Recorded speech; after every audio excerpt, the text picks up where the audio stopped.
What's going on, everybody? Come on in here so we can get started. Oh, my good Lord. How's everyone doing? Hope everybody's doing well. It's been an interesting couple days, but I am so glad I was finally able to go live tonight. Happy Monday. We're close to Christmas. Hope you guys have enjoyed your weekend. Looking forward to the holiday coming up. I know I am. I had the day off. I spent the day with my kids. I still got a lot of emails to go through. But I just want to thank you guys for tuning in because we got to do this live stream. So, few things we're going to be talking about this evening. Starting with what you guys are seeing on the screen, and then a federal lawsuit that Candace the Dum Dum Owens has somehow landed herself in. Girl, Candace, yet again, you've dipped your face into something you know nothing about. A pump and dump scheme, really. You can't make this stuff up. This is why she asking for money for her. She calls it a security. I think it's for attorneys. Candace gonna be broke as hell for real. Nobody told you to get involved in the pump and dump scheme. No one told you to do that. You did that by yourself. Yeah, so she in it. They have at least 15 co-defendants in this federal lawsuit, you all. And it's taking me a minute to try to go through it. And I'm still going to summarize it because this case is still ongoing. It is in, I think, the Eastern Division of Orlando, if I'm not mistaken. Yeah, it's in the District Court of Florida. And it's still going on. There's been an order that was signed on it. Yes, if you saw the post I put up on the channel because I couldn't go live last night. Plus, it was just too late by the time I got through doing my hair. Me and the kids are having a great week, just having fun and spending time with my boys. So, um, with my babies, they never get too old for that. But I mean, this case is still ongoing. There's been motions and orders and things that's being decided throughout this, and it's supposed to be labeled as a class action suit. So it's got a lot of moving parts to it.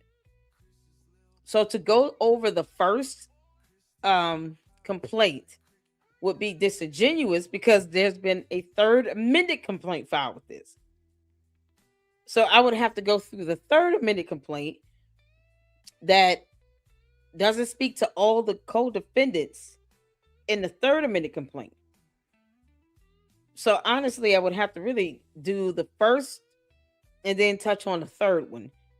That's going to take time. That's going to be a video by itself. So I'll give you guys a summary. I'll let you all see the actual overview and a summary I got out of Chat GPT, where you can get at least the most updated information. But as far as a full reading of that initial complaint and the third amended complaint, we'll have to do it in a separate video, you all. You just have to do it in a separate video because if I just throw one out and throw out the third amended complaint, you guys are gonna be like, what the hell happened in between? There's a lot of motions and orders that have been signed and filed in between all of that. NASCAR won their complaint in this overall case. They were one of the co-defendants.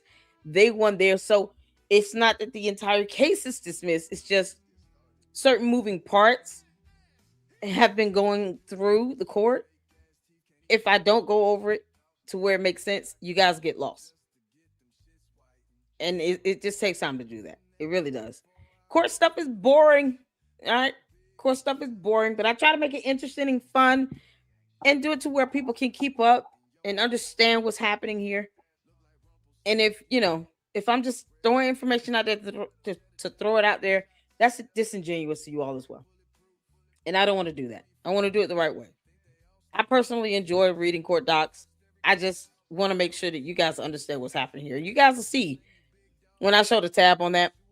But before we get to it, y'all hit the like button. How you doing? Let's get some comments in. I missed you guys. I hope everyone's doing well. What's going on, Francisca? Shout out to my mods. I have the best mods on YouTube. Shout out to Francisca. How you doing, honey? It's almost Christmas time. Now I'm so excited. I hope you guys are as well. Ready for a good meal.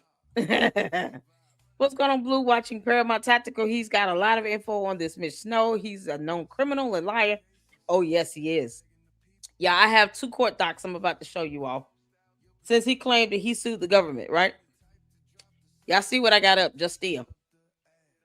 And it's crazy because it's only literally two documents that have been uh posted up to this docket going back to 2022 and 20 another order from March of 2025.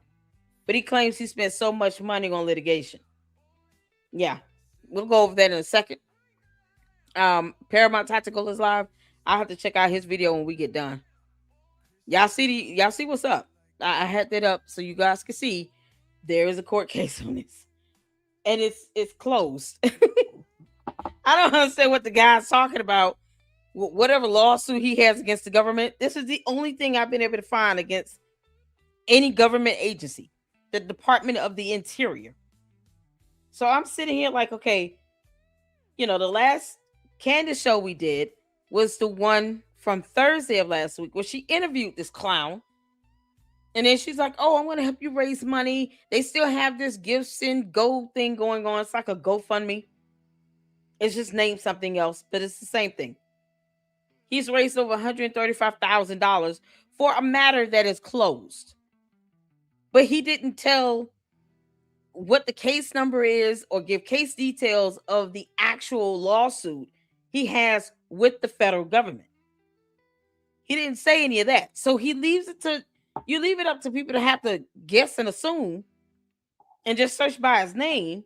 And the only thing I come up with was what he filed against the Department of the Interior. And that thing has been closed for failure to prosecute. We'll go over it. You can't make this up. So what the hell he raising money for? And Candace hasn't given him a dime of her money because Candace, you haven't.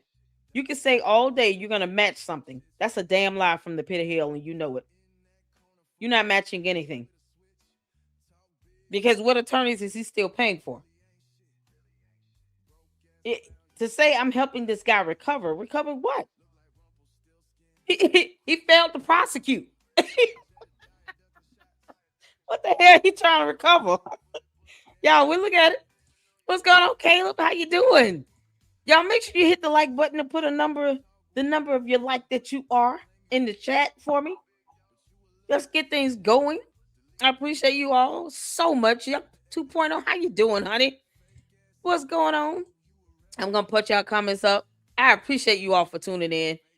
What's going on, Mira?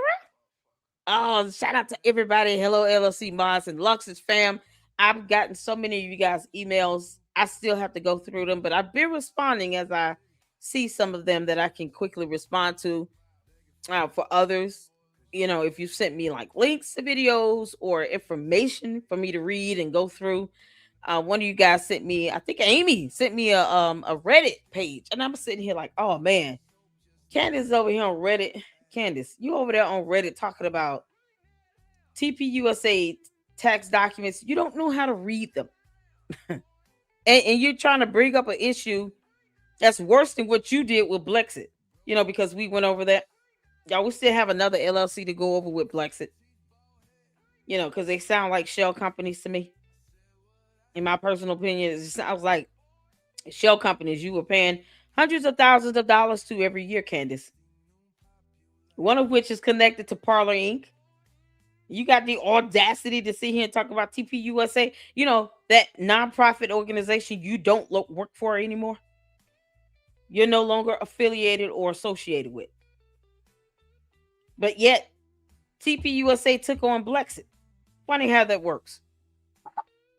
So unless you're trying to say, Candace, TPUSA should not have taken on Blexit because of all these shady ties to these weird-ass LLCs with Blexit, then what is your purpose? Because you're not pointing out anything that's just so astounding.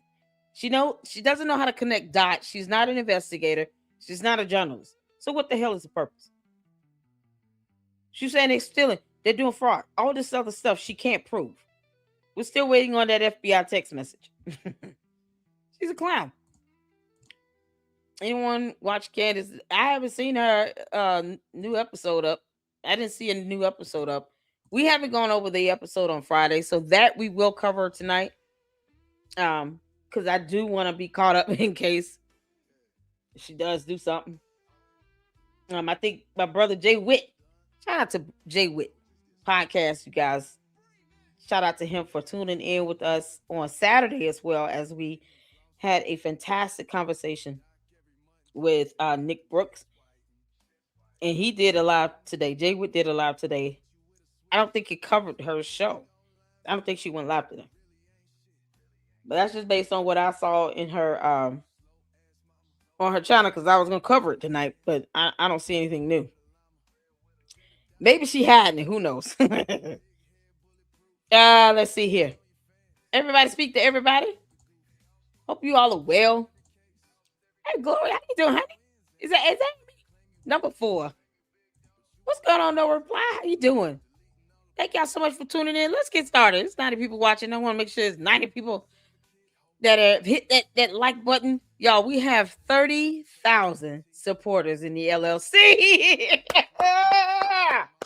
It's a fantastic reason to celebrate. We hit it. 30,000 supporters in the LLC. I refreshed and we hit the number, you all. We had been so close for days, and I was like, oh, come on. Let's do it. You're enjoying this great content here in the LLC. Hit that sub button. Hit that subscribe button. Hit the like button. Let's keep this content up in the algorithm, because people need to see this. Candace, you sitting here raising money for this clown, right? So let's take a look at Justia. Because Justia saying, this is the only case I've been able to find. Just so y'all can see it. Only case I've been able to find dealing with Mitchell Snow and any government agency that he's suing. So this is case number 23-1196, filed back on November 30th, 2022. This went to U.S. Court of Appeals, Federal Circuit. And then you guys see here the 2 dates where these orders were filed. They're orders from the court. So the first one was back on May 11, 2023. And the second one here was back on March 5th, 2025, earlier this year. This is the only docket entry you see here. Basically, appeal docketed received November 18, 2022. I'm seeing an appeal, but I'm not seeing the actual case. And I'm just kind of like, what the heck is going on here? So he had an attorney based on this second document here, but we're going to take a look at this first one, because it looks like it just looks like he was by himself. He was pro se, but I'm just showing you all what I read. Oh, shoot. Let me go back. Go back. Okay. So if you all see here, oh, man. There we go. Let me share this tab. Look at this. Candace. This right here says this. I want to make sure you all can see this. This is the first document. It's basically, it's an order. And of course, non-precedential, meaning it does not set precedents. There's no landmark ruling or anything, where precedence has been established. It's as simple as this. You have Mitchell Snow, petitioner v. Department of the Interior, respondent, 2023-1196, petition for review of the Merit Systems Protection Board and number, and then there's this, DC-07 52-22-0107-I-1. And here's the order. Petitioner having failed to file an appendix required by Federal Circuit Rule 30A within the time permitted by the rules, it is ordered that the petition for review be and the same hereby is dismissed for failure to prosecute.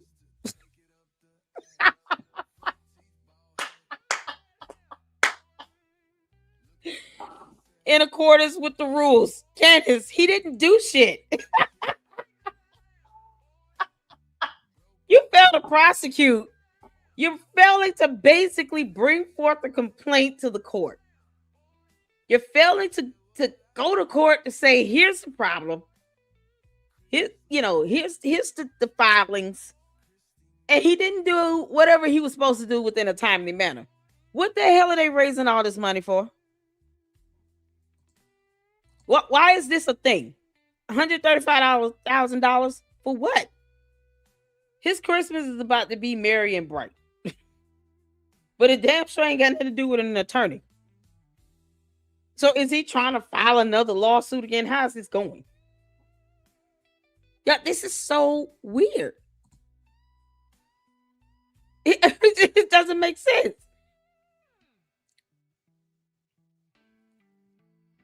Oh, I'm not gonna. I have it. So you sent me something. Thank you. I appreciate you all. Thank you all so much. I got my research to Michael Yon tonight. There's a huge expose coming on Mitch. Oh yeah, I'm good. Somebody go get her. Cause this is crazy. Y'all seeing this? Failure to prosecute. See, you can't make this stuff up. Look, I just see proof over. I asked her not to show it. I'm not gonna show it. If you don't want me to show it, I'm not gonna show it. I'm not gonna show it. Don't worry, no reply. I won't show because this is something I just pulled up. This is public information that I'm showing you all here. So anytime you guys send me something, you say, "Hey, don't show that out." I won't show it out because this is insane. Yeah, this is the order from May 11, 2023. Can't make this up. Whatever it is. So I don't know any other lawsuit or anything that exists because he talked about, going after the government and blah, blah, blah, right? And the first thing I said when we was doing that marathon, all right, I said, where are the court docs? What is the case number? So this is all I could find about Mitchell Snow and any government agency. And it says here, he failed to follow a court rule to get some stuff in within a timely manner, and therefore failed to prosecute the case just to get it moving in the court. It just sat there. This is, man, you can't make this stuff up. So what is he whining and complaining about?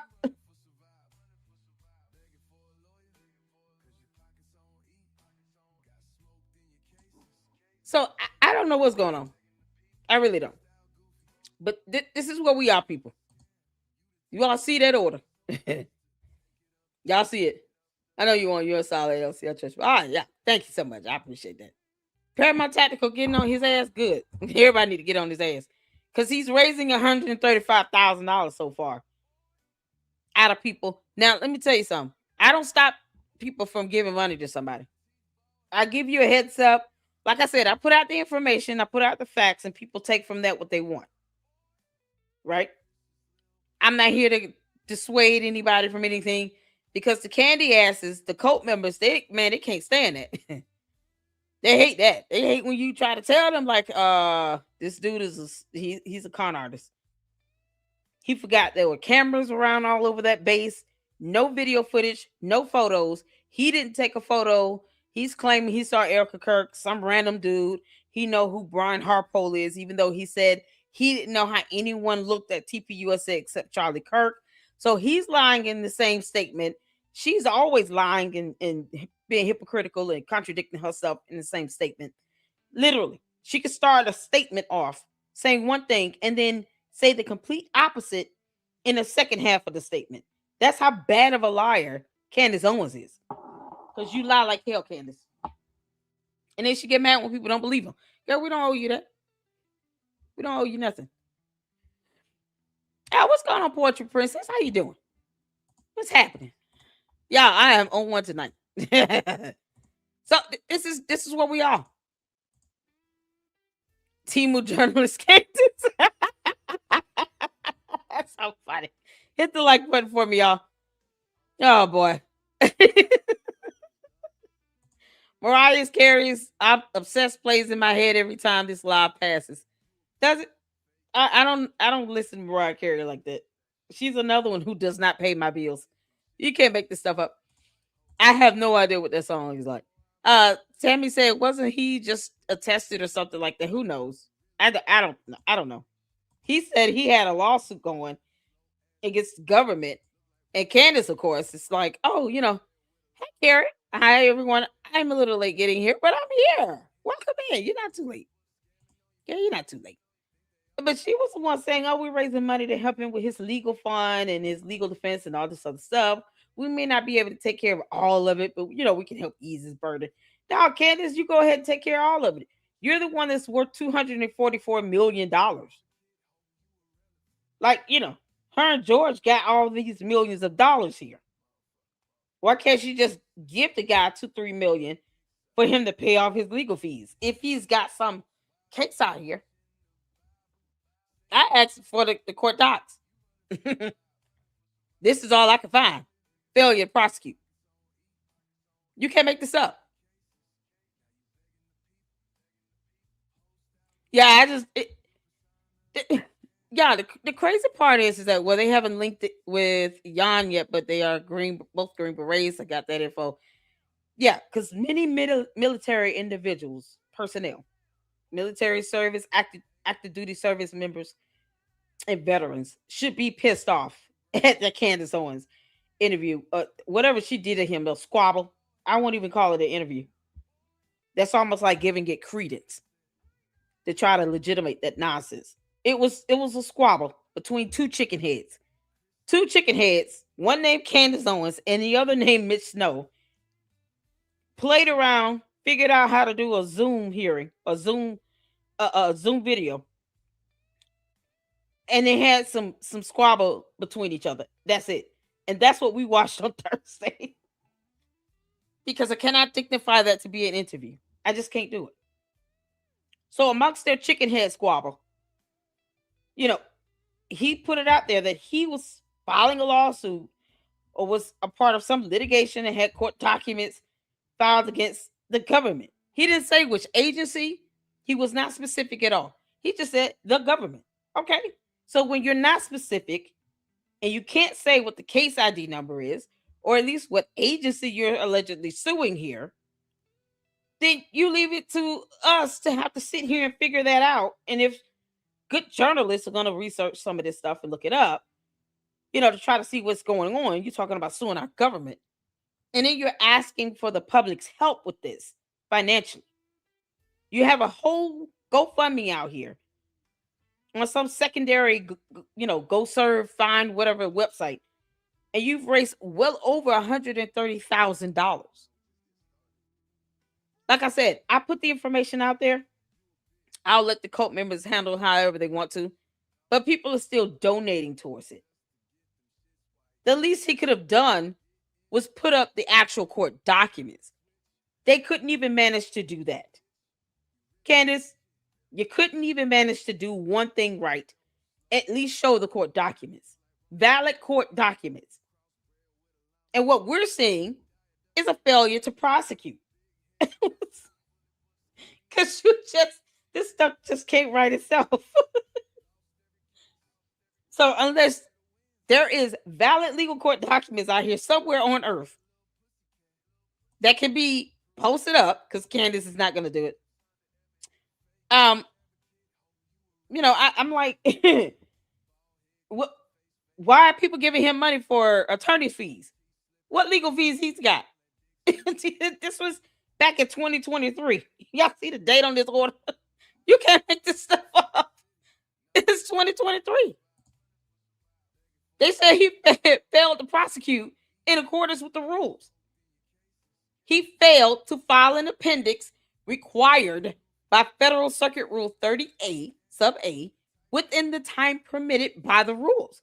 Because court rules also matter when it comes to these proceedings. Candace, you'll learn that the hard way when the Macrons mollywop you in court. And apparently, this class action lawsuit as well. Candace, I love this so much. The fact that you're being sued left and right. Yeah. I am just absolutely loving this.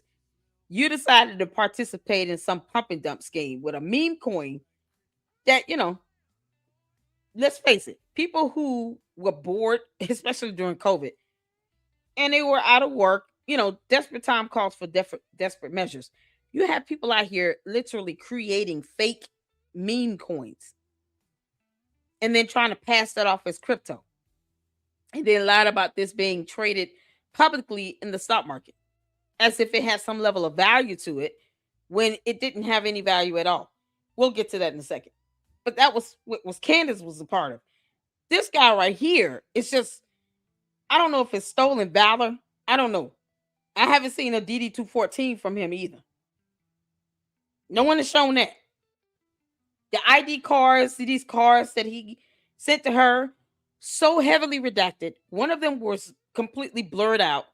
The other two were so heavily redacted, you couldn't read anything, not even the name on the cards.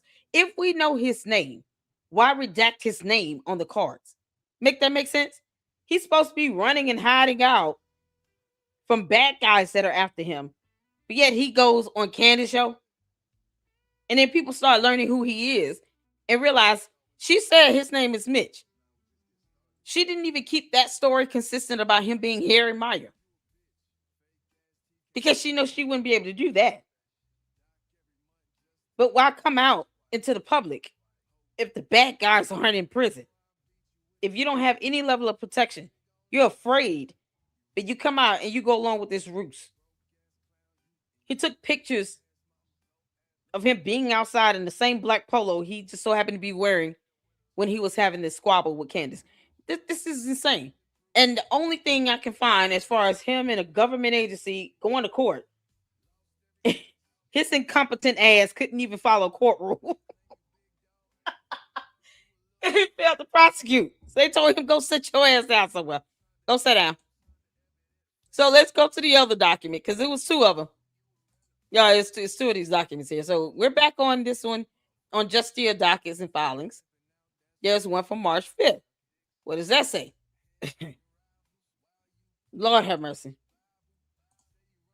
This one is, and you guys can see, filed March 5th, 2025. That was this year. This is also non-precedential because no precedence has been set because he didn't do shit. So this is Mitchell Snow, petitioner v. Department of the Interior. Judgment. Devon Miller, law offices of Patrick J. McAndrew. Now, this is the one I said where he had an attorney representing him. I don't know why. So you go from 2023 to 2025. You get an attorney. Why didn't you start with one? This lawsuit was allegedly filed in November 2022 based on Justia. This was filed back on November 30th, 2022. And this is with the appellate court. So you get to the appellate level and you don't even pursue it and move forward with it. That's back on 2023. Here we are, 2025. There's another order. This is a judgment. Once again, petition for review of the Merit Systems Protection Board. And then you guys see the same DC case number here. There's a judgment given. And then you have the attorneys listed for the petitioner, Devon Miller, or Devon, it could be, I don't know. I'm just going to say Devon Miller. Law offices of Patrick J. McAndrew, Greenbelt, MD, argued for petitioner. And then Albert S. Erosi, Commercial Litigation Branch, Civil Division, U.S. Department of Justice, Washington, D.C., argued for respondent. Also represented by Brian M. Boynton, Eric P. Bruskin, Patricia M. McCarthy. This cause, having been heard and considered It is ordered and adjudged. Per curiam, affirmed. Basically, they affirmed what they said in 2023. Per curiam, per curiam, sorry, per curiam means unanimous. So when you file an appeal, what you end up having is what's known as a judicial panel. There might be 2 to 3 judges on that panel, maybe even 4, depending on which level you're at. The Supreme Court, of course, has what, seven judges, 11. I mean, is it 9? Why do I not know that? I think it's 7. Yeah, whatever. It's an odd number, and then you got the tiebreaker being the Chief Justice. So here with this appellate level court, federal circuit, I think it was 3: Prost, Toronto, and Stark. These are the 3 judges here. Y'all see that? Circuit judges. They unanimously decided their the previous ruling they gave, where they dismissed it because you failed to prosecute, was affirmed.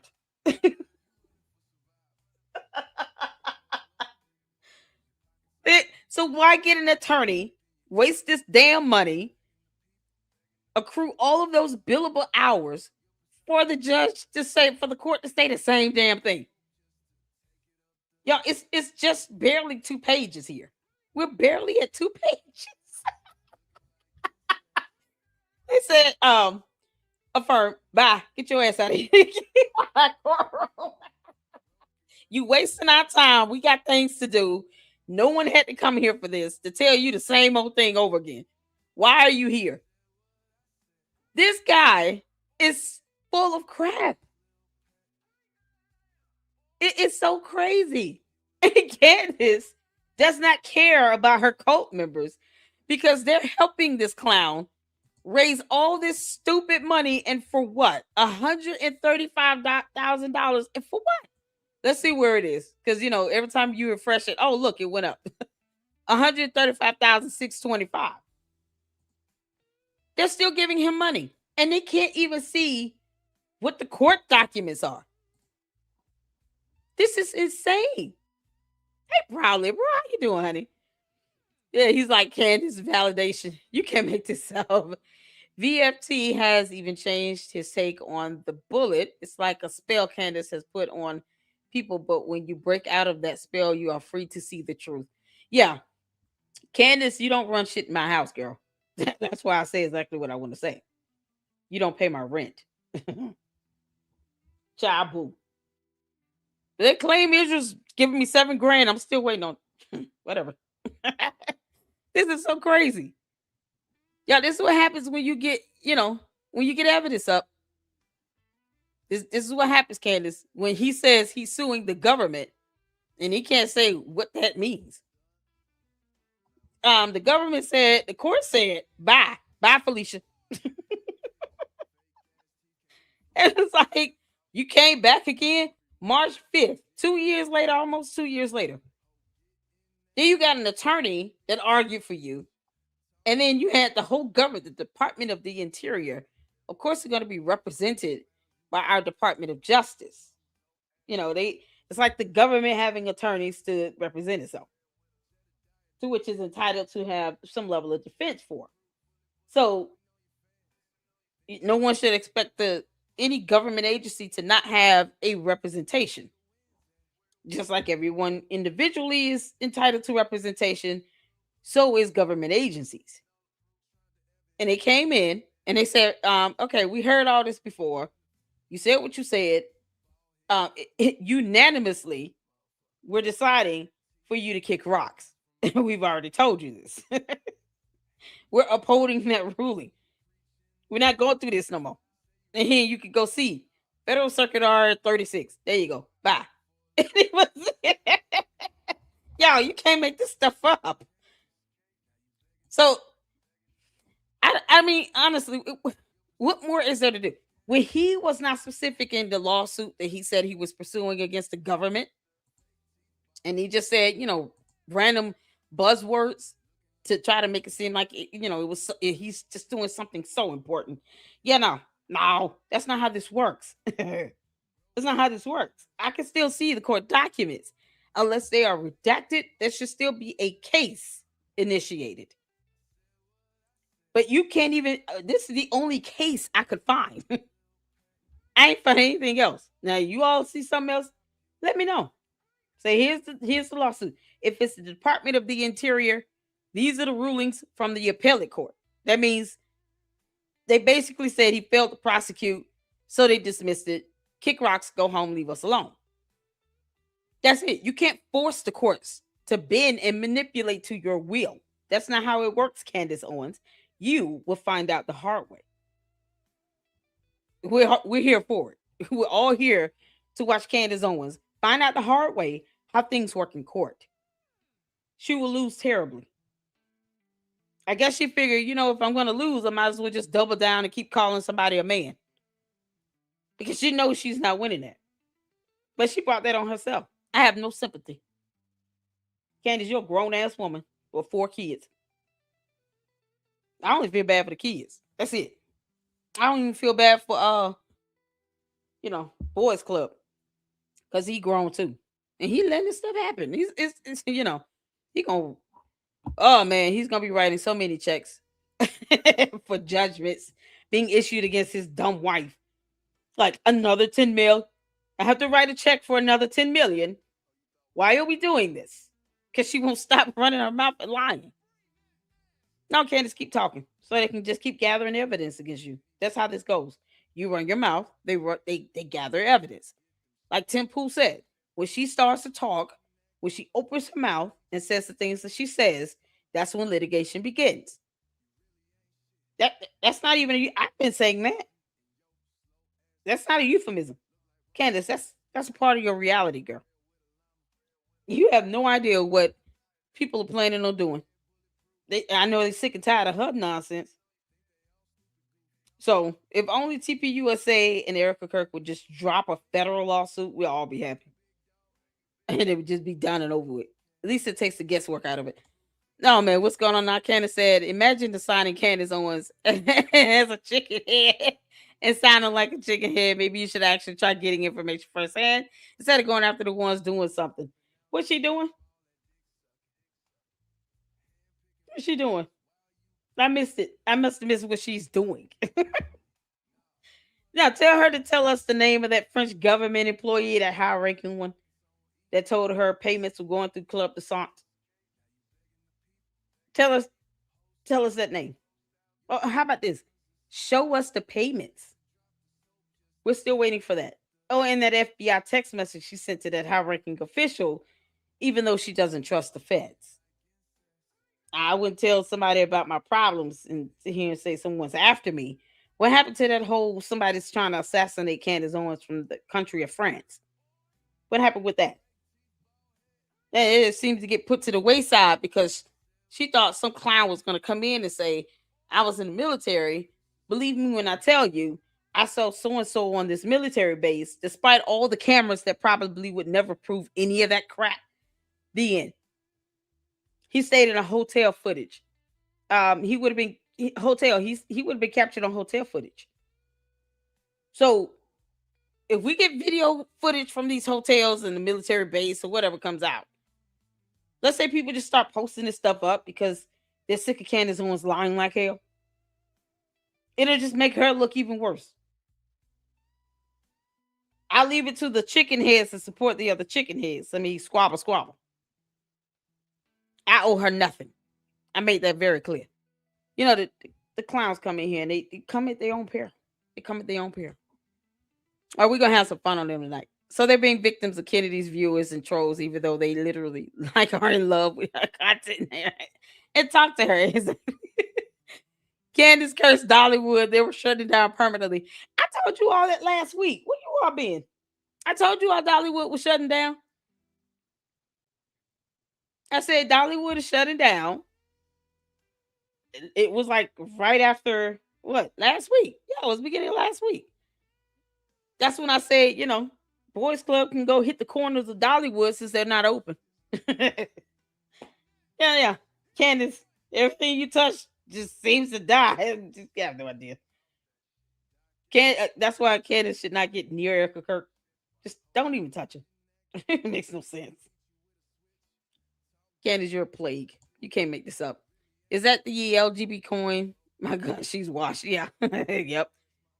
We're gonna get to that one next. This is the one for the only lawsuit I could find against any government agency from Mitchell Snow. So let's go to the overview for this is the federal lawsuit. Candace Owens, it's like a class action lawsuit. She's been named in as a co-defendant regarding this LGB meme coin here. So if you all see the Ford v. Cotulus, I don't know if I'm saying that right, but there's several other parties. This is the case number 22-CV-00652. And you guys can see here, this was filed back on April 1st of 2022. And this is a fraud lawsuit. So they're alleging, of course, fraud because they're saying these meme coins, which had no value to it, were promoted by all of these, people like Candace and other conservatives, people like influencers, companies like NASCAR, and had investors excited about buying these coins, which really gives it the value that it has because they're not valuable on the market, right? They only become valuable when they're actually being traded on the market and they're giving some level of valuation. So they determine how much they sell for versus what type of profit you can earn from selling or, trading the coins. And then, of course, if they take a hit, what does that loss look like? That helps to determine what the value is of that coin. But when you create a coin out of nowhere, and then you get all of these influencers, people on social media, like Candace wants to sit here and say, hey, you guys go buy these coins, right? Coins might be like $10 a coin. I'm just throwing out a number for an example. The $10 is what the initial rate is to buy one coin. But let's say you get 10 coins. And then Candace sees, oh, these coins are selling pretty fast. Let me bump it up now to like $12. So they're selling up the base price for 10, plus she's getting a $2 profit. So what she does is she gets people to buy all these coins based on how many ever number of coins have been created. There could be a limit to them depending on what, it's the law of supply and demand. So based on what the developer wants to do or whatever these people trying to do that created the coin, maybe they set a limit to the coins to try to increase the value. So you can only buy so many out there because it's only so many made. And then you can make a little profit off of it. Well, if they never get to market and get traded, nothing happens where you just got people buying the coins or they're telling you to buy them. They get a whole boatload and then they say, hey, hold the coins. And when, we start putting them out there, then people can start buying them and we'll start selling them. Well, what they start doing is they sell it up front. They'll tell everybody else to hold them, but they start selling theirs. They're making money, but they don't tell their platform, they don't tell their audience that they're actually selling their coins. So Candace buys 100, but she doesn't tell everybody else she's bought 100. She didn't tell everybody that she's about to sell them. So when she sells them, she's able to sell them and get a profit. So she's getting all that cash coming in. Meanwhile, other people in her audience just sitting on these coins. And then what happens is once she gets rid of all of hers and she's made the money she's going to make, so they pump them out and then they just dump them out onto everyone else. Once they've gotten rid of them, then they tell everybody, oh, okay, here's how much the peak they've sold for. Now you all can buy these coins or you can start selling them. Then they realize these coins don't have any value to it. They mean nothing. But Candace has already sold hers without telling people. And now she gets all the profit. She gets all that money. This was going on so bad. You had other celebrities getting charged by the SEC, including Kardashian. It's funny, Candace, you become another Kim Kardashian. No different than what Kim Kardashian did. And a lot of those celebrities involved in it, you have, man, there's the kid in jail from FTX. He's in prison. He had a whole fraud company. FTX was one big Ponzi scheme. And the worst thing is he's not the only person that had these fake coins out here. FTX was just a whole fake company. But they did the same thing. Except they were going for high investors that had millions of dollars. And they just created these fake coins, told people that these were valuable. People bought them, and then turned around and realized they just stuck with all these fake coins that may or may not even exist. And if they do, they have no value. They're worth pennies. And of course, people got mad. Sam Bankman-Fried is sitting in prison. Oh, he in prison. That's a smaller scale of what Candace did. It's a pump and dump. So this is what you have here. And you have this class action lawsuit that started at, let me ascend so you guys can see where it started. Back on April 1st of 2022. So this is the original complaint with some attachments with it. I'm going to go over that in a separate video, but because there's a third amended complaint with this, more than likely that's going to be what the judge considers when they do start hearings for the other co-defendants. There's been some side hearings on motions and things of that nature. But as far as the complaint of the original co-defendants, because this is long. If y'all see this, this is, God, it goes on forever. Look at all of this all this entries in here that's been made here. All this movement to this case. I mean, and I'm scrolling for days. So you may have some motions that were specific to certain co-defendants, and then those co-defendants filed motions against the co-plaintiffs, and it's just back and forth. I mean, you guys can see how long this is going, right? All the way down to December of 2025, where you have this page 104. Look at that, page 104. So I dropped this link in the chat. You guys can go on this website. This is just a docket. Some of the information, some of the documents, you can click on it and it'll pull up. You can download the PDF. If you see this here, buy on Pacer, you got to pay for that. I have a Pacer account, but if I had to get all these court documents, it would cost me hundreds of dollars. I don't care if you see 20 cents. That's per page. So it would cost a shit ton of money to get the entire docket for this case. Plus, I don't need all of it to really go over the bulk of it. I just need to know where the status is with the remaining co-defendants. And that third amended complaint that has the co-defendants listed, that's going to be the one that the judge, go ahead and allow it to flow through the court. Because you can file a complaint, but if it's amended, they want to go with the most recently amended complaint. So here you go. I had to give a synopsis.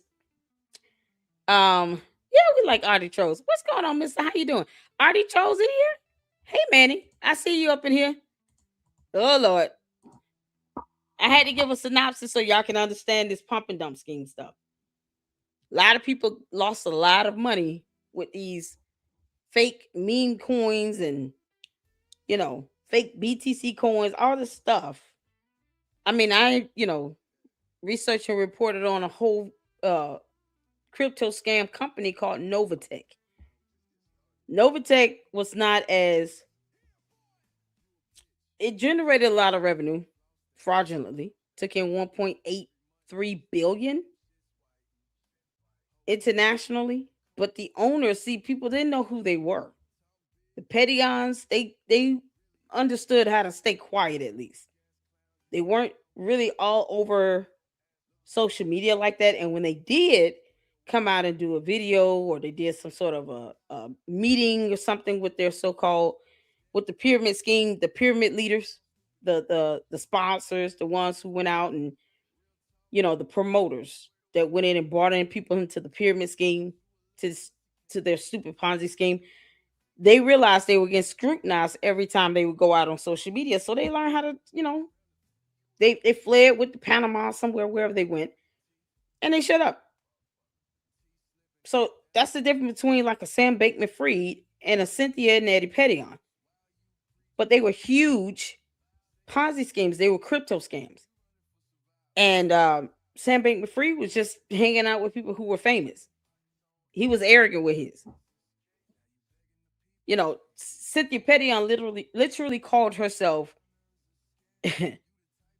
Reverend CEO Cynthia Pettion. So she too weaponized Christianity. She didn't believe in it. The text messages named in the SEC complaint. If you guys have time, I have a whole playlist on my channel where I researched and reported on them on Novatech.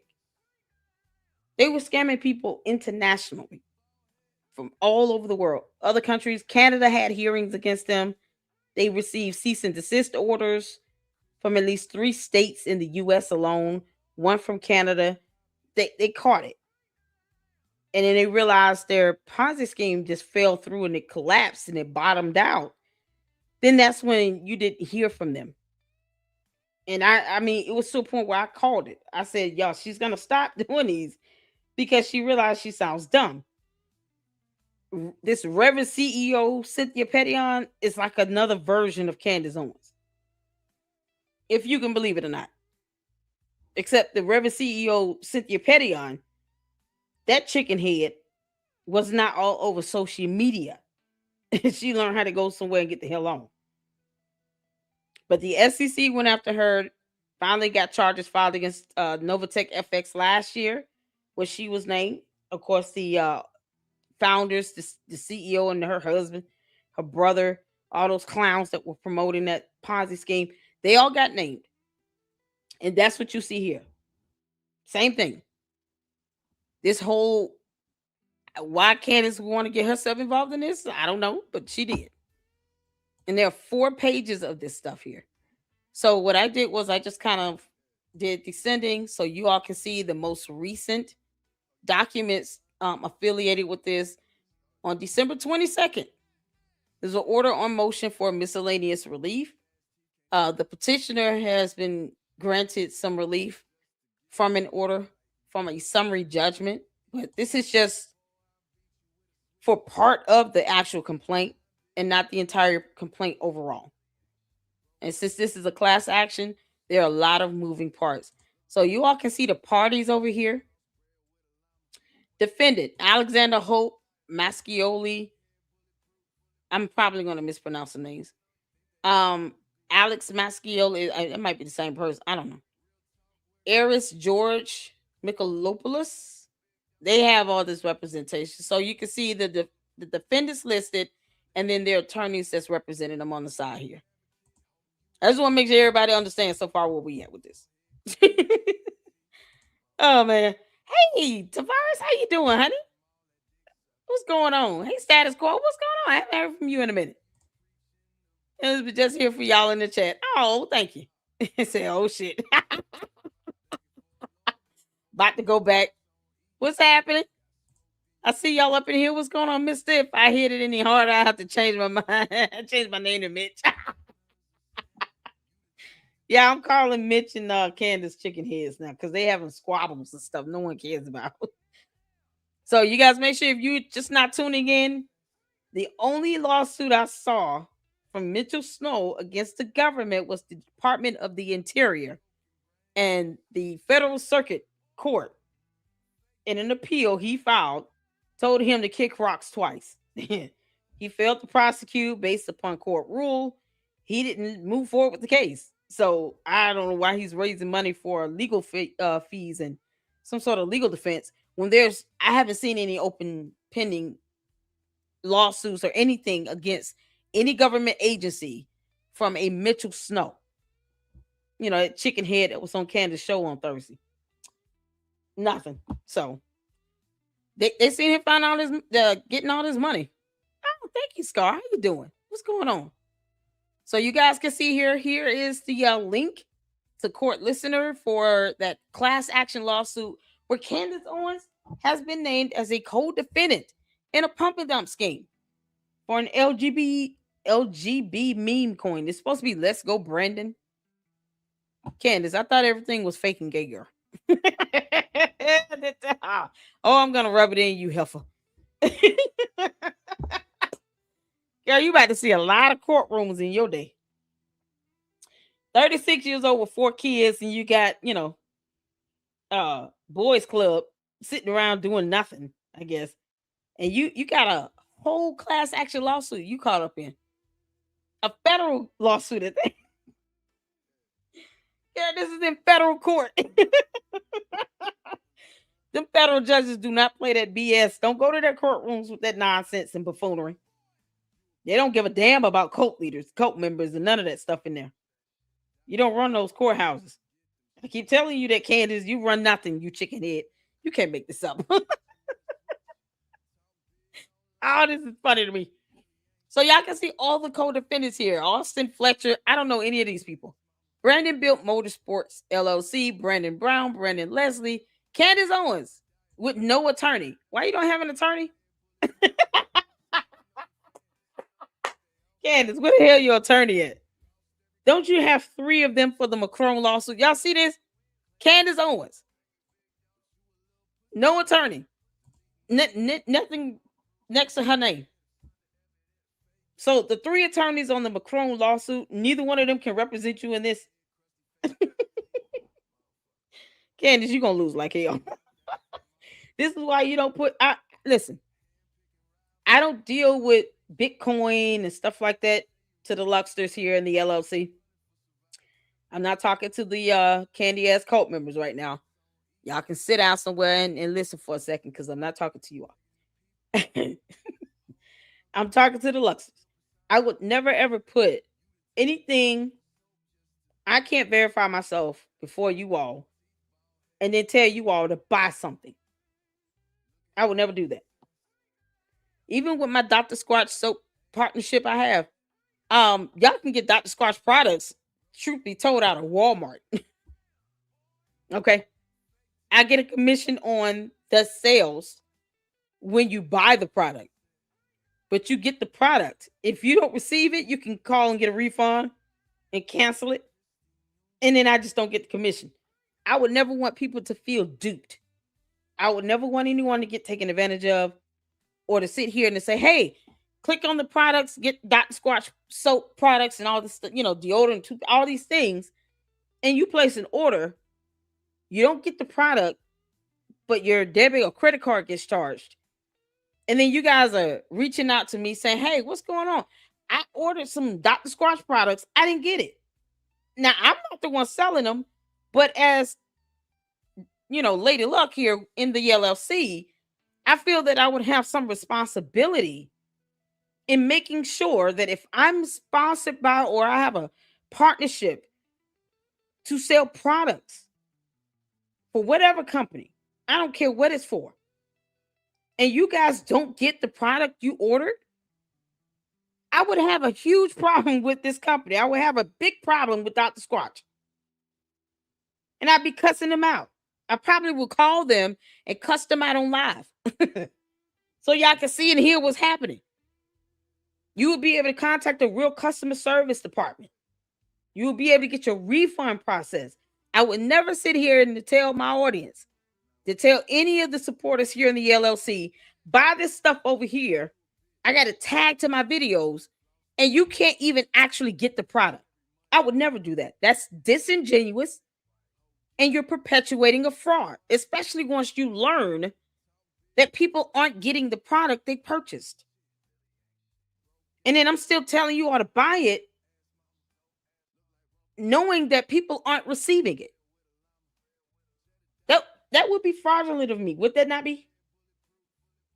Let me know. Would that not be considered fraud if I sat here and I knew damn well, hypothetically, Dr. Squatch is sitting here taking these orders, but they're not sending out the soaps? And then you all are telling me I'm reading your emails and everything, and then I still ignore it and tell you all to keep buying it. Wouldn't that seem fraudulent of me to do that? Put a one in the chat if you think so. Put a two in the chat if you don't. Because I wouldn't dare do that. This girl knew she was sitting here pumping out these damn coins that had no value. Unless Candace really is that stupid. This is Candace Owens. You've been named in this mean LGBT meme coin pump and dump scheme. Candace, if you even brought it up and you encouraged your platform to buy this stupid coin, knowing it didn't have any value or that it was not really being sold and traded on an open market with any value, you knew something was wrong with that because you claim to have discernment and all, you chicken head. Squabble, squabble. You knew that. You effed up. Now you got named in a class action lawsuit. Manny with the 3. Lady Luck Club, why the hell are you asking us this dumbass question? See, that's how real and raw I can get. I at least give you all the option to say, yeah, that was a stupid ass question, Lady Luck. You know damn well we all consider that to be fraud. What's going on, Fox? So shout out to my moms. Shout out to the virus. How you doing, honey? Yes, we're going to be doing Umar. We're going to get to Umar because he's got some stuff going on with him and 50 Cent. And Umar, 50 Cent will crush your soul and not even lose a second of sleep. You better ask Ja Rule. He took that whole man's career down the drain. 50 Cent does not mind ethering someone's soul. Why would you want to get in a tuffle with him? Umar, you're not that talented. You're not that smart. So we got to talk about that. It's going to be a whole nother video. Umar here trying to go head to head with 50 Cent. You better stop. You're 50 Cent somewhere laughing, saying, I just dropped a documentary about Diddy. Who is Umar? Unemployed. Umar's still unemployed. He ain't got no job. Can't make this out. Oh, man. Shout out to y'all. Is Tatum named in this filing? You know what? That's a good question. Let me see. Yeah, one is it. This is going alphabetically. I'm assuming by the first name. So unless he changed his name from Brandon Brown to Brandon Tatum, that ain't him. I don't see him in here. But I mean, if he had any dealings with it, they would add him as a co-defendant if they had to, or they at least, do a separate complaint. But I mean, he claims that he barely worked for Blexit with 5 hours a week coming in based on tax documents. You can't make that stuff up.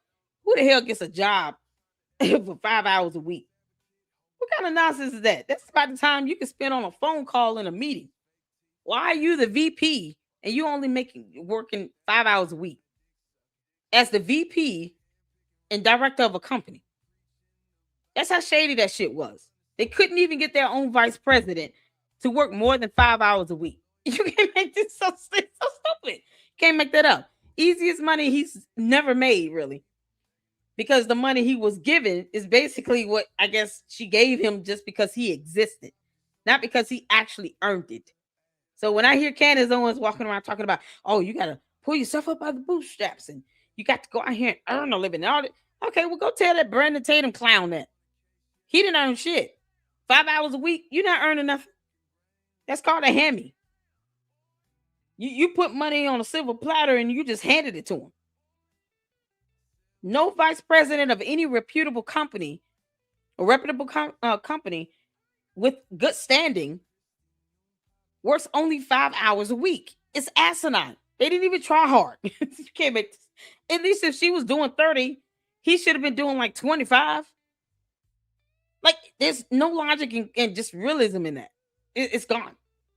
And then I heard Brandon Tatum out here crying and whining and throwing tantrums all over the internet. Will you kick rocks? You're a grown man. Why are you upset over people calling you out for not telling your friend right from wrong? You keep trying to defend her. That rebelliousness gets you nowhere, Brandon Tatum.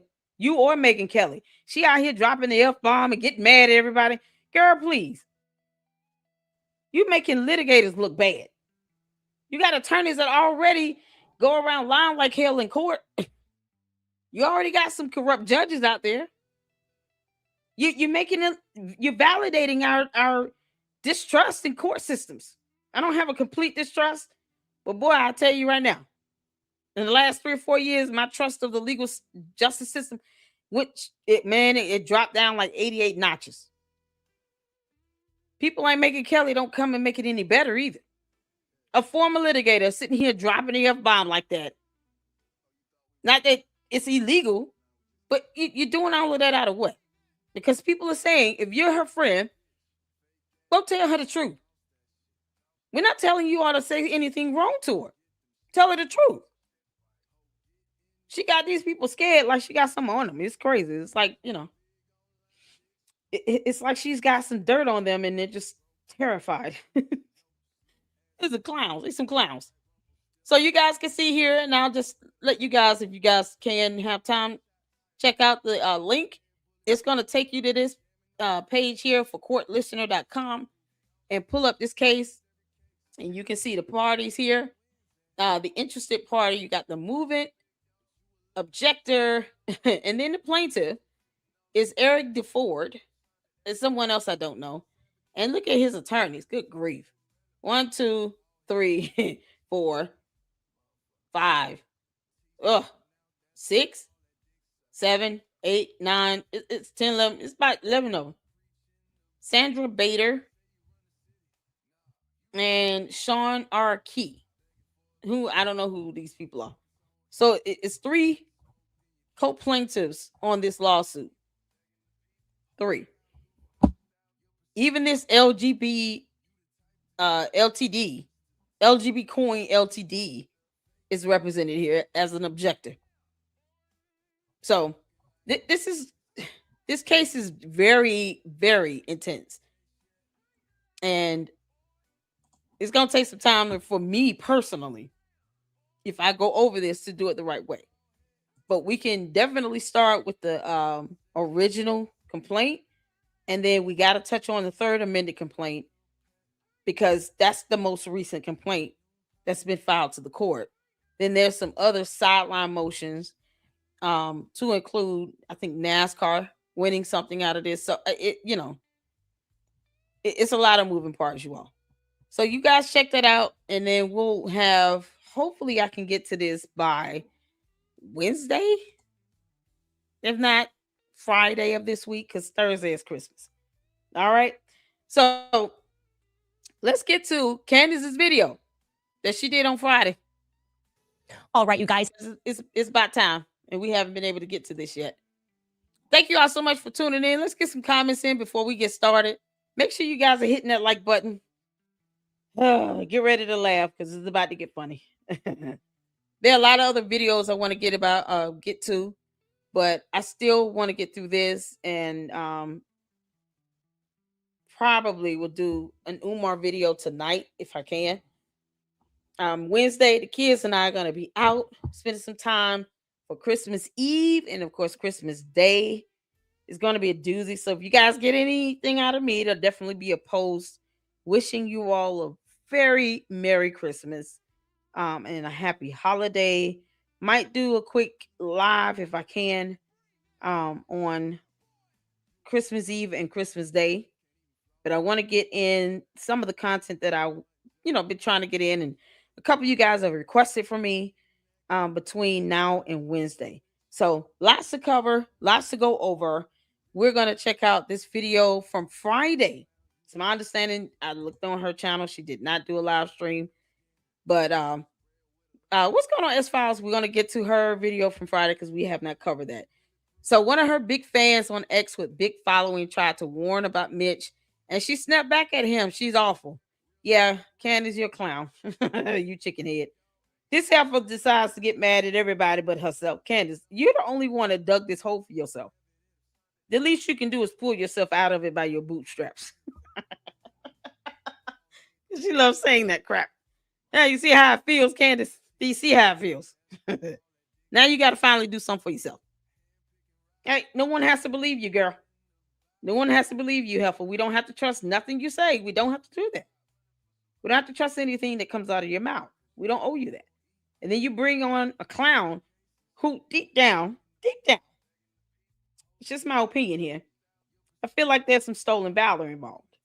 Just my opinion. And until I see a DD214, that's what I'm going to go with. Because anybody can change the color of their hair, cut it in a certain way, get some glasses, especially if they look like the person that they're trying to portray. Mm-hmm.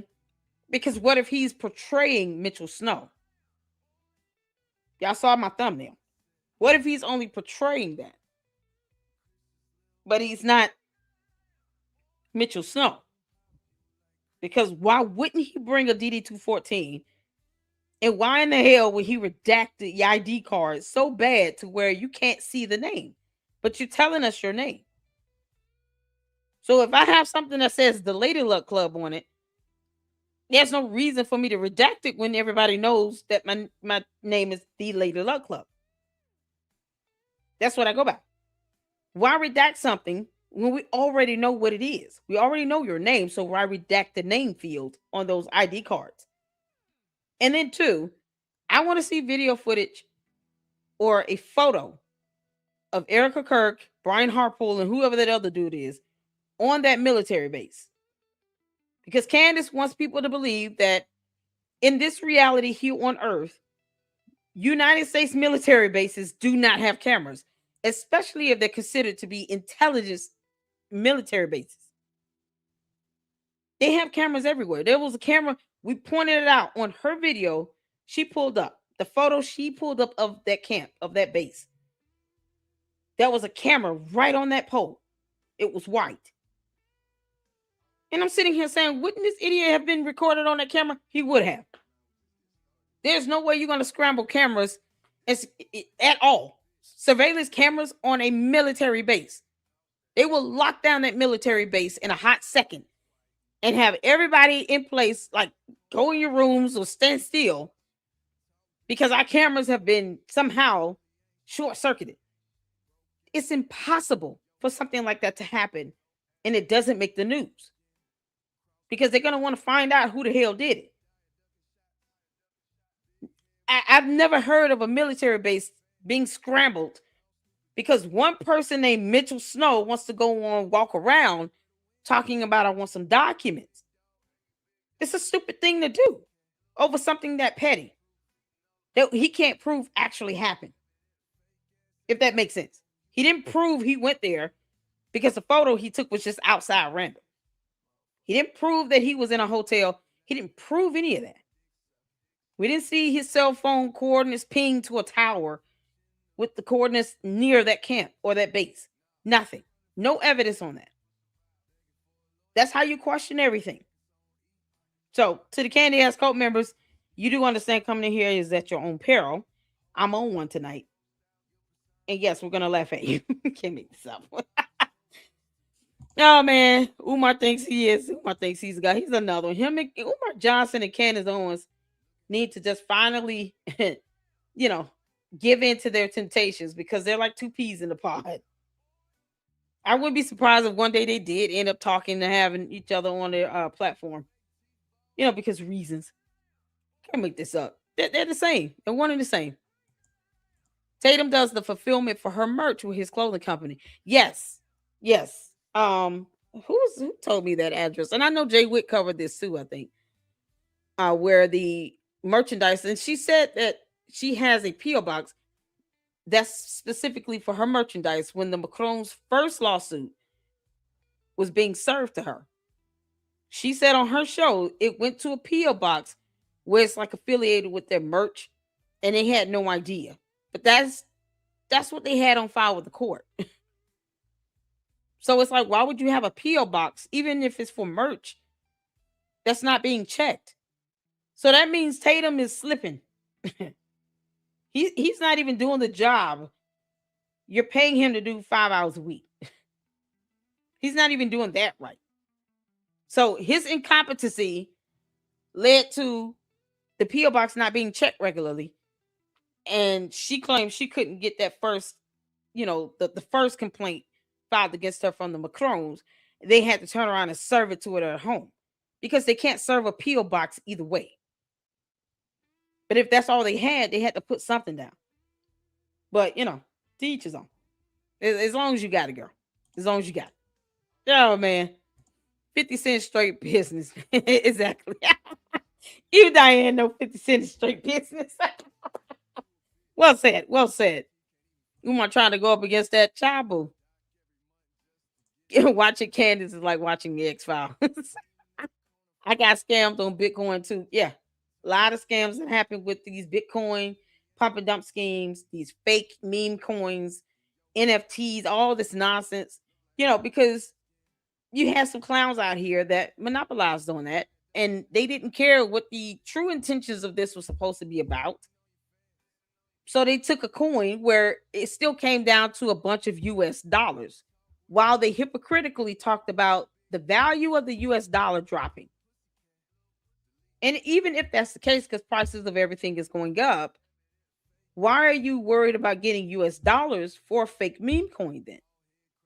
Why not go and get some pesos or yen? Money from another country. Like, why aim for US dollars? This is how you know people were lying so bad about that, to where they said stupid things that made no sense. Yes, the US dollar is being slowly devalued because the cost of everything is going up so high. Cost of living, food, oil, gas, everything is going up.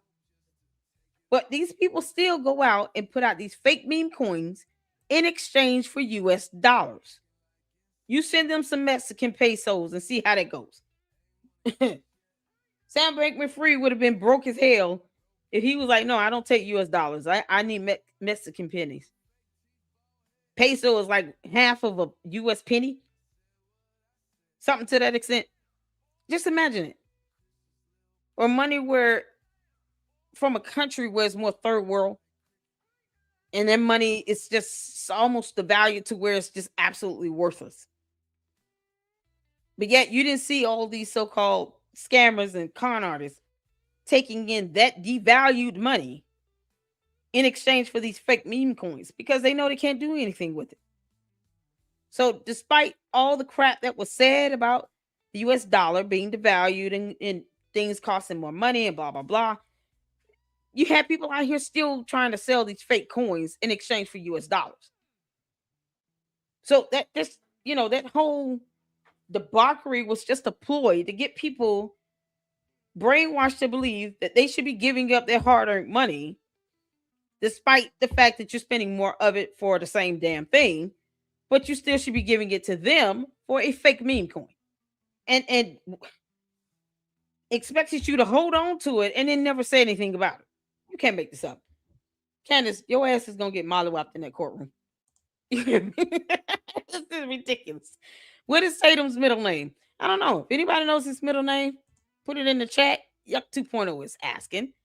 I don't really watch Tatum or anything. He sounds like he's whining and crying all the time. You're a grown man, Tatum. Go on somewhere. Go do some push-ups or something. Or read a book. He treat Candace like that's his wife. So crazy. Brandon Fitz said it. Tatum goes right along with Candace. Yeah. Because he's a coward. He's like, I don't agree with Candace. I don't agree. I saw Jay Witt video on that. I don't agree with Candace.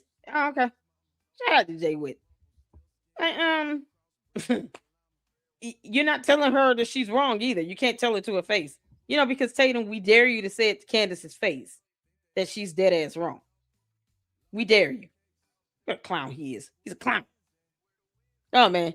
Brandon Orlando Tatum, born April 22nd, 1987. There you go. Mira, there you go. Thank you. Thank you, Mira. When are you doing the Umar live? It will be after this. Because I do want to get it in, because this whole thing between Umar and 50 Cent is just comical to me. Because Umar knows he can claim to be whatever the hell he want to be. What he is definitely is unemployed. So he's not making any money. 50 Cent sees him as a cockroach in the end. It's, and I don't have to side with 50 Cent. It's just a matter of, look who you're trying to go up against. You're trying to get your name out there and attach yourself to somebody like a 50 Cent who had no problem destroying Ja Rule's career. He definitely has no problem finishing off Umar Johnson because Umar doesn't have a career in the first place. He still has no job. He doesn't have a career. So 50 Cent's go eat his ass if he don't leave him alone. His initials are BOT. Y'all, Brandon Orlando Tatum. Yeah, he's a bot. Y'all, hashtag bot in the chat. Hey, Susan Q, how you doing, honey? Well, shout out to Amy. Amy here. Amy has emailed me as well. Please do not think that you're, spamming me with the email, especially if I know who you are and you're a supporter, a firm supporter, and you're being very genuine. Even if people give me, some tips and constructive criticism, things of that nature, I definitely listen. Yeah, am I going to completely stop cussing? I'm working on it, but it's a slow progress. But even for the information, everybody doesn't agree with me calling Candace Owens a chicken head or a heifer, or jackass or a donkey. Everybody idiot, dumb, stupid. Like most people don't agree to all that. A lot of people don't. Me, if I start holding back, it'll bother me even more. So I get it all out. Candace has said a lot worse about a lot of people, many of which were just completely untrue and just false. Candace truly is very ignorant of a lot of things. And ignorant is the lack of knowledge. That's the definition of that term. I don't profess to know everything, but I at least research and read. And if anyone has a case ID number with Mitchell Snow suing the government, please email it to me. Because, I just want to go over it for a good giggle. Another lawsuit from 2022. Yep. You holding back from the. All right, y'all ready? We're going to get to this video here. Thank y'all so much for tuning in. Hit that like button. Let's get the candy ass cult members pissed off, because they already big mad and they hate my guts. I don't really care. Let's piss them off even more and get to this video here and let's get in a good laugh. Thank you all so much. Put a one in the chat where you can see and hear. Let's do it. Happy Friday. Well, I just want to start by saying that it's pretty obvious that Ben Shapiro is terrified. We can all see that now that Charlie Kirk is dead. He seems to be taking multiple stages and demanding an allegiance to Erica Kirk. In fact, it almost seems like he's demanding that nobody inquire further about Erica Kirk. It's odd because Ben had no allegiance to Charlie Kirk when he was alive. So what is it about Charlie's widow in particular that is inspiring his very public nervous breakdown? Personally, I think he knows something about her. That is what I am sensing, that he knows something about Erica Kirk. And every time he speaks, I grow more certain that Israel might be involved with 9/10. So let's keep investigating. Welcome back to Candace. Oh, bride of Chuck.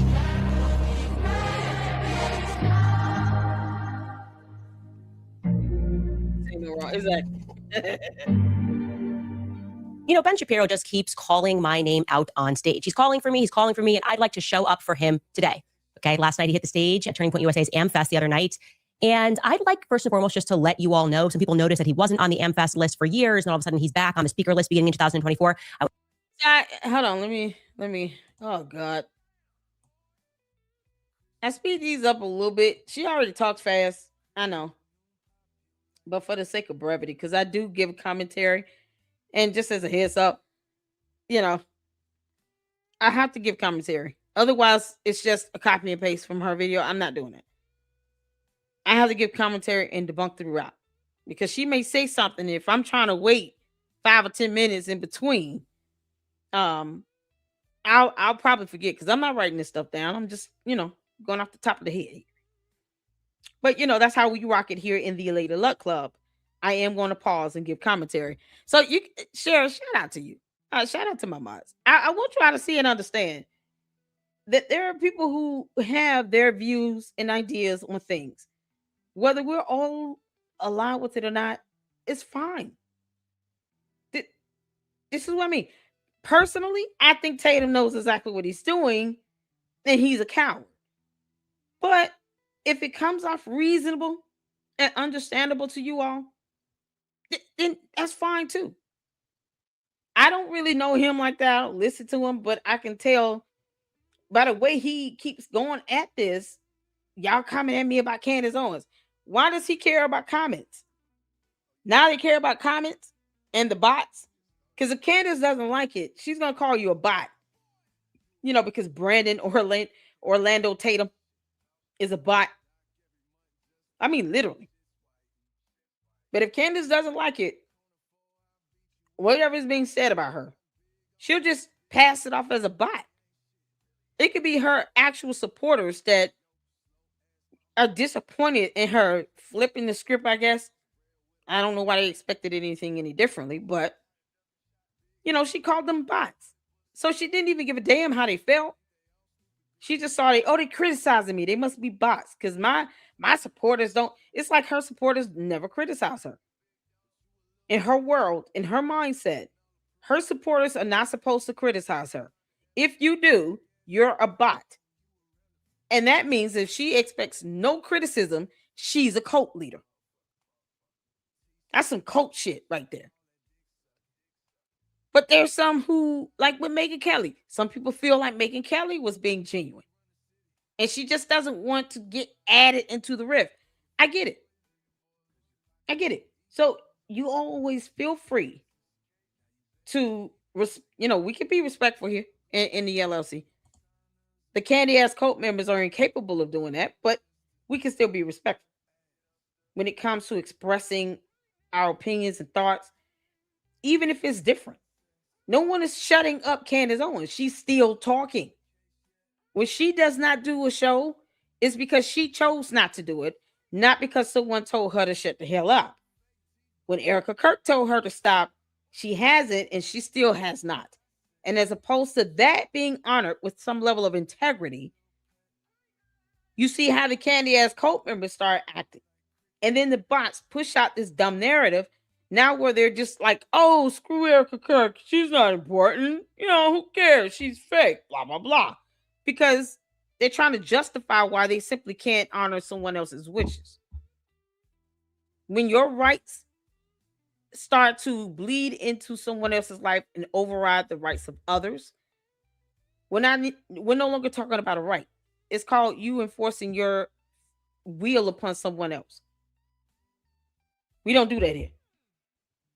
So I say what I say. I pause when I pause. That's how I operate.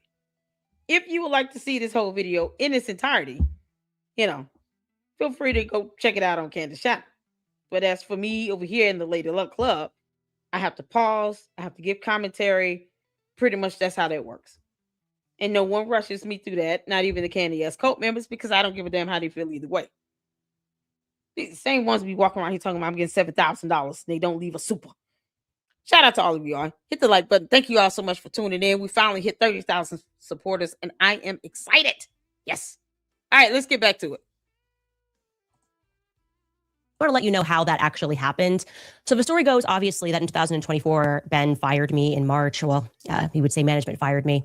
But firing me wasn't enough. He wanted to make sure my reputation and livelihood was also destroyed. Of course, what happened thereafter is Charlie Kirk instantly came out and supported me because we were like brother and sister, always supporting each other publicly.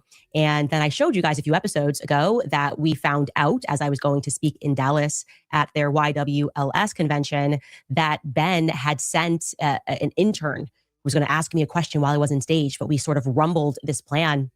And I called Ben out on stage. Ben did not like that I called him out on stage. So he began working behind the scenes to have Jewish donors start threatening Charlie to make sure that I wasn't invited to speak at year end because I was an anti-Semite. This is what Charlie told me. And instead, he wanted to be invited. So he's just going to purchase a friendship, right?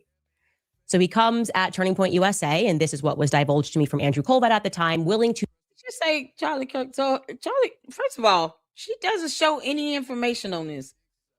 Candace, we're at a point where everything you say needs to be supported by a text message, email, a photo, or a video. Because everything you say and do can and will be used against you in a court of law in a lawsuit. Because many people are starting to believe you less and less and less and less and less. And we're certainly not obligated to believe anybody named Mitch Snow. That's if that is that person's real name. I get the feeling that he's playing this so-called role, or he's just ironically taking on the persona of the other Mitch Snow because they got the same names. Who knows? I want a DNA sample to verify who he is. Because at this point, anything Candace touches, any topic she's covering, it's got to be something related to some fraud or some stupid shit, or just, putting on a ruse. It just reeks of con artist. Reeks of con artist. And so when she says stuff like this, what Charlie Kirk told her, like, no, we want to see that. We want to see that in writing. This is what Charlie told me. And instead, he wanted to be invited. So he's just going to purchase a friendship, right? So he comes at Turning Point USA, and this is what was divulged to me from Andrew Colvett at the time, willing to spend an offensive amount of money to be a part of AmFest. Like I said, that was told to me by Andrew Colvett directly, because he wanted to say, look, like, obviously, we are totally, Charlie's 100% on your side. This is like an offensive ad spend. I was like, take his money. I could care less, obviously. And I knew that he was working with Barry Weiss to call and put an article out saying that the donors, the people on the board of TPUSA want Candace gone. All of this petty behind the scenes behavior because I called him out on stage. Okay. So quite literally, this is the definition of buying friends and influence and fame. Now, in case you're listening and thinking, is Ben Shapiro actually capable of that level of pettiness? I'm going to tell you a story about Thomas Sowell. Yes, Dr. Thomas Sowell of Stanford. The story begins in 2023, shortly after October 7th. Ben was sort of having another one of his open nervous breakdowns. And I said the same thing, Tavares. Anybody else noticing that Candace is losing an awful lot of weight? I mean, Candace, you look decrepit, girl. You look decrepit. It's not healthy. You got 4 kids. I don't have to like you at all to still say this is concerning with the amount of weight you're losing like this, and it's caving in your face. We can see your cheekbones to the point where they're protruding out because there's no muscle mass. There's nothing. It's just skin stuck to your bone. You got 4 kids. This is crazy. If you're sitting here losing sleep and not eating and all this stuff, you can grieve and mourn. But you have to consider and prioritize what's important as well. Or else, don't get mad when we say that you were madly in love with Charlie Kirk, because you're the one that said you felt like you were being a bad mother, neglecting your kids because you were crying and grieving. But yet you can't show text messages from the last 12 months that was sent from Charlie Kirk. And it was proven that you unfollowed him and he unfollowed you. Y'all weren't even following each other. So, the hit dog would holler, okay? Let's just keep that in mind. Hit dogs always holler. Never seen or heard of anything living and breathing get hit that has the ability to make noise, and it didn't make noise. A hit dog will always holler. And she's screaming loud and wrong. His audience just went kaput. People just stopped watching his podcast because he was screaming at Americans that we needed to prioritize Israel, and people just didn't feel that way. Okay, it's not our country. I'm sorry that happened to you, but why do Americans need to be screamed at about what's happening in the Middle East? Anyways, throughout this time, Brian Mast was wearing an IDF uniform in Congress, and he basically said that there's no such thing as an innocent Palestinian life. And when I saw this, as shared by Yashar Ali on X, I responded and I said that genocidal language, no matter who shares it, is always wrong. Genocide is always wrong is what I tweeted. And this caused an emotional breakdown amongst people who support Israel. I didn't think that was a controversial statement. I thought that was sort of what we all believed in. Genocide is always wrong. Anyways, for Ben, he then had some private event, probably at another Jewish donor's house, and somebody caught him standing on a table insulting me over my genocide is always wrong tweet. Take a listen to what Ben had to say. The question is about Candace Owens. I think her behavior during this is disgraceful. Without a doubt.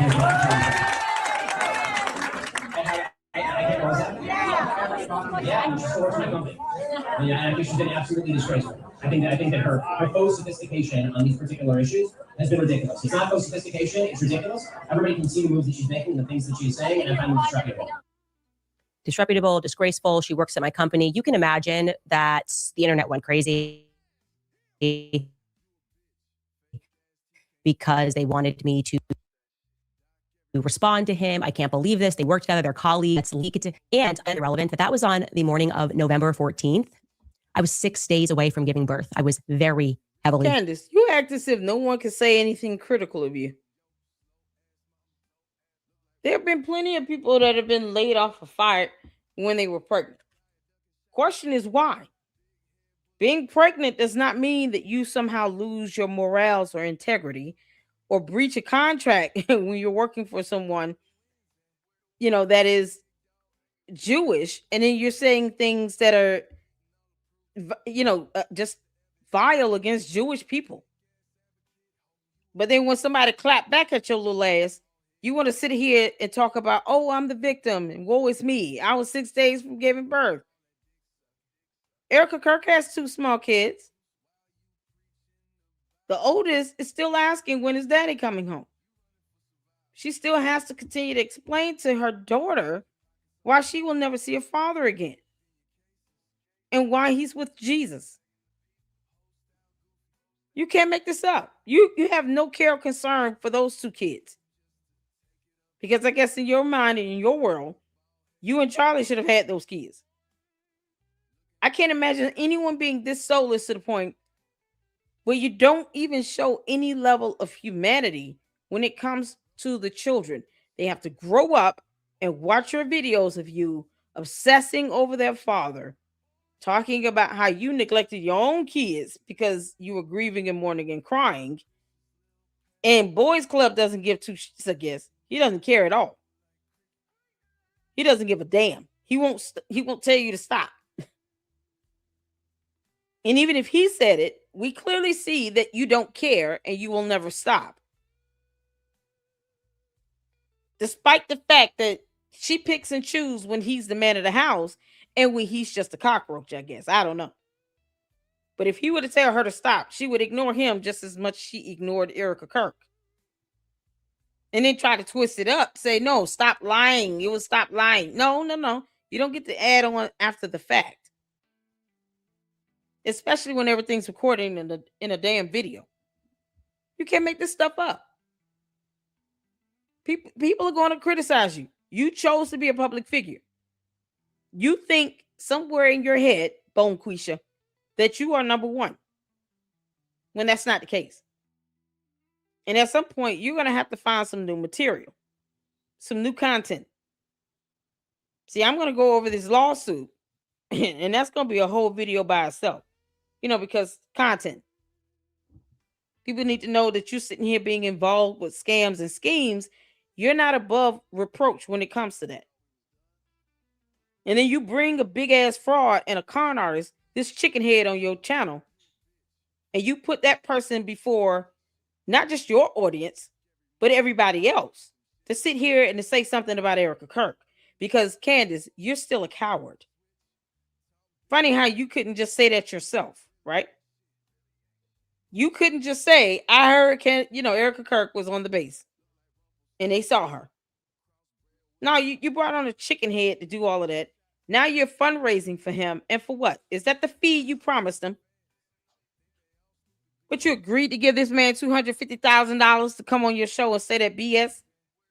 Because you knew he was going to take a lot of heat. You knew he was going to be subjected to scrutiny. But see, true journalists, people who just have just some discernment, they see through all that BS. What we see is you playing the puppet master. While you bring in another con artist who obviously didn't mind, you using him for this BS. With no evidence, no proof, no nothing, cards redacted. We don't know what the hell it is. And you're just playing this game because you're trying to save face. And now you get upset when people criticize your ass. No, we don't care. Just like you don't care about Erica Kirk's 2 kids that will not see their dad in this lifetime. We don't care that you were 6 days away from giving birth. That does not mean that people are not going to criticize you because of that. Oh, let's not say what needs to be said about Candace Owens because she's about to give birth. Child, please. And yet you take away Brigitte Macron's motherhood. She gave birth 3 times. You see how the chickens come home to roost, Candace? Now no one gives a damn. And you want to sit here and you're reaching, you're throwing spaghetti at the wall. I was 6 days from giving birth. First, you were weaponizing God, and now you're sitting here trying to blame everything on the pregnancy. Yeah, just blame it on that baby that's going to one day watch this video as well and say, well, what do I have to do with this, mommy? This is insane. The hypocrisy of it all. Pregnant. Anyways, I wake up to this, and shockingly, I'm not. Nobody from the Daily Wire steps in to manage the situation. And as you can imagine, virtually every journalist, every person with a media platform was contacting me to comment, to respond to me being insulted by someone. I'm about to give birth. I'm being insulted, and they're not getting anything from the Daily Wire. So I am obviously frustrated. You should also tell you, I had no PR at this time. My PR was the internal PR at the Daily Wire. And it was very clear that their focus was on protecting Ben, even though he was the one who insulted me publicly, because I said that genocide is always wrong. That is the genesis of that statement. How did he insult you back again? Perhaps I missed this insult, because I could have sworn he had the right to free speech and expression as well. If he considers himself to be a journalist or a reporter or whatever, he's a member of the press. He has the right to that too. He has the right to publish information that is of the interest of the public. You do not get to dictate that. You nor your candy ass cult members, because no one cares how they feel or what they think either. If you have a hive mentality, we already know you people copy and paste the same damn thing. We don't care. You're not getting anything any different out of the cult members or the bots. We don't care. Keep copying and pasting. We don't care. But this is crazy. Oh, he's insulting me because he gave you criticism. Standing on a table, insulting me over my genocide is always wrong tweet. Take a listen to what Ben had to say. That's not an insult. And the question was about Candace Owens. I think her behavior during this has been disgraceful. Without a doubt. Yeah, she stores my company. I think she's been absolutely disgraceful. I think that her faux sophistication on these particular issues has been ridiculous. It's not faux sophistication, it's ridiculous. Everybody can see the moves that she's making and the things that she's saying, and I find them disreputable. Disreputable, disgraceful. Yeah, disreputable, disgraceful. It's not an insult. And you can take it how you want, really. We don't care. It's called free speech. What he said was not illegal. How about that? Since we want to be clear and draw the line in the sand on what just happened here, Ben Shapiro did not say anything illegal at all. So you want to call it an insult? Don't care. Candace, we don't care. We can all ignore how you feel about everything. You think feelings come secondary to come primary over facts. No. Facts over feelings. Isn't that what you said, Candace? Because we could use your words against you too. Nope. Facts have nothing to do with your feelings, and they don't care about it. He gave his opinion and his thought of you being disgraceful and disreputable. That's it. For some reason now, the world is going to end because Candace feels insulted. Who gives a damn? Disgraceful. She works at my company. You can imagine that the internet went crazy because they wanted me to respond to him. I can't believe this. They work together, they're colleagues. Somehow this gets leaked. And I want to mention, because it's very relevant, that was on the morning of November 14th. I was 6 days away from giving birth. I was very heavily pregnant. Anyways, I wake up to this, and shockingly, nobody from the Daily Wire steps in to manage the situation. And as you can imagine, virtually every journalist, every person with a media platform was contacting me to comment, to respond to me being insulted by someone. I'm about to give birth. I'm being insulted, and they're not getting anything from the Daily Wire. So I am obviously frustrated. You should also tell you, I had no PR at this time. My PR was the internal PR at the Daily Wire.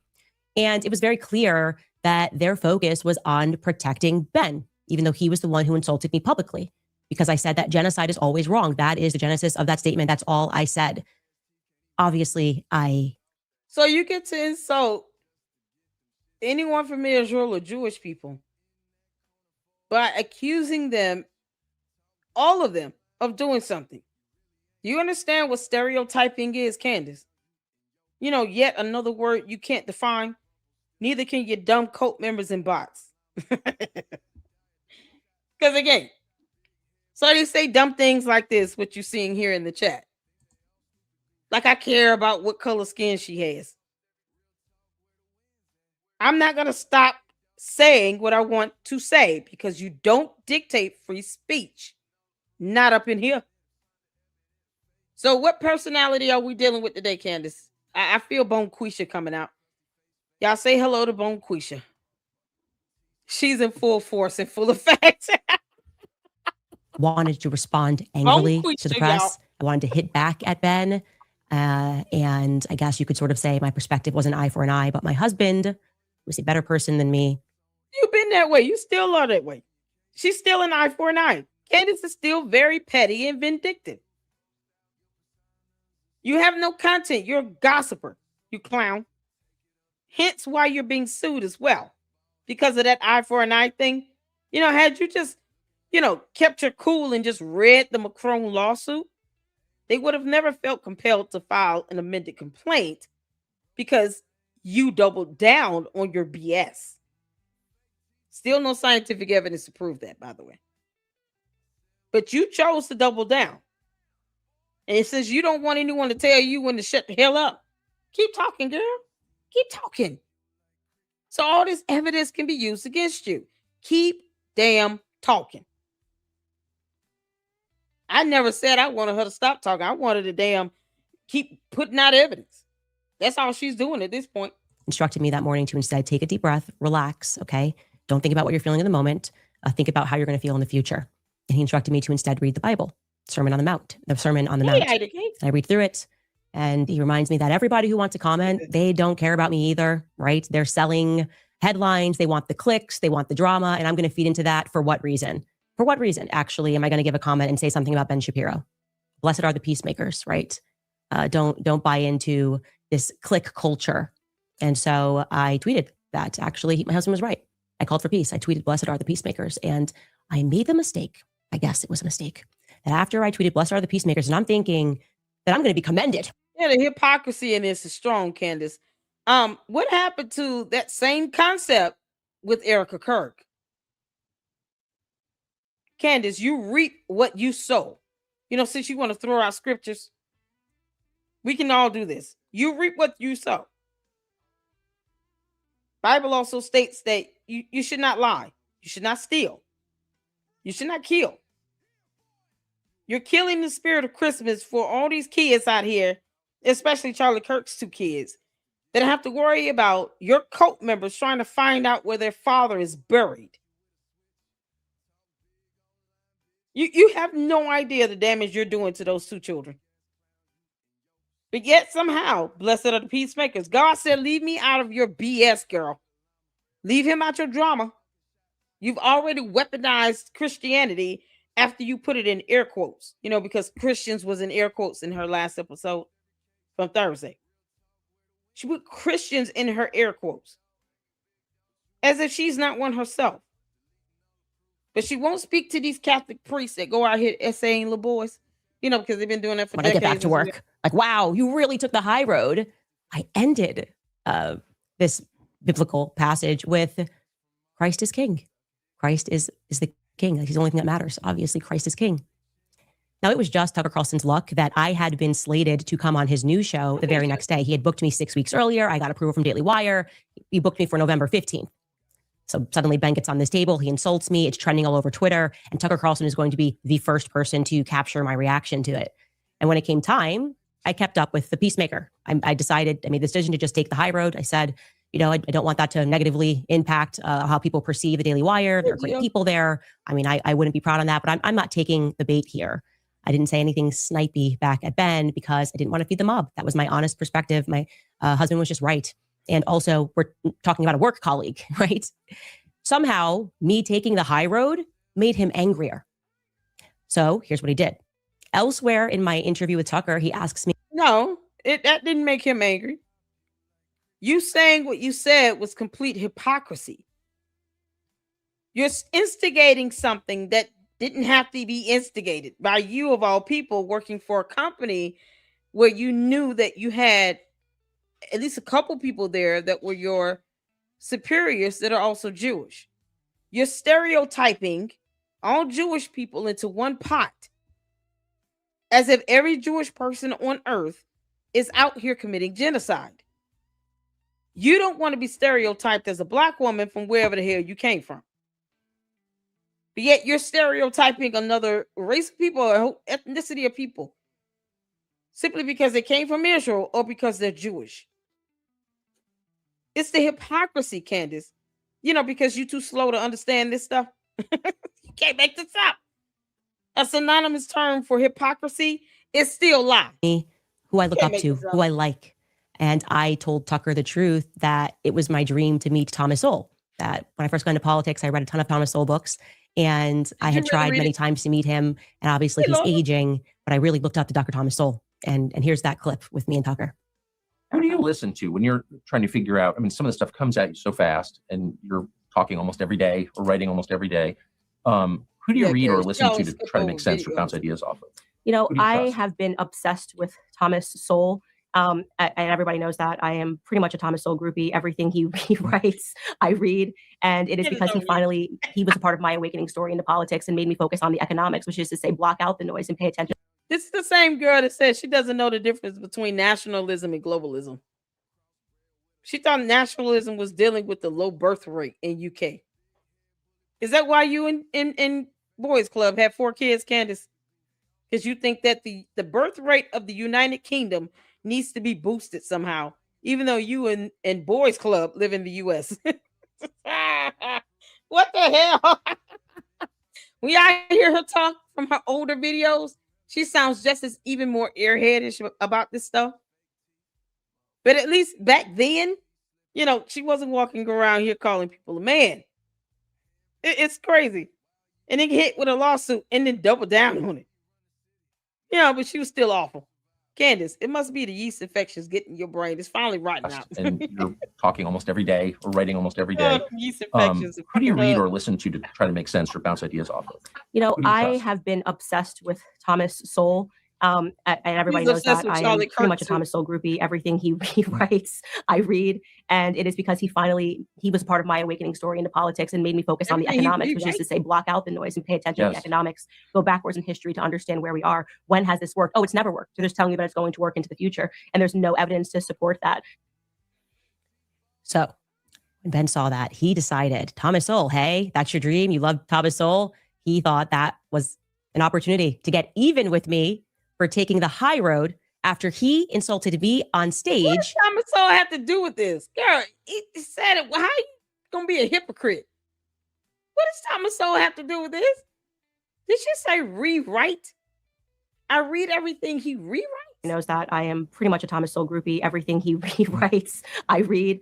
And it is because he was a part of my awakening story into politics and made me focus on the economics, which is to say, block out the noise and pay attention to the economics, go backwards in history to understand where we are. Yeah. Because Candace, that's what you're doing. You're blocking out the noise and only paying attention to the economics of your YouTube channel.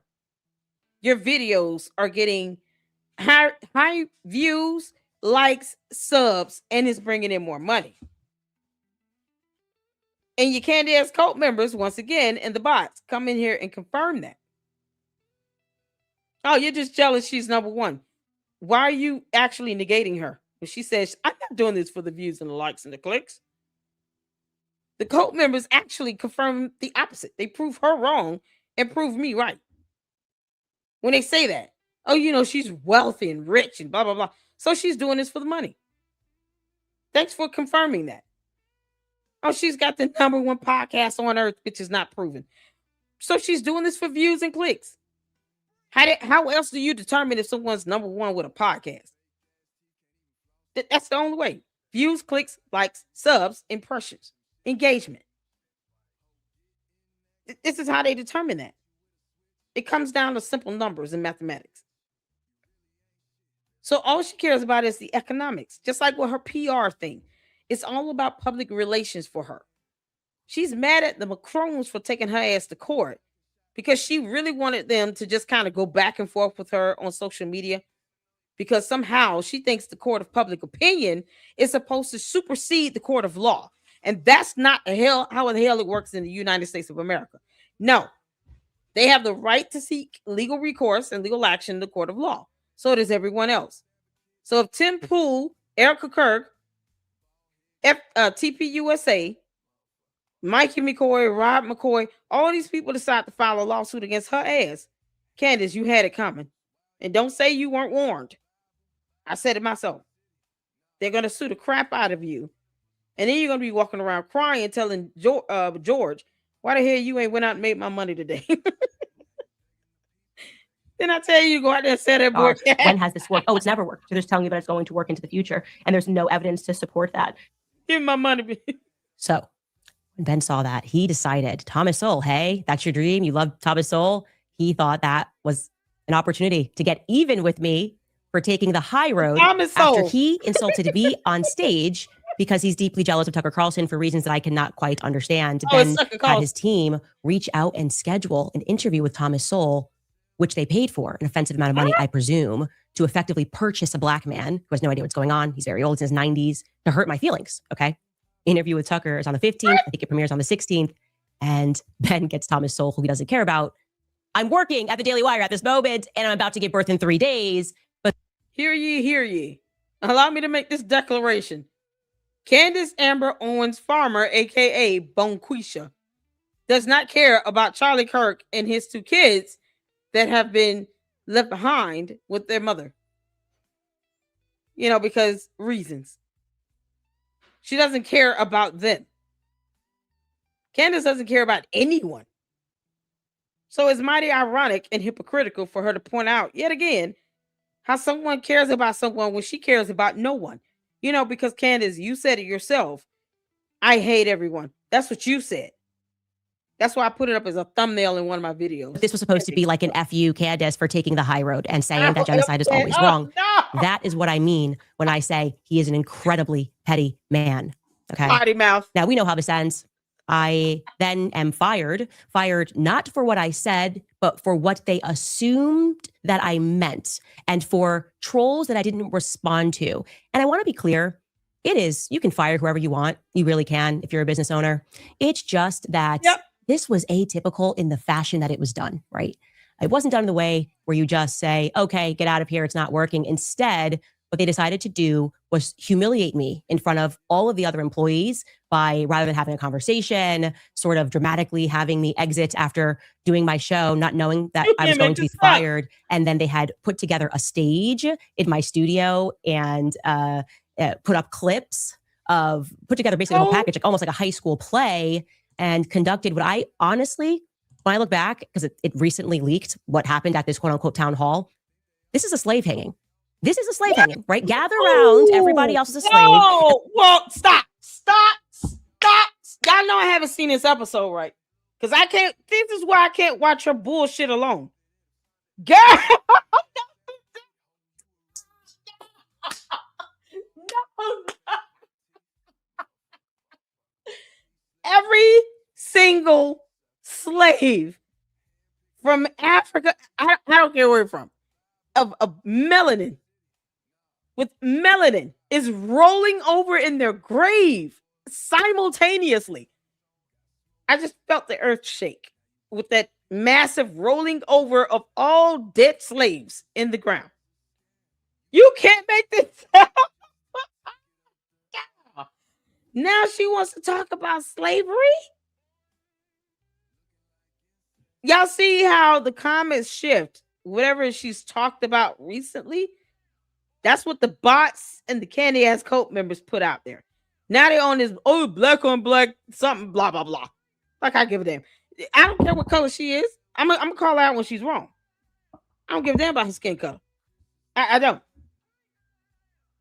But this nonsense right here, Candace, everybody's, what the hell? Oh, what? She's talking about the people that actually gave her the opportunity to get a damn job and to make a lot of money in this job. You know what? I'm gonna be honest. I would love to make 6 figures. I'm not even gonna lie. I'll go out there. If they offer me a job, I will take it. Because I know I'm gonna get paid well. This girl had the opportunity because she claims she came from the hood, you know. She bought that life. Now I really want to do an interview with her cousin.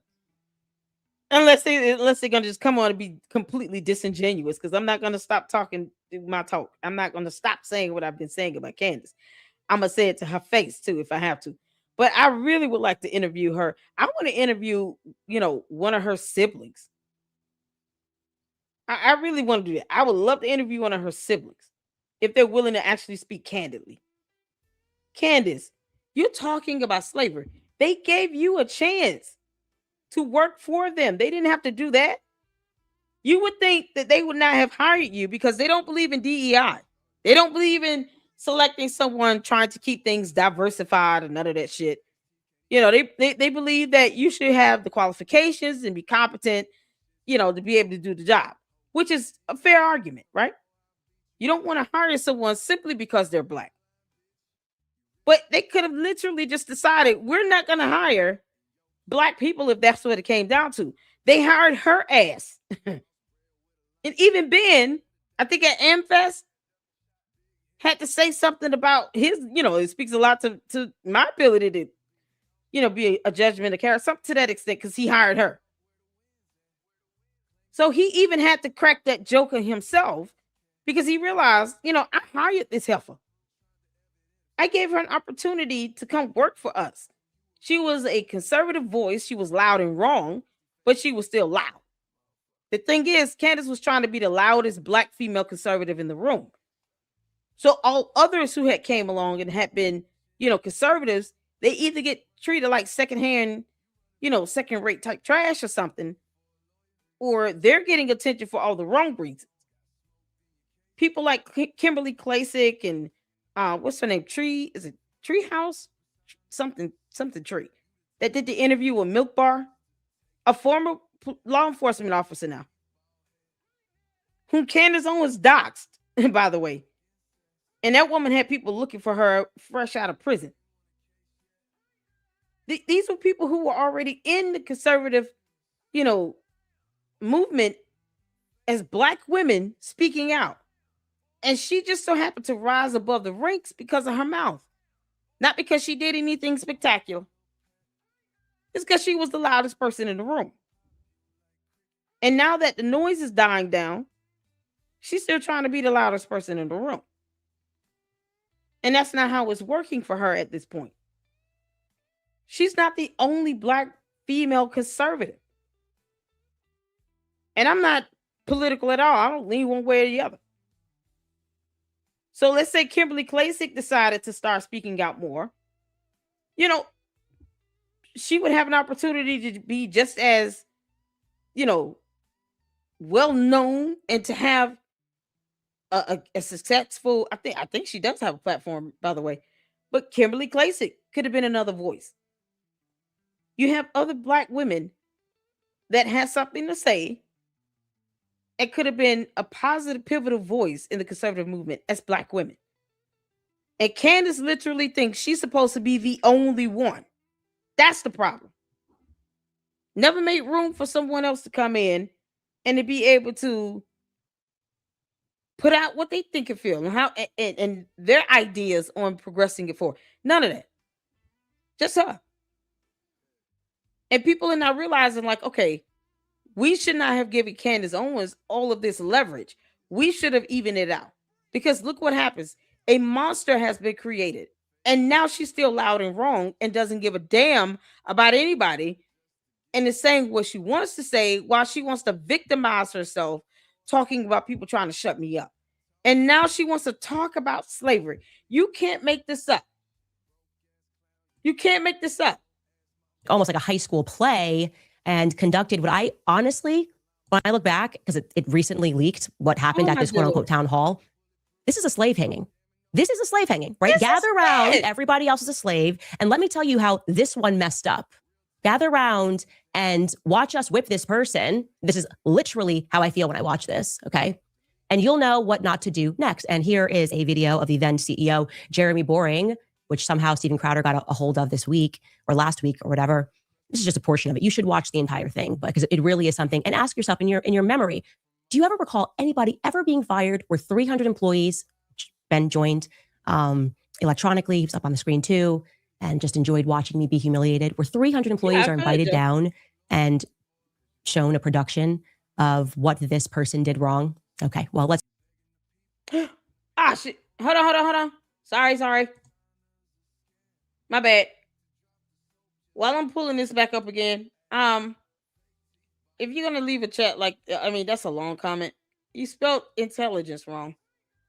Just as FYI, intelligence is misspelled. Oh my god, my bad. Let me get back up. Yeah, you can read. You can read a comment. Well, just do spell check. I don't understand this.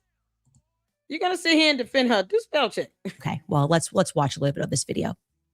Candace made no statement at all in the days after Hamas terrorists raped, murdered, and tortured over 1,000 Israeli civilians, mostly Jews, some Americans. And then they took hundreds more hostage. But then on October 28th of 2023, while anti-Israel protests were raging in London, where Candace, I believe, was at the time, she reposted a video of the protests on X, commenting, quote, "Interesting thing happening here. People are not accepting the media narrative about what's happening in the Middle East, despite the insistent rhetoric from government officials." On November 3rd, she posted, quote, "No government anywhere has a right to commit a genocide ever. There is no justification for a genocide. I can't believe this even needs to be said or is even considered the least bit controversial to state." There was only one country on earth being accused of genocide at the time. Anti-Semites on X took to it immediately. They cheered at what they rightly or wrongly interpreted as Candace smearing Israel. And Candace didn't rebuff their interpretation. So when Dave Rubin came to the exact same conclusion as the anti-Semites, only instead of cheering for Candace, found it vile and rebuked her, Candace quickly attacked, saying, quote, "What's amazing about this is that I didn't name any country in this tweet. I simply stated that genocide is wrong always. This is not a controversial stance. Interesting how you interpreted it." And then followed up with, quote, "In short, if the blanket statement that genocide is wrong upsets you in any way, then you need to check yourself. I said exactly what I meant, and I won't be backing down or apologizing or further clarifying this statement." Within 24 hours, Candace liked a post calling Israeli Prime Minister Benjamin Netanyahu a war criminal. Now let's be clear. You're free to disagree with Israel's conduct, and you're free to oppose the Netanyahu government. But the idea that Israel is committing genocide or that Netanyahu is a war criminal is just factually baseless. Yes, because you can't stereotype the entire country or the entire state of Israel. You can't stereotype everyone living in Israel and saying that every single person is committing genocide. Because this is what happens when you stereotype and you generalize everything. Because, Candace, you're still too cowardly to say specifically what you mean. And then you want to get upset when someone takes a general statement you made and they made an assumption based off of other statements you made as well. Because the other conversations, the other statements you made gives context to that one statement. If you're doing things such as liking posts about this Israeli prime minister doing crimes in war and all this other stuff, all of that adds up to give context. So the average reasonable person reading your post are going to naturally assume that you're talking about Israel. Because everything else you've said and done is basically confirming that you're targeting Israel with this. Because you're not saying this about pick another country on earth. Let's start with the entire continent of Africa. You can pick another country on earth and say this country is also doing genocide. But even if people are being hurt, harmed, or have their lives taken, is it the entire country? That's what he means by factually proven. You cannot factually prove that every single person in Israel is doing that. Just like you wouldn't be able to prove it factually with any other country. That's what's so crazy about this. That's no different than saying everyone in the state of Tennessee is committing genocide.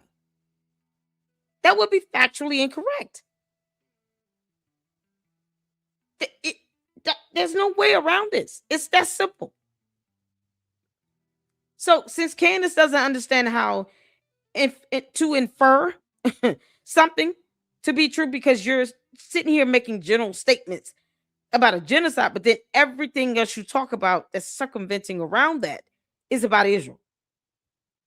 That's how inference works. You're inferring that by simply saying, okay, this is one general statement, but all the other statements, all of the other actions that I've done on social media that follows me everywhere I go, which is why I don't understand why she won't just use wisdom when she's doing dumb shit on social media. Use wisdom before you put up a post. Understand that someone could grab a snippet of it before you bring it down or delete it. So it's just still out there because you got other people sharing it, they're recording it, they're taking screenshots of it, and then they're sharing that. So if you delete a tweet, somebody's going to have a screenshot of that tweet you deleted. So you're not really getting rid of it. So unless you don't care, like she says she doesn't, she will never apologize for it. Don't get upset when people make an assumption. Don't get upset when people criticize you over it. That's their right to free speech as well. You're not the only one with the right to free speech. Bonquisha can kick rocks. Unfortunately, Candace routinely makes insinuations about Jews that both lovers of anti-Semitism and haters of anti-Semitism both agree is anti-Semitic. And in almost every one of these instances, Candace says nothing to the anti-Semites who cheer her and only pushes back against those who disapprove of her comments. On February 28th of this year, Candace, just asking questions, posted, quote, "Time to look into the history and profiteering of pornography." Her replies were immediately flooded with anti-Semites cheering her for the question and providing the answer that they interpreted her to mean, the Jews. Once again, Candace did nothing to disabuse the anti-Semites of their assumption. But when Anthony Koch came to the exact same conclusion, Candace pushed back saying, quote, "This is utterly insane. I tweeted that porn is harming men in our society, and this person has interpreted that as an attack on Jews. This is an example of clinical insanity. There is no other explanation." So you get mad at their assumptions and their conclusions, but yet you want everybody to think that your assumption and conclusion is somehow coming out of the mouth of God himself. Because see, your cult members are going to keep putting you on this dumbass pedestal, treating you like you're Jesus, if not higher than that at this point. But for the rest of us, which is the majority, Candace, you're going to have a hard fall right after your pride. Pride comes before the fall, because we could just quote scriptures as well, since that's something you seem to want to do nowadays. Weaponize Christianity while you still also attack Christianity. Make that make sense?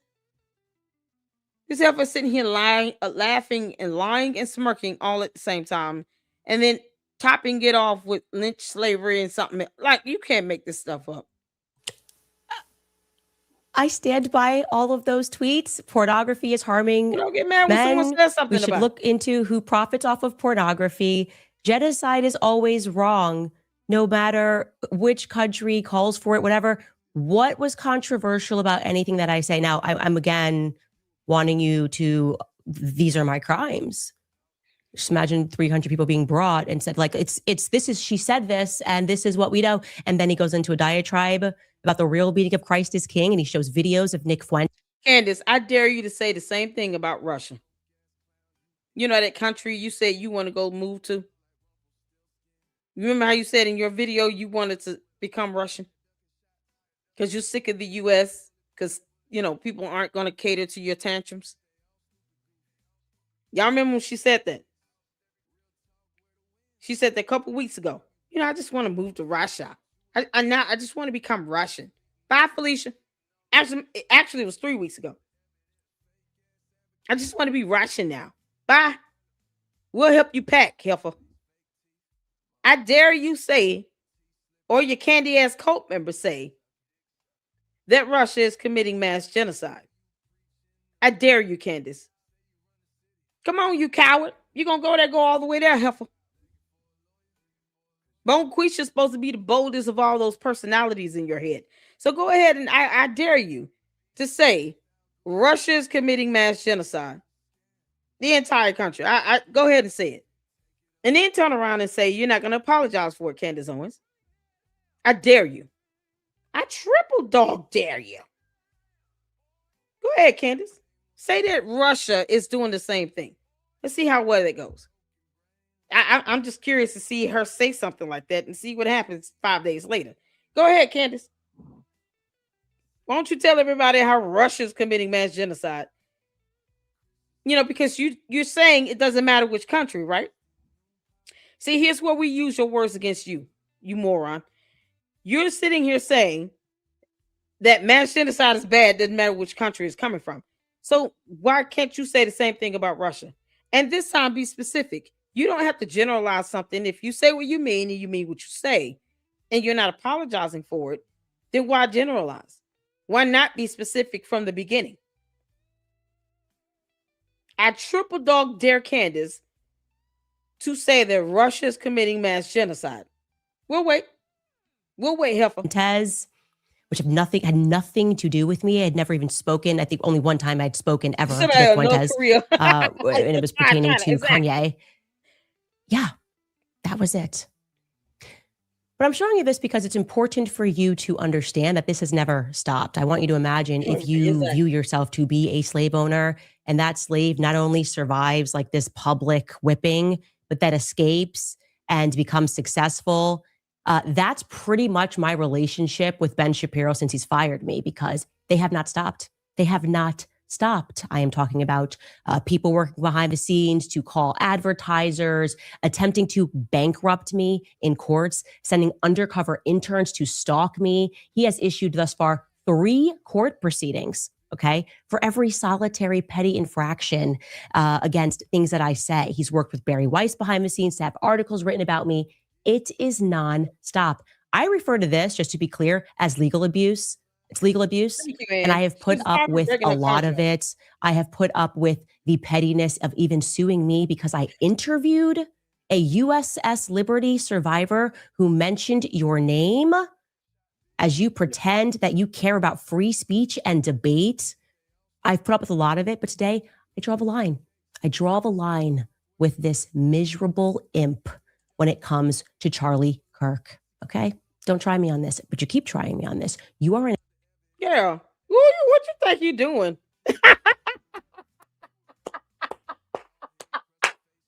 Bone Quisha trying to go gangsta boo on Ben Shapiro.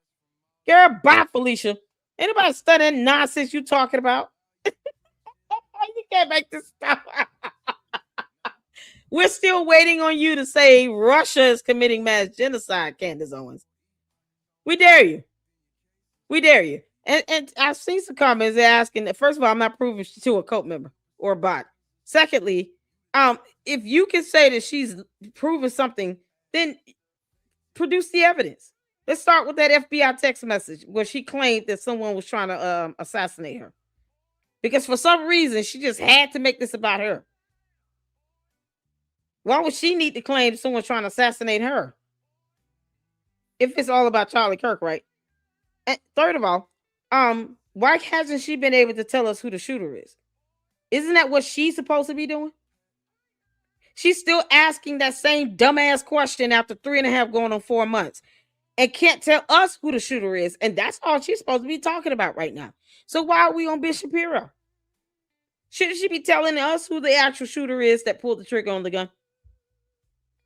And be able to give us ballistics, a weapon, a bullet, all these things with evidence, photos, videos, evidence, DNA evidence, ballistic, anything, ballistic analysis.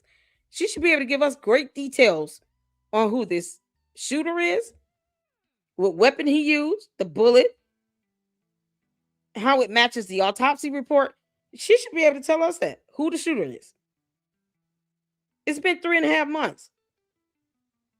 When is she going to get to that? She's taking out a whole live, or a whole video rather, to talk about Ben Shapiro. Tell us who the shooter is. You cannot be a faithful candy-ass cult member. Or bot. And you've been hounding her nonsense and copying and pasting the same comments over and over again. And yet we're still at square one with who killed Charlie Kirk. We're still there after 3.5 months of her doing whatever you people claim to be investigation. These are the cult members that are sitting here saying she's got a lot of evidence, proof that she's lying. I ain't proving shit. Tell her to tell us who the shooter is. It's been 3.5 months. What the hell is she doing if she can't tell us that? That's lazy work. We owe you people nothing. Tell Candace to tell us who the damn shooter is. Because it's high time. It's been 3.5, 4 months. Candace, we're waiting. In the meantime, I dare you to say, because you said any country could basically fill in the blank. Any country then, right? We dare you to say Russia is committing mass genocide. Your candy-ass cult members and your bots can dance around that and distract, deter, deflect all day. We dare you to say that. We dare you to post up that FBI text message about this so-called assassination attempt in your life. We dare you to post up receipts about these payments coming from Emmanuel Macron to Club de Sant. You know, that whole lie you gave us about that French government employee saying that there's payments, there's a paper trail. We dare you to post it up. Yet again, Erica Kirk went out to Tennessee, met with this girl, and Candace couldn't even get that concrete message about Charlie Kirk saying somebody's trying to kill him the next day. Erica Kirk walked away from that having given her nothing. Not even a real call log you will see in an actual phone. She got nothing out of that. Tell us who the shooter is. Asking the same old dumb questions y'all been asking from day one. We don't have to agree. She don't have to ever accept it. But if she's saying, I'm dedicating the rest of my life to finding out who pulled the trigger, 3.5 months in, you sit here and bring on some clown and some con artist talking about he saw Erica Kirk on a military base. Tell us who the damn shooter is. Just tell us who the shooter is. Let's cut through the fluff. You know, because she says exactly what she means and she means exactly what she says. God. That would mean you have to be straightforward. Imposter, Ben. You're an imposter. You pay to pretend that you're friends, that you have a right to be on that stage because you get donors to pressure people, because you know Jewish people who can threaten to take money, or you say, I'm going to do an advertising spend. Here's $1 million. I'm sorry, you're dead. The entire world knows that you are an imposter. I mean, you're so much of a fraud. Goodness, the entire world doesn't even know you exist, let alone him. Candace, you're not fooling nobody on this crap right here, girl. Ben probably is laughing at you. I damn sure wouldn't respond to this buffoonery. Can you tell us who the shooter is? This has nothing to do with Charlie Kirk. That essentially what you do is you have people send around clips to grown men to cheer you on, to pretend like the audiences love you. You staff audiences with people that work for YAF who are told to explode into cheers when you hit the stage because you don't have the confidence. All those people, wait. So she's saying, she's pulling an Alex Jones. They're all paid actors. Everybody at TPUSA and Fest are paid actors now. Yeah, you heard a few boos out there, but you know, since she likes to generalize and stereotype, everybody's a paid actor. You can't exclude anybody. Because God help us all if you try to exclude people and actually say something factual, right? No. Everyone in Israel is committing genocide of some sort in Candace's world, in her alternate reality, but she won't say the same thing about Russia or China, North Korea, you know, Afghanistan. She won't say the same thing about any other country on earth. Yeah, I mean, Candace, you can really go there if you want and pick a country in North America. You know, the continent, not the country. North America is the continent, girl. Pick a country in the North American continent. Pick one. What? How about the one that starts with a U, ends with an A? Go ahead. We dare you to say the same thing. You said any country. So just fill in the blanks. Because that's what you're doing, right? Candace, you're supposed to be filling in the blanks. You can say this about any and every other country on earth, and yet you still don't do that. But you say what you mean, and you mean what you say, girl. Fraud. That essentially what you do is you have people send around clips to grown men to cheer you on, to pretend like the audiences love you. You staff audiences with people that work for YAF who are told to... Everybody at Amfest, y'all work for YAF, whatever that is. I'm be honest, you know. the fact that she's insinuating that paid audience, she didn't say, like 80% of it. You staff audiences. She never gave a percentage of this audience. Right? People that work for YAF. Yeah, you staff audiences with people that work for YAF. Is she talking about AmFest? Who are told to explode into cheers when you hit the stage because you don't have the confidence anymore to go out into the world because people see you for what you are. Candace. And so it Young American exactly fun. What he did yesterday. Oh. We can now listen to what this imposter said as he hit the stage. Charlie Kirk's organization, the one that he built for debate, if you have a disagreement, and he instructs people here in this speech, go after me and Tucker Carlson, right? That's what he's going to do. He wants us deplatformed. So he's going to attack me, he's going to attack Tucker Carlson, and he's going to attack Megyn Kelly because she's at the beginning of what these people have put me and Tucker and Charlie Kirk through. Take a listen.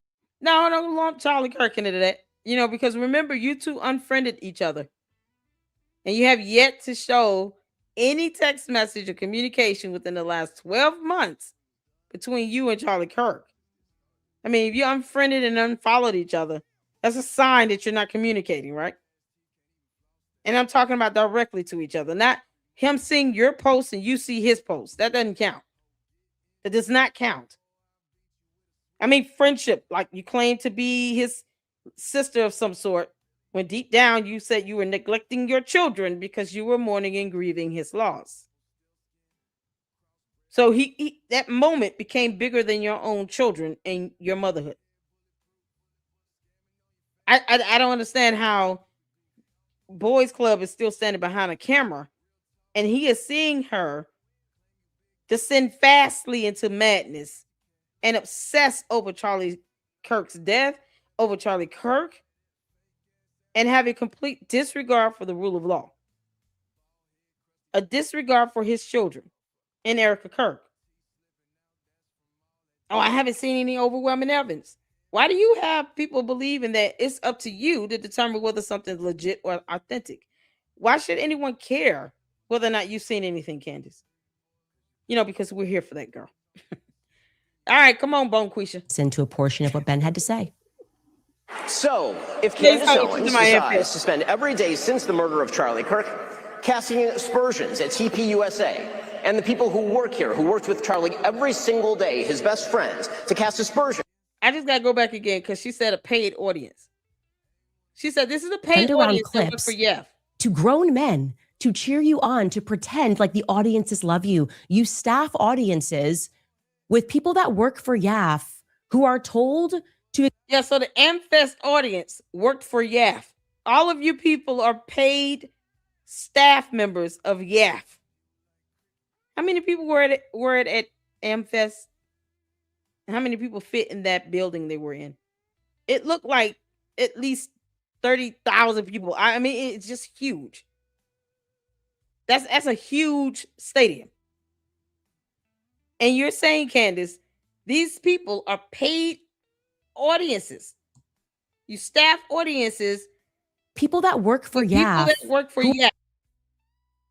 So the entire audience at AmFest are paid individuals that work for YAF. Because she didn't differentiate that at all. She didn't say at least 60% of them. Or 70%. Or 30% of them. Or just 49 to 51. No. She's not giving a realistic number of people. She's saying you staff audiences with people that work for YAF. So that's all of them. Even if the ones that were booing him and were actually disagreeing with what he said, they're all paid employees of YAF. Everybody in the audience. Got it. You are told to explode into cheers when you hit the stage because you don't have the confidence anymore to go out into the world because people see you for what you are. Oh, no. And so it exactly what he did yesterday. We can now listen with to all what of this imposter said as he hit the stage. Charlie Kirk's organization, the one that he built for debate, if you have a disagreement, and he instructs people here in this speech, go after me and Tucker Carlson, right? That's what he's going to do. He wants us deplatformed. So he's going to attack me. He's going to attack Tucker Carlson. And he's going to attack Megyn Kelly because she's at the beginning of what these people have put me and Tucker and Charlie Kirk through. Take a listen to a portion of what Ben had to say. They got 7,000. So, if Candace Owens decides to spend every day since the murder of Charlie Kirk casting aspersions at TPUSA, and the people who work here, who worked with Charlie every single day, his best friends, to cast aspersions at Mikey McCoy and Andrew Colvin and Blake Neff and Tyler Boyer, and yes, at Erica Kirk, and to imply or outright claim complicity in a cover-up over Charlie's murder, to spew absolutely baseless trash implicating everyone from French intelligence to Mossad to members of TPUSA in Charlie's murder or a cover-up in that murder, then we, as people with a microphone, have a moral obligation to call that out by name. So no, Tucker Carlson, it is not an excuse to go silent on Candace's targeting of TPUSA. There you go. It's the Young Americans Foundation, a conservative nonprofit organization in the U.S. that focuses on promoting free enterprise, limited government, and traditional values. That would include exercising the First Amendment of the United States Constitution, Candace Owens. You're not the only one with the right to free speech, heifer.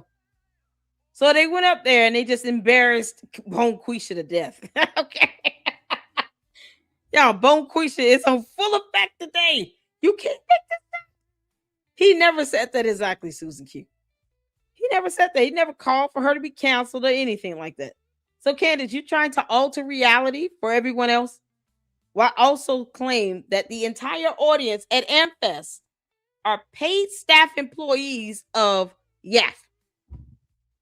Once again, she never differentiated that, lumping people into one basket, because that's her weird way of just not reading statistics, I guess, or just not wanting to accept the fact that people don't always have to agree with what she says. People are going to be critical of her. People are going to speak their mind. Other people have First Amendment rights.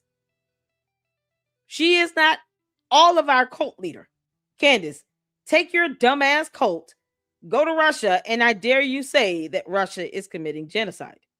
I dare you to say that.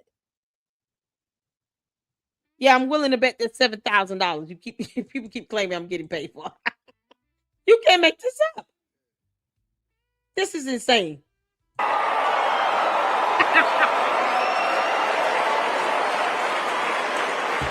Or to mirror the bullshit lines of questioning because you love Candace personally. The same holds true of Megyn Kelly, a person I consider a friend, characterizing Candace as a young mother and thus shying away from condemning her actions or fibbing about them. That is a non-starter. When Candace Owens says, I don't know, but I know, that is retarded. And we are all more retarded for having heard it. Well, Ben. Y'all, we went over this speech, but just to hear that again, it's just as good as hearing it the first time. That is just as epic as hearing it for the very first time. It's like one of those punchlines where every time you hear it, you're going to get excited because it's like hearing it for the first time. It's so epic.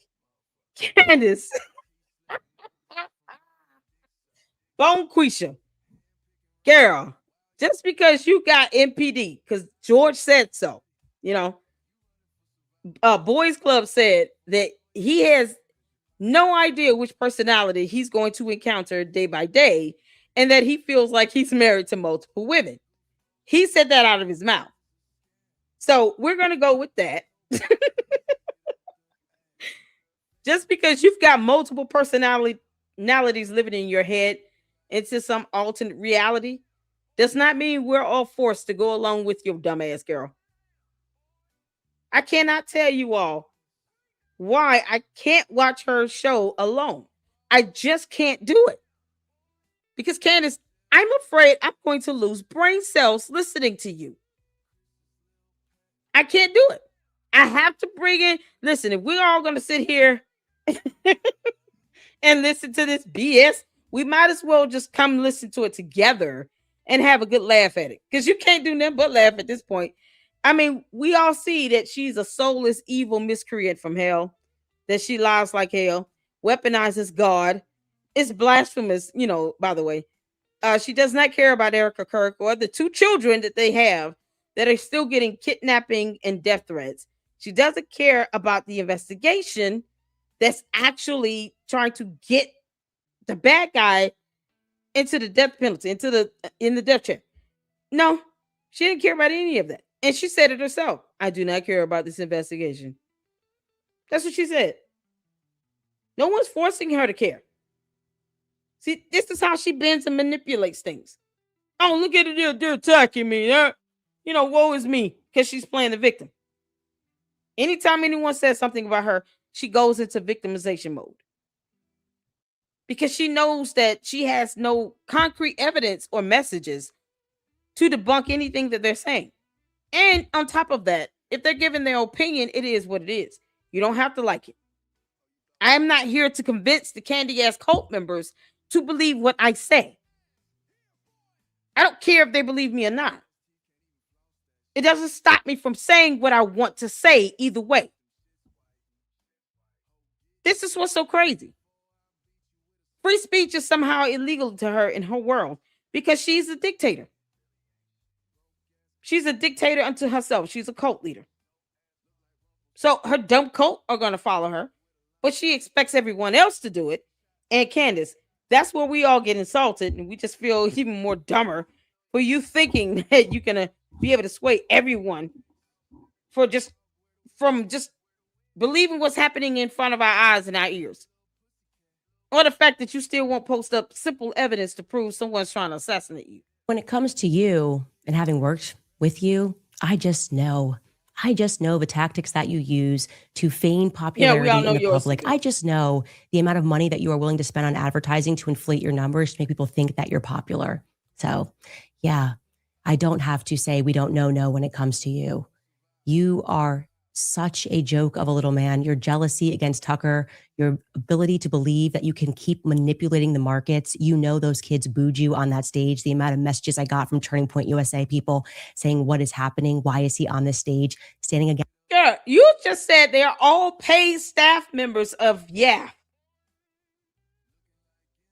And now you're saying some of them have booed him, which we can all audibly hear. But once again, it's either or. It's either they're all paid staff members of YAF cheering him on, or they're all booing him and they can see through his BS. Which one is it? For some reason, she doesn't believe it can be both.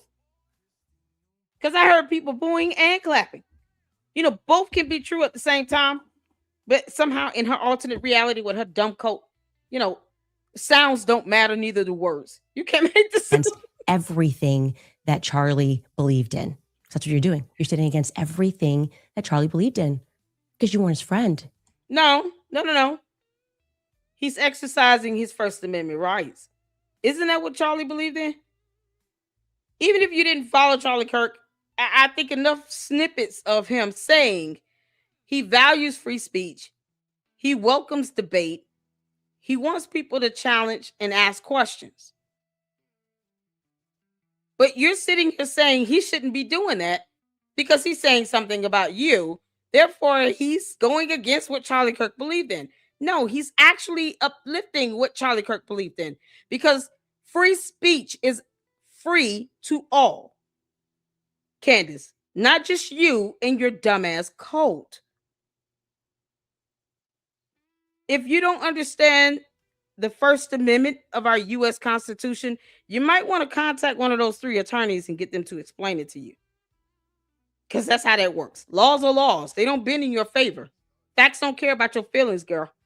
Come on, Bone Quisha, get this done. He didn't like you for that very reason. Look at you, and I just think you are such a little worm. I could see you right now, probably. She's talking about herself. Well, can we get out to her? We're going to sue her into bankruptcy again. Right? Sue her for every infraction. Yeah, they're going to sue the hell out of you, girl. You might as well get used to that. You're named as a co-defendant in a pump and dump federal lawsuit. A whole scheme, Candace. A whole pyramid scheme. Dealing with fake meme coins that don't exist. And you're named as a co-defendant in a federal lawsuit. How does it feel, Candace? Just tell us how it feels. It's like she's projecting. She's telling us about herself. And every word that I don't like and every time my feelings are hurt. because what you really believe in is Baal Barith. That's what your people believe in. You believe that you are contract lords, even sue her, and that people are not allowed to violate contracts, or you will ruin them for years. You fire someone, and you effectively stalk and harass them for years after. I'm here to let you know that I'm done with it. I am done with it. This one is so fully off of the mother effing plantation. Truly, Ben Shapiro, ooh, fuck you and the midget horse that you were.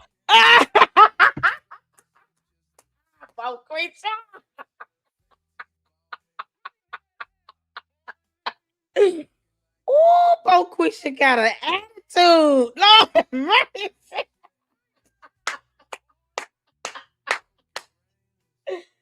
Girl, if you don't have several seats and sit your ass down.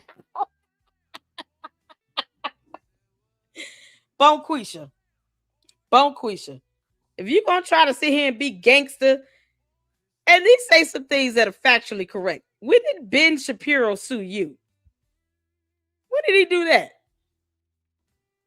When did he sue her? Did he sue her? I thought he had a lawsuit. Did he ever have a lawsuit against her?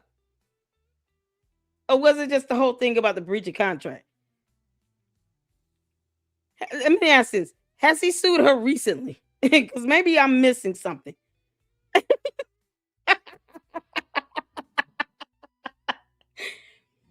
You can't make this up. Oh my God, Boquisha just dropped the F-bomb. He's never, is it Liza? I'm gonna make sure I say your name right here. He's never ever, he's never sued her. Okay, because I was like, what the heck? Am I missing something?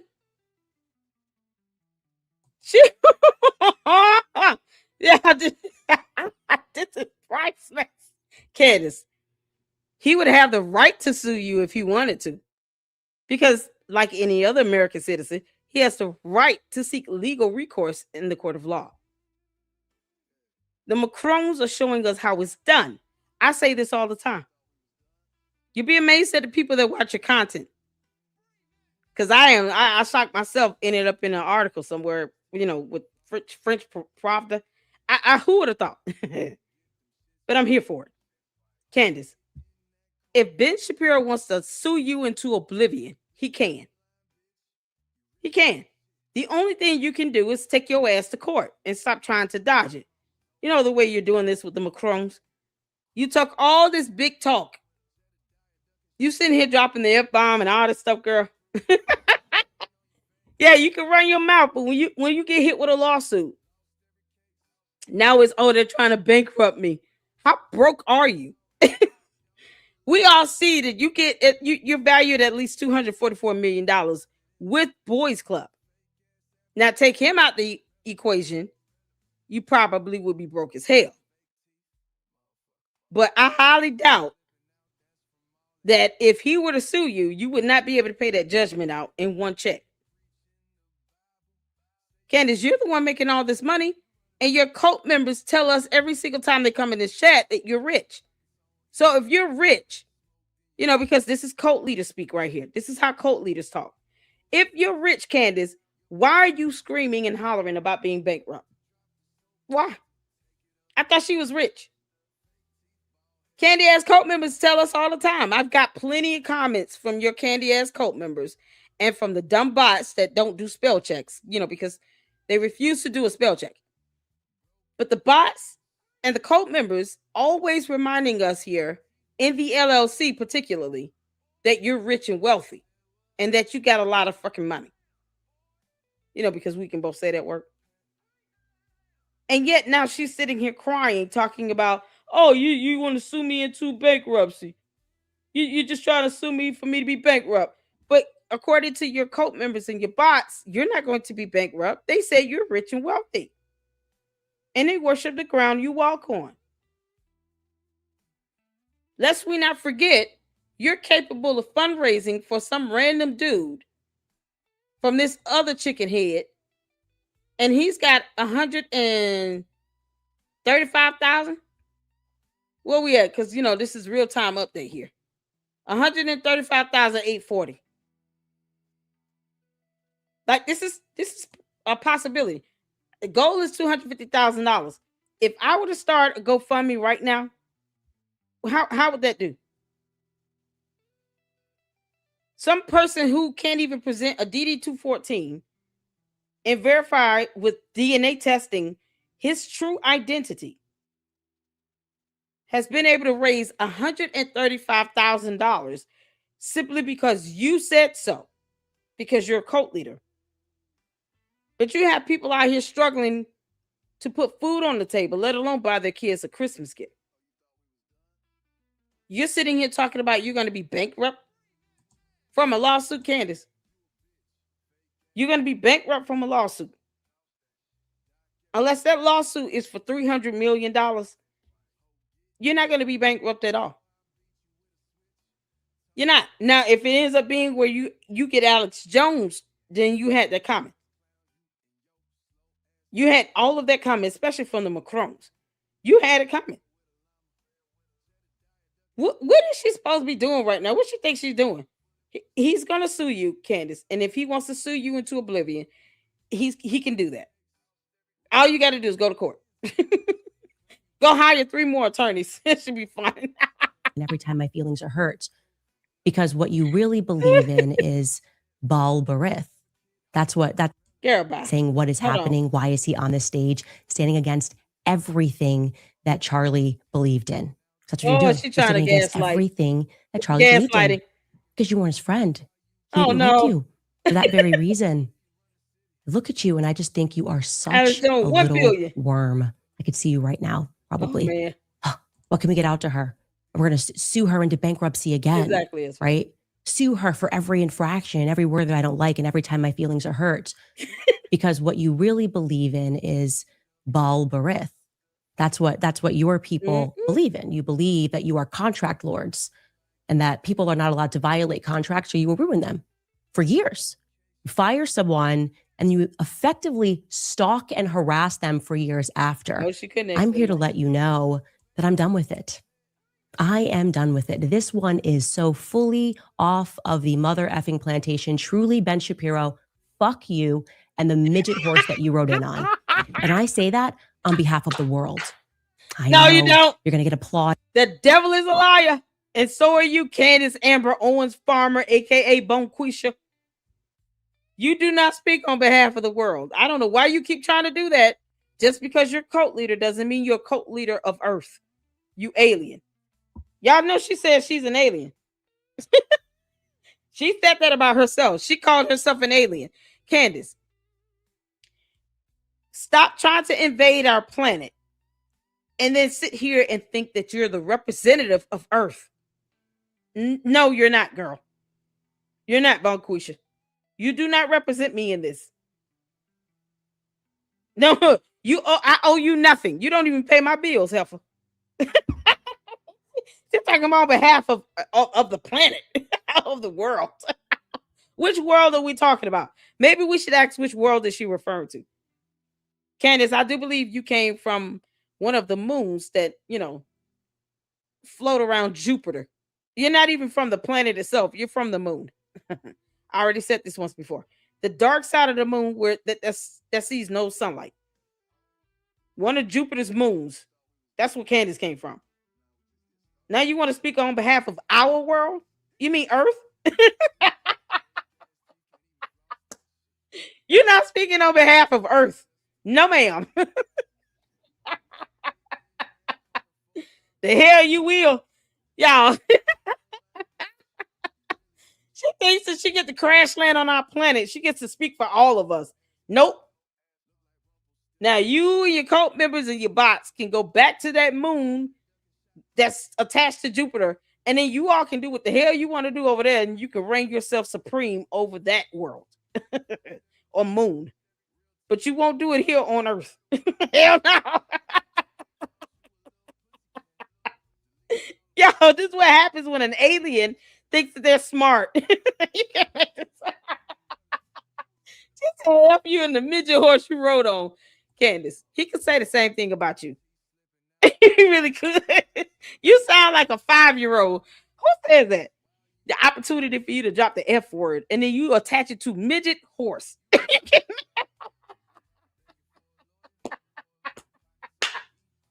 She didn't even say jackass or donkey butt. Like, you can't. You went back to first grade with that insult. What the hell is happening?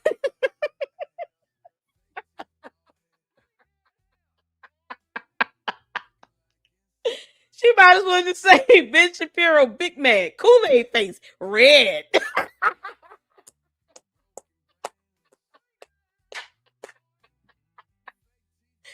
Girl, bye. You're not even doing this right. God, oh, you bad at this, Candace. You are bad at this, Bonquisha. Candace, Bonquisha, we had a Karen, a Jennifer, the alien. You know, when she's herself in raw form, alien. That's it. You can't make this up, girl. How do you drop the ball on saying F you and the midget horse you rode on? You might as well just call it a unicorn. F you and the rainbow colored unicorn you came in on, My Little Pony. My Little Pony.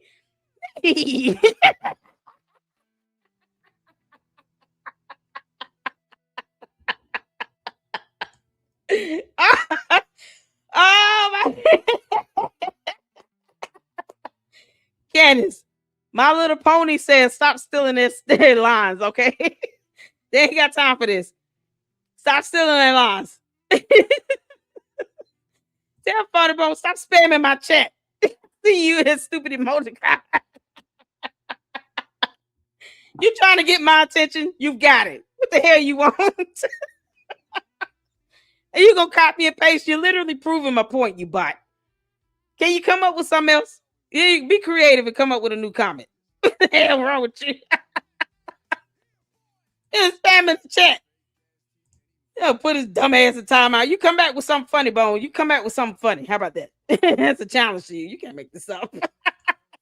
My Little Pony has got to be highly insulted right now. How dare you? By Konstantin Kisin and Andrew Christ is King Clavin and all of the people, the men who have to keep applauding what you do like you're a 4-year-old to make you feel good. Girl. But the rest of the world can't stand you. You're obnoxious. You have absolutely no values that exist outside of the Talmud. You describe yourself as a Talmudic Jew, and I've learned what's in that Talmud. I gotta go back. Oh, My Little Pony is gonna be so mad. Everything that Charlie believed in. That's what you're doing. You're sitting against everything that Charlie believed in. Because you weren't his friend. He didn't like you for that very reason. Look at you, and I just think you are such a little worm. I could see you right now, probably. Oh, what can we get out to her? We're going to sue her into bankruptcy again, right? Yep. Sue her for every infraction and every word that I don't like and every time my feelings are hurt. Because what you really believe in is Baal Berith. That's what your people believe in. You believe that you are contract lord. Wait, what? Candace, why do you know that? Why do you know something about an idol false god? Who brought this up? Baal Berith. Baal Berith? Why are you bringing this stuff up? That sounds very evil and satanic, Candace. Bonquisha, I guess, is a scholar in witchcraft and unfamiliar spirits. Perhaps Bonquisha is the one that came up with the idea to say that, Charlie Kirk came to her in a vision. A deceased person came to her in a vision. Because you're talking some satanic, demonic nonsense here about Baal Berith. What, Candace? No one needs to know anything about that. Who pulled the trigger on the gun? Since you don't believe it's Tyler Robinson, who pulled the damn trigger? What does any of this have to do with you telling us who pulled the trigger? That's what your people believe in. You believe that you are contract lords and that people are not allowed to violate contracts or you will ruin them for years. Is that fire someone and you effectively stalk and harass them for years after. Candace, a breach of contract is illegal. And you can be held legally liable in court too for damages. Period. Because they might as well, if they're going to sit here and pay you money. Look, you agreed to this contract too. That contract works two ways. So if she was the one filing a lawsuit, it wouldn't be a big deal. They sued her for breaching the contract. Now she's calling him a made-up idol god of some sort. The Lord of the contracts. Girl, just go all the way there. Just say Lord of the Rings. I'm here to let you know that I'm done with it. I am done with it. This one is so fully off of the mother effing plantation. Truly, Ben Shapiro, mother effing fuck plantation. you and the midget horse that you rode in on. And I say that on behalf of the world. Patty mouth. Your children got to see this video, Candace. You understand? Yeah, because you want to come off like a perfectionist. See, here's where I'm just so happy and free at this. I'm always myself. And sometimes I cuss. It is what it is. Candace tries to portray this image that she doesn't do these things, even though she lies like hell. But she definitely tries to come off like she doesn't use profanity. And so what she does, it is funny to hear. You know, insulting My Little Pony and midget horses and all these things, Capricorns, unicorns. Like, you can't make this up. This is priceless. And then you trying to speak on behalf of the planet. This is insane. If he sues you, Candace, he sued you. That's it. The earth is not going to stop revolving around the sun because yet another person has sued you. When you're already now involved in a federal lawsuit regarding a pump and dump scheme, and you're being sued from the Macrons, that you're definitely bound to lose. We just want you to stay true to your word for once and go to the discovery phase. Don't try to settle with them. Go ahead and let that go to trial. It's a jury trial demand, by the way. Please give us something to continue to report on when it comes to you and the Macron's lawsuit and go to trial. I don't even know why you filing a motion to dismiss. Why? You want to go to discovery phase? You want to have subpoena power? Why are you making an issue about someone suing you if you said yourself, sue me, I want subpoena power? Okay. So when you speak that stuff into existence, that's what it is. That's why I don't get mad when the candy ass cult members say that I'm going to be blessed with $7,000 because I want that to happen. As a matter of fact, let it be $7,000 per hour. That way I can be fairly compensated. You know, I could go higher than that, really. But, you know, no proof that anyone is being paid $7,000, but whatever. Pay me $7,000 and make it per hour. And then tell me what's the payment method as to how I'm getting this money. You know, because I'm waiting on the 7G. This is insane. She gets mad because someone says she's doing this for views, likes, clicks, and money. And she still can't tell us who pulled the trigger on the gun. Madness. Now she speaks on for the world? No, ma'am. No, ma'am. If they sue you, they've just sued you. And he has the right to do it. And the only thing you can do is take your ass to court and stop filing motions to dismiss. Go to the next phase and get that subpoena power you think you've got because you don't know how subpoena power actually works. You know, that stuff goes over her head. I know. You're going to get applauded by Konstantin Kisin and Andrew Christ is King Clavin and all of the people, the men who have to keep applauding what you do like you're a 4-year-old to make you feel good. But the rest of the world can't stand you. You're obnoxious. Yeah, you don't speak for the rest of the world. Why don't you refer to the people on your planet? Because you're an alien? Remember that?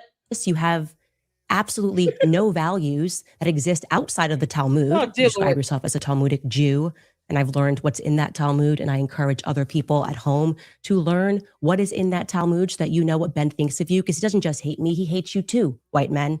He hates all Black people, okay? If he's following the rules of the Talmud, I mean, when I say hates, they think that we're animals, that they have a right to own us, that they have a right to make us. Wait a minute. By Konstantin Kisin and Andrew Christ is King Clavin. Something Candace Owens also says, aka Bonquisha. Christ is King. Isn't that her slogan? So when all of a sudden you want to challenge that because you put Christians in air quotes now, why are you acting as if that's a new slogan or something? She says that all the time. Isn't that how she identified her cult members? They all say Christ is King. Now Andrew COVID came up with it. Candace, so now you don't want to take credit for that crisis king thing? I don't understand. Why are you backing away from that slogan you use all the time on your show? That's still in videos that we can all watch, because the rest of the world is not going to your alternate reality. You've got 30 voices inside your head. We're not in the mood. We're not in the mood. And all of the people, the men who have to keep applauding what you do like you're a 4-year-old to make you feel good. God. But the rest of the world can't stand you.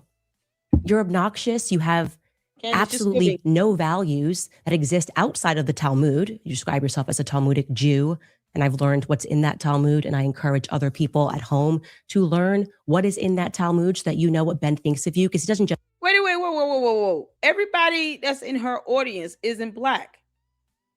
So what good does this do, Candace? The majority of your cult following are not black women. They're not black people. They're not black men or women. The majority of her cult following are not black people, male or female. So what good would that book be to the majority of her audience? What good is that book? I don't get it. Why? I don't need to read that book. If he is a Jewish person, does it make him Caucasian?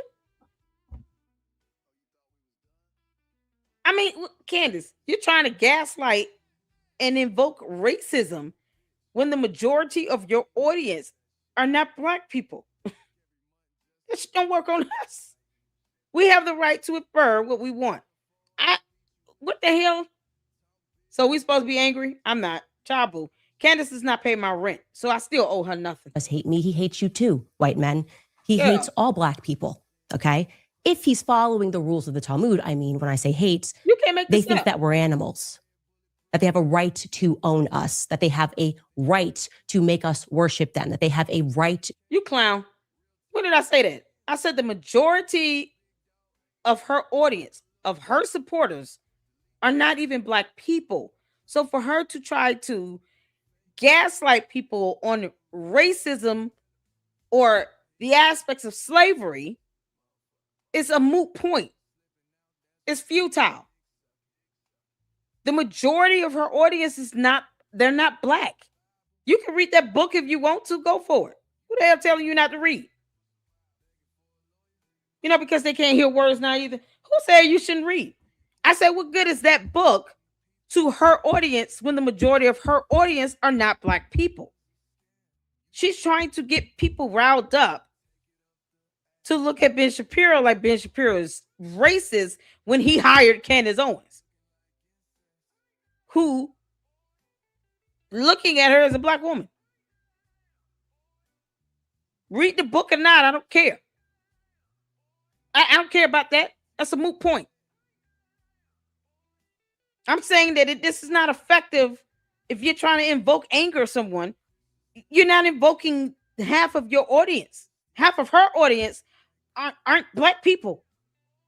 So to try to get people riled up to look at him as if he's racist, what is she doing this for? Is she trying to say that he doesn't like white people either? Like Caucasian European descent? Is this what she's going with this? Because, I mean, now she wants to see and talk about racism. You can't make this up. Didn't her and Kanye West wear shirts that says White Lives Matter? When has Ben Shapiro ever been racist towards white people again? What's the point of this? You're going to get applauded by Konstantin Kisin and Andrew Christ is King Clavin and all of the people, the men who have to keep applauding what you do like you're a 4-year-old to make you feel good. But the rest of the world can't stand you. You're obnoxious. You have absolutely no values that exist outside of the Talmud. You describe yourself as a Talmudic Jew, and I've learned what's in that Talmud, and I encourage other people at home to learn what is in that Talmud so that you know what Ben thinks of you, because he doesn't just hate me, he hates you too, white men. He hates all black people, okay? If he's following the rules of the Talmud, I mean, when I say hates, they think that we're animals, that that they have a right to own us, that they have a right to make us worship them, that they have a right to lie to us, that they have a right to sue us and take everything that we have, that they have a right to deceive us. But they have a right to treat Charlie the way that he treated Charlie while he was alive. Let me stop you right there. You read the book. Y'all can go read that book. I don't need to read it to see that she's trying to gaslight. That is the point. In case I wasn't clear. Candace Amber Owens Farmer, a.k.a. Bonquisha, Karen, and everything else in between, because she's got 30 people in her head, is gaslighting people to believe that Ben Shapiro is racist. I don't have to mention a book to see that she's gaslighting. That's the key word of the day, along with evidence. Gaslight. That's what she's doing. It's obvious as day. I don't owe her shit else. I made that clear. I owe her nothing. She's trying to gaslight people to have people think he's being racist now. Now we're on this racism bit. This is why y'all see the comments in the chat about black on black crime and violence, black on black violence, all this dumb shit that have nothing to do with anything. She's simply trying to gaslight people to have them angry and invoke some feeling. Because once again, in her world, in her reality, her feelings come before facts. So now she's trying to give the appearance that Ben Shapiro is racist towards Caucasian people and black people. It's funny that she's sitting here trying to weaponize this book to do that, when she could have just said that. I mean, really, she could have just said, y'all know what? Ben Shapiro is racist. He doesn't like white people or black people. Then why do you need a book? Why even make that connection? She knows how to make a connection to this BS, but she can't make a connection from these Egyptian planes to the actual assassination of Charlie Kirk and the crime scene. She can't do that, though. That's the connection that people are still waiting for. Somehow she cannot make that connection. But this connection she'll make all day. I honestly, let me tell you something. Ben Shapiro don't pay my bills either. This is the beauty of not having, I don't have to lean one way or the other. I don't owe anyone any fealty. But I'm not going to let the Luxters here in the LLC be gaslit to just think because Candace Owens said it, now Ben Shapiro is racist towards every other race except, I guess, other Jews. And she can't even support this with evidence. Oh, because he's a Talmudic Jew. What about all the others that are and that are not racist at all? What about the people who are racist and they haven't read that book either? Because that can go both ways. What if they consider themselves to be Jewish and they actually are racist and they're not Talmudic Jews? You see how irrelevant the book is now? When you flip the scenario around and there are people who could be actual racists and they consider themselves to be Talmudic or not even be considered themselves to be Talmudic. And they still racist. What about that scenario? What book fixed that point? You don't need a book. If she wants to make this claim, just like any other dumb claim she makes with no evidence, go ahead and make it, Candace. You don't need to hide behind a book to do it. If he sues you, he's going to sue you either way. You're just trying to validate this nonsense. And for what? It still gets her nowhere at the end of the day. This is something she simply wanted to say, and she used a book to try to base this dumb nonsense on. When it's not necessary. The book is a moot point. She's accusing this man of being racist towards white people and black people. Simply because he considers himself to be a certain type of Jewish person. It's irrelevant. Only to then try to defraud the population into thinking that he is somehow a part of his legacy, that he somehow cared about Charlie Kirk and cares to protect the people that are working at Turning Point USA. Goodbye, Ben. Goodbye. Question is, how much more money is Ben Shapiro going to spend to make people think that he's popular. How many more articles is his father going to write under a pen name, Hank Berrien of the Daily Wire, under the pen name Hank Berrien, as he wrote while Ben was at Breitbart, before he turned his back and betrayed them too, because that is his nature. He's one of these belly creatures, sliver on. God. The question is, how many more weeks and years do we have to keep pretending like Ben Shapiro is relevant? It's an open-ended question. Candace, you've made him more important now because you're talking about him. I guess he should thank you for keeping his name out there. Candace, he doesn't pay our mortgage. You're the only one sitting here trying to call him a racist. No one is doing this right now but you. All because he's got a standing ovation. You this mad about something he said at AmFest, but you just told him F you and the My Little Pony horse he came on, you know, the midget horse and all. Now you're saying, oh, you're racist because you're this type of Jew. What? Oh, God. What does this have to do with anything related to the person that pulled the trigger on the gun? You're supposed to be finding that out, Candace.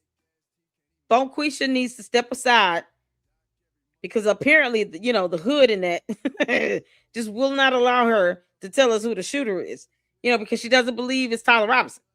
Because evidence and videos and the confession. No, never mind all that.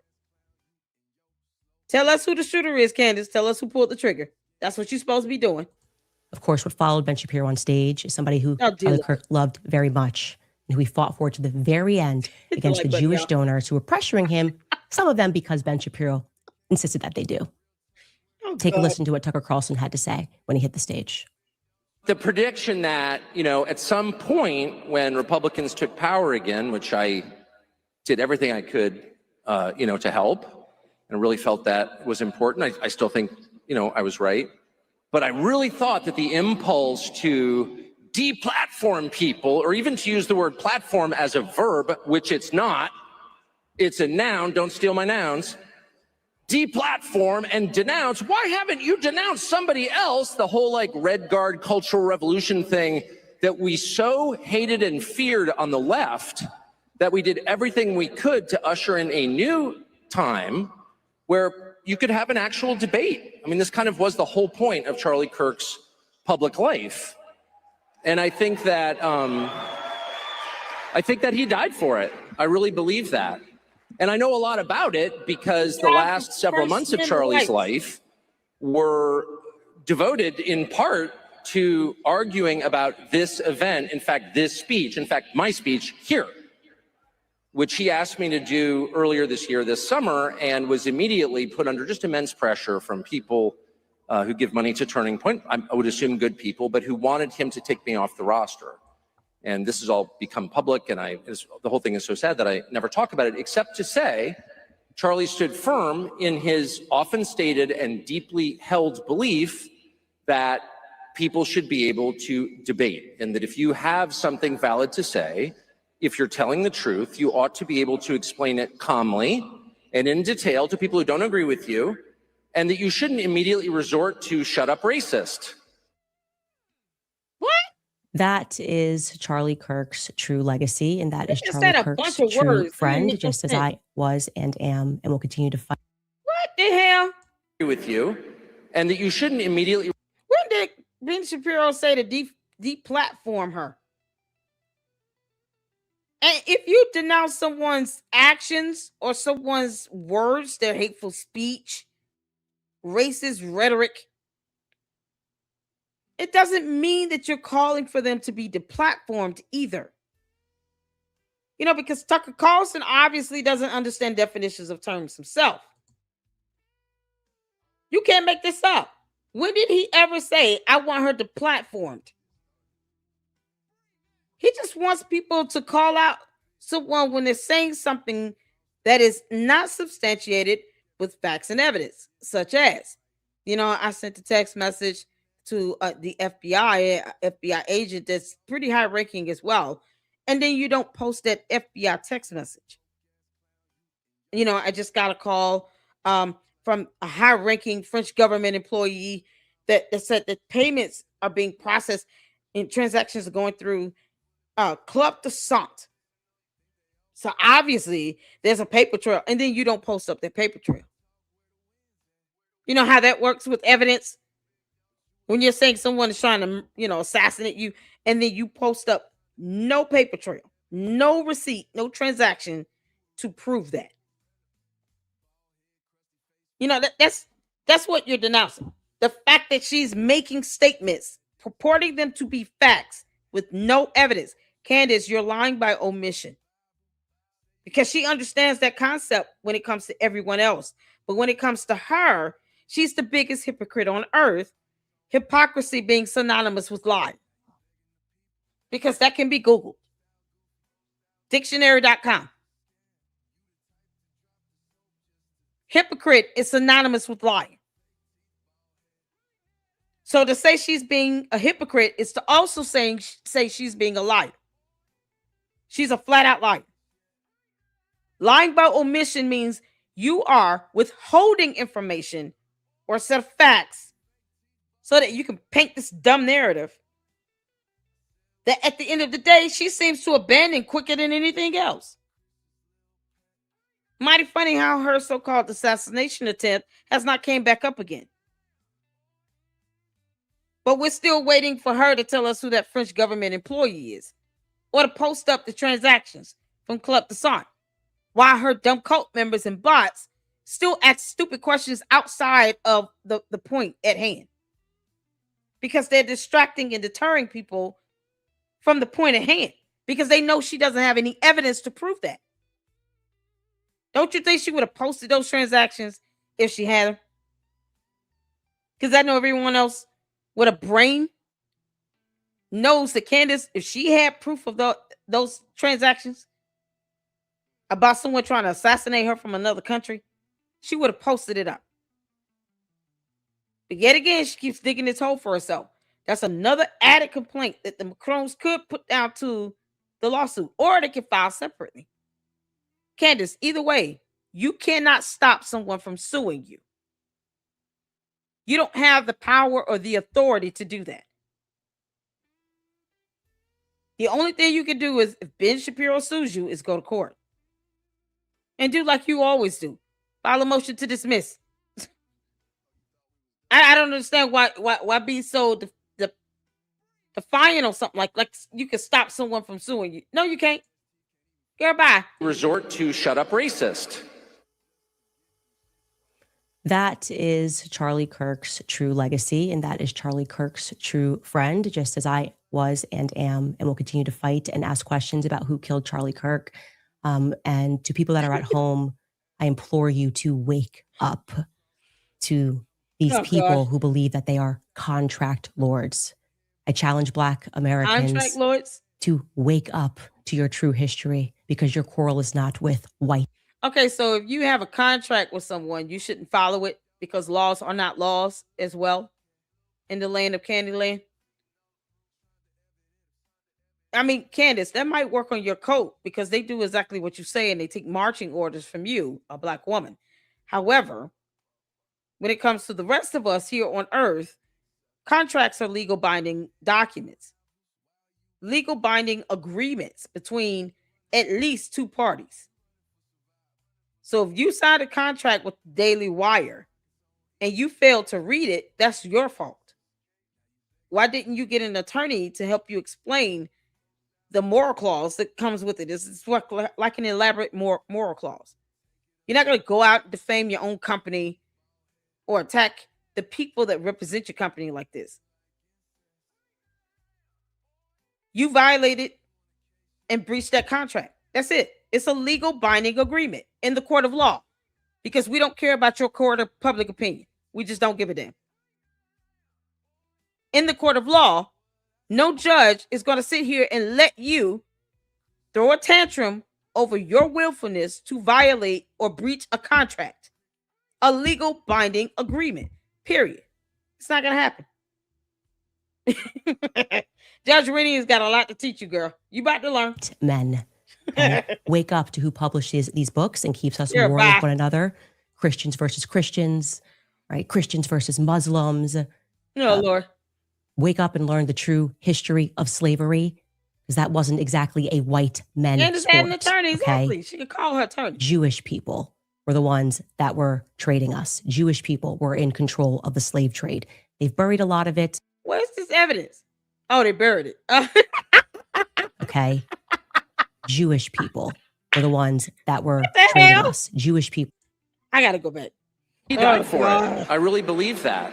And I know a lot about it because the last several months of Charlie's life were devoted in part to arguing about this event, in fact, this speech, in fact, my speech here, which he asked me to do earlier this year, this summer, and was immediately put under just immense pressure from people who give money to Turning Point. I would assume good people, but who wanted him to take me off the roster. Exactly. And this has all become public, and the whole thing is so sad that I never talk about it, except to say Charlie stood firm in his often stated and deeply held belief that people should be able to debate, and that if you have something valid to say, if you're telling the truth, you ought to be able to explain it calmly and in detail to people who don't agree with you, and that you shouldn't immediately resort to... That's all she's doing. She's the author of chaos and confusion, you know, like Satan himself. Because Candace Owens is the bride of Chucky. You're like just a spawn. All of your personalities are in on it. Shut up, racist. That is Charlie Kirk's true legacy, and that is Charlie Kirk's true friend, just as I was and am and will continue to fight and ask questions about who killed Charlie Kirk. Why did you two unfollow each other again? Candace, why did you and Charlie Kirk unfollow each other? Friends don't do that. Even if you have a disagreement or a fight, you don't unfollow each other.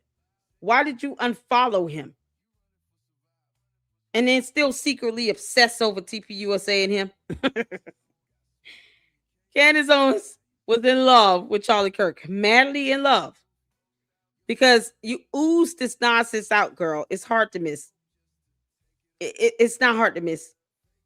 It is not hard to miss. Your cult members are going to sit here and distracted, deflected, deter. I don't care. I don't care they ask about anything beyond what we're talking about. Don't care about that. I told them they enter at their own peril. But you unfollowed him and he unfollowed you. Friends don't do that. Remember? No post, no text between Charlie Kirk and Candace Owens within the last 12 months. All her stuff going back to 2019, 2021, all the stuff 5 years ago. We don't care about nothing that happened 5 years ago. What happened within the last 12 months? Candace, every time I hear you talk about this, you sound more and more guilty about something. And to people that are at home, I implore you to wake up to these people who believe that they are contract lords. I challenge Black. Yeah, she's telling you to violate contracts because, you know, laws aren't real. Neither are legally binding agreements. And then when the candy-ass cult members start getting sued because they're violating and breaching contracts, you'll have your cult leader, Candace Owens, a.k.a. Bonquisha, to thank. Good luck to court. Americans, to wake up to your true history, because your quarrel is not with white men. Okay? Oh, God. Wake up to who publishes these books and keeps us warring with one another. Christians versus Christians. Oh, right? God. Christians versus Muslims. Wake up and learn the true history of slavery, because that wasn't exactly. No one owes you anything, Candace. You breached the contract. They sued your ass. Then. And all your cult followers should be sued if they breach a contract, because laws are laws. Facts don't care about your feelings, and you do not override the court. Don't make a contractual binding agreement with anyone, a legally binding agreement with anyone, if you're not going to uphold it. No one owes her the benefit of the doubt of getting over anything. They have the right to sue her. Ben Shapiro has the right to sue her. And they will sue her if they feel the need to. That's it. She can't stop that.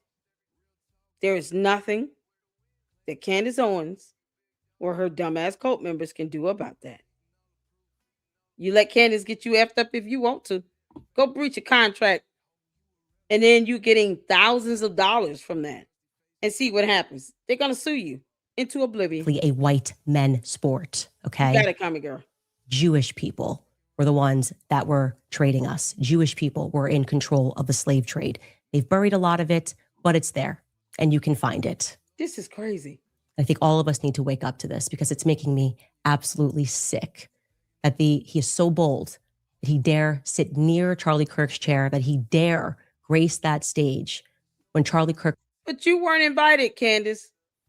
You were not invited to AmFest. And obviously, she said everyone there were paid staff members of YAF. That came out of her mouth. I just take her words and use it against her. You said everybody there was a paid staff member of YAF. Somehow Candace Owens was not invited to speak at AmFest, so it's mighty funny. Knew exactly what Ben Shapiro was and will always be.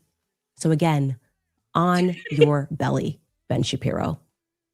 We'll be back after a brief break. On your belly? All right, you guys, when they double down on abortion, you know. You mean on your belly? Then you go into a commercial with this girl. Bye.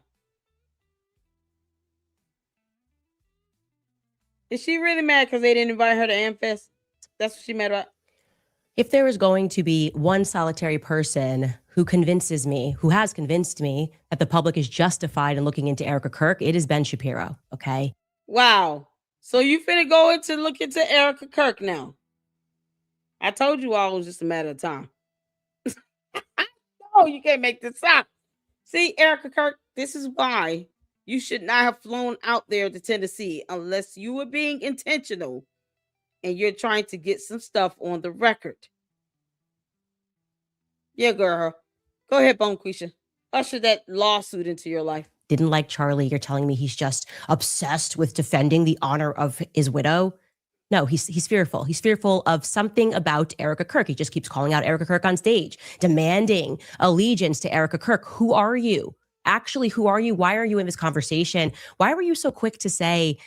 While she invokes herself into the entirety of Charlie Kirk's assassination, even to go so far as to say someone's trying to assassinate her, thereby taking away the attention of the fact that she cannot tell us who pulled the trigger. You would pick up his bloody mic and carry on. And didn't you just like fire half of your force that was involved in Daily Wire Kids, only to then drop $1 million on Charlie's show? Care. Again, weaseling your way into the chair when you weren't invited to go on there, but Matt Walsh was, because that's what you do. Wheel and deal behind the scenes to make people think that you're liked. It's embarrassing, really, Ben. It's truly, honestly embarrassing. Why are you not embarrassed to be alive? I don't understand it. Anyways, so his general demeanor is starting to make me think that there's something there, right? The Fort Huachuca thing, it's definitively compelling, I would say. I am learning also that Fort Huachuca has ties to Liberty University and that you can attend classes there and achieve your degree at Liberty University. Still working to verify that. But Mark Amadei, we're going to get to that, actually, that congressman in a second, Amadei, has come out and really kind of not answered where he was on the morning of the 9th. And as I said, I don't know if we can rely entirely on the memory of one person who believes that he saw these individuals. But what I can say is that wait a minute. What? Oh, wait a minute. I think that there's something there, right? The Fort Huachuca thing, it's definitively compelling, I would say. No, you came up with that BS and then you brought in some fool and some clown who didn't show a DD-214 yet. I don't even care who he claims to be. I want a DNA profile done on him to prove his identity. Because that's the only way I could be assured. Raw, concrete, scientific evidence. This man did not show a DD-214, but gave 3 cards, one of which was blurred, 2 were heavily redacted, didn't even show his name. We look up one court document, one lawsuit against a government agency from a Mitchell Snow, and it was dismissed with failure to prosecute based on court rule. And yet she's raising money for his legal aid fund. Really, Ben, it's truly, honestly embarrassing. Why are you not embarrassed to be alive? I don't understand it. Anyways, Candace. So it's so mad. Candace, I hope he's laughing at your ass. Okay, Bonquish. His general demeanor is starting to make me think that there's something there, right? The Fort Huachuca thing, it's definitively compelling, I would say. I am learning also that Fort Huachuca has ties to Liberty University, and that you can attend classes there and achieve your degree at Liberty University, still working to verify. Candace, are you thinking about going back to school? Because you should probably go back to school to try to prove those 2 degrees you said you've earned. You know, that journalism and English degree? You said you got 2 degrees. You know, you're too much of a narcissist and a cult leader to not prove that you have 2 degrees. Why don't you just show us the degrees? Hold them up. They would have come in a little binder thing, nice little binder folds, real thick, leather bound. Why don't you just hold up the 2 degrees? Or why are they not framed in some sort of beautiful, nice frame on the back of your wall behind you? You can have your degrees hanging behind you so that people can see you actually have a degree in English and a degree in journalism. There's a thought. When are you going to show proof of those 2 degrees, Candace? Because we haven't seen proof of 2 degrees. Why don't you just show us the degrees? Go back to school, Candace, so you can get those degrees. By that, Mark Amadei, we're going to get to that congressman in a second. Amadei has come out and really kind of not answered where he was on the morning of the 9th. And as I said, I don't know if we can rely entirely on the memory of one person who believes that he saw these individuals. But what I can say, he believes he saw them, but yet there are cameras that would have definitely recorded it. Why did you ask him for the security camera footage? He claimed he was there to get documentation. How about this, Candace? Why didn't you ask him, did you pull out your cell phone and take a photo of this? Because wouldn't that be highly unusual to see someone like an Erica Kirk there with a Brian Harpool when they should have been? One was with her mother. Erica Kirk was with her mother at the hospital with her mother. There's hospital security camera footage that would put Erica Kirk in a hospital with her mom because, it's cameras there as well. Brian Harpool was with Charlie Kirk. So somehow they showed up magically at this, military base that's got cameras all around. But not only did he not get the footage of the security camera that was installed all over the base, because one of them we pointed out in the photo she posted at a pole. It's a white camera. That's not the only camera on that base. Then she fails to ask him, why didn't you just pull out your cell phone and take a picture? You took a picture of yourself. Did she not show us a picture that he took allegedly while he's standing outside with nothing behind him? But he's supposed to be on a military base looking for the CID building. But he takes a picture wearing, ironically, the same black polo shirt. And he has nothing in the background. Just bush, trees, and dirt, and one paved road. But she did not ask him, why didn't you pull out your phone and take a photo of Erica Kirk? How did you identify her if you said the only person you recognized with TPUSA was Charlie Kirk? Then how did you identify Erica Kirk or Brian Harpool? Other people that would be affiliated with TPUSA? She didn't correct him on that either. Candace, you didn't ask for any DD-214. Where's the photos of this green pickup truck? Where's the hotel security camera footage? You think he would just take more than just one photo of himself? This grown-ass man who had the opportunity to take a photo on a military base of Erica Kirk, Brian Harple, some congressman wearing a congressman's suit, but he didn't pull out the phone and do it. But he took one of himself. He got a selfie in. Like we give a damn about that. No hotel security camera footage. None of that shit. Yeah, okay. Go ahead, Bonquisha. As you were. Is that we verified 1000% that he was where he said he was, that there was a meeting. No, you didn't. He says that there was a meeting. We verified that Blake Neff, not Blake Neff, pardon me, Captain Neff was there, the one that he says was nice, but he got questioned for a very long time. They wanted to hold him for 24 hours. So everything else that people are trying to dig up about Mitch, you can just ignore. Okay, that is a distraction, right? The only way that you can help debunk anything that he has said is to say, oh, actually, I was the person that was there. It wasn't this congressman, it was me. Or I was staying at the Candlewood Inn and Suites and I saw this couple or, these two individuals in the hotel as well. And it was actually somebody else. It was my cousin. We are looking only for somebody to debunk those two aspects. No. Because you can't separate one from the other. He should have taken a photo. Why the hell do you want everybody else to prove you wrong when you didn't even ask him about evidence to prove him right? This Mitch Snow comes on Bonquisha's show, and he said he spotted Erica Kirk on a military base, Fort Huachuca. And yet, he didn't take 2 seconds to pull out his phone and take a photo of it. He did not get any surveillance camera footage because his cameras installed all over that damn military base.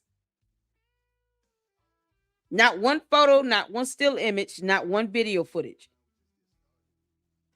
Nothing. And she's saying we verified these things. And yet she doesn't actually show the evidence or the documentation of how she verified that. Verified it based on what? Are we talking about cell phone pinging off of a tower here or an actual photo or video? How did you verify that? She won't say that at all because you're lying by omission, Bonquisha. AKA Candace, you're lying by omission. These individuals, but what I can say is that we verified 1000% that he was where he said he was. That there was a meeting where he says that there was a meeting. We verified that Blake Neff, Blake Neff, pardon me, Captain Neff was there, the one that he says was nice, but he got questioned for a very long time. And they wanted to hold him for 24 hours. Everything else that people are trying to dig up about Mitch, you can just ignore. Okay, that is a distraction. Oh, no, this is to ignore that. Oh, I'm sorry. So they're supposed to ignore this whole case where he said he had a lawsuit against the government. Candace, he went on your dumb show and said he has a lawsuit against the government where both of these resulted in a dismissal and then the second one upheld the first one. So we're supposed to ignore court documents now? We're supposed to ignore this stuff here. This is an order from, you can go and get this as a FOIA request, from the court. It's the U.S. Court of Appeals for the Federal Circuit.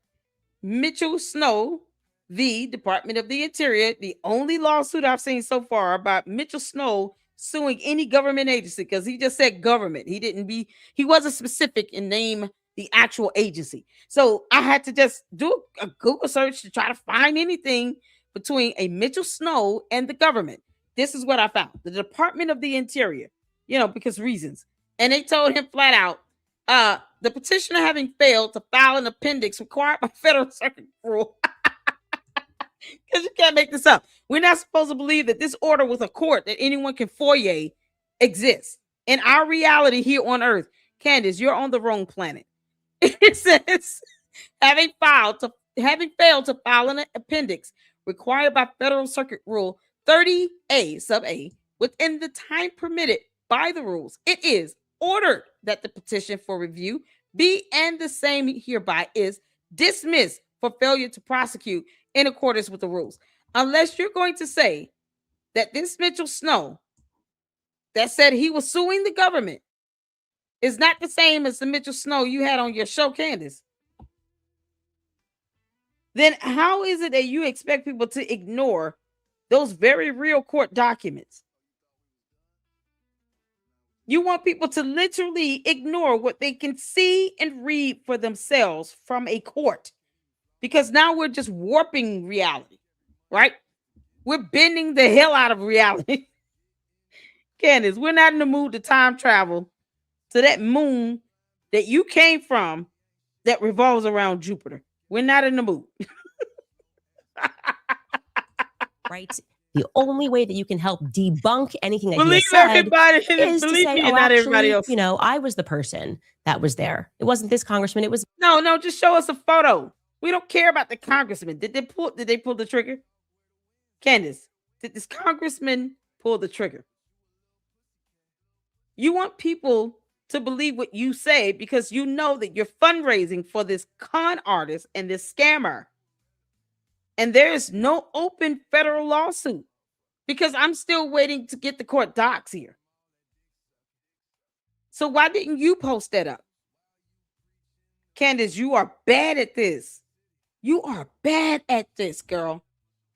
You said he was suing the government. Why didn't you post up those court documents? You posted up a selfie photo he took. A photo of two people in the military high ranking. And a photo of redacted or blurred out ID cards where you can't even see the damn name. But you didn't post up the court documents.